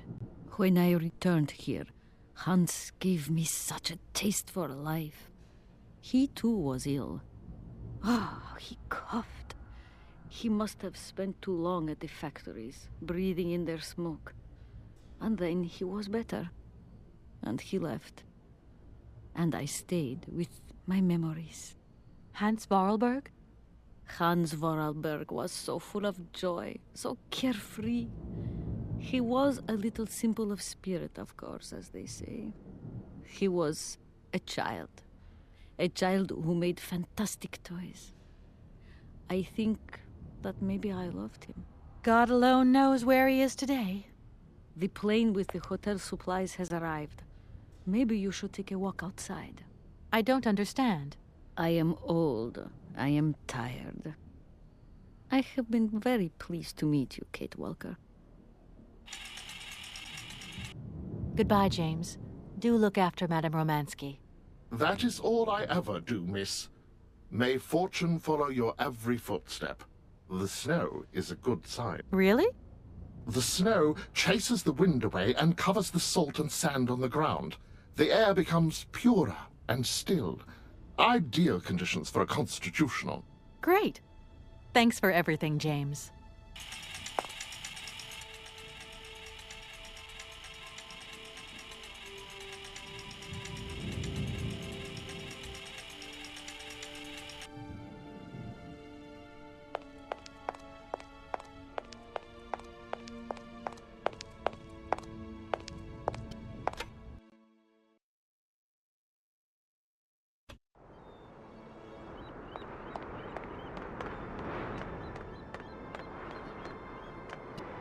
Good morning, sir.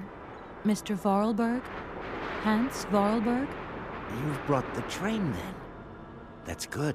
Mr. Vorarlberg, you have no idea how pleased I am to meet you at last.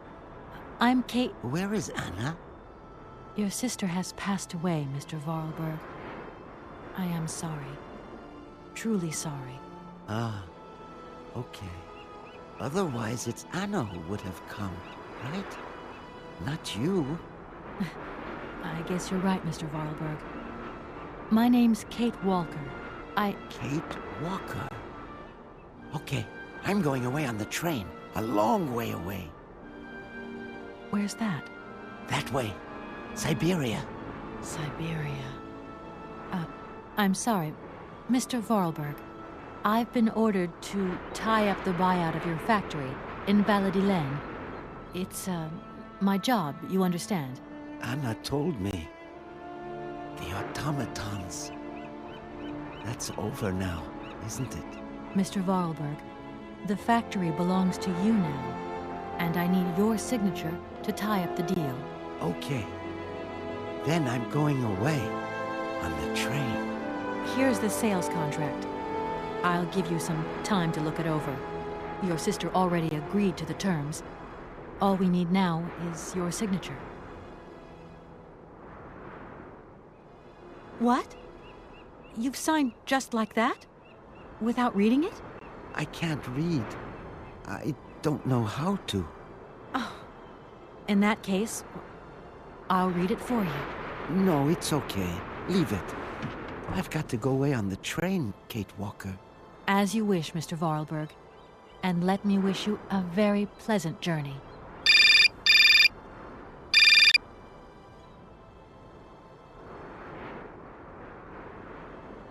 Yes?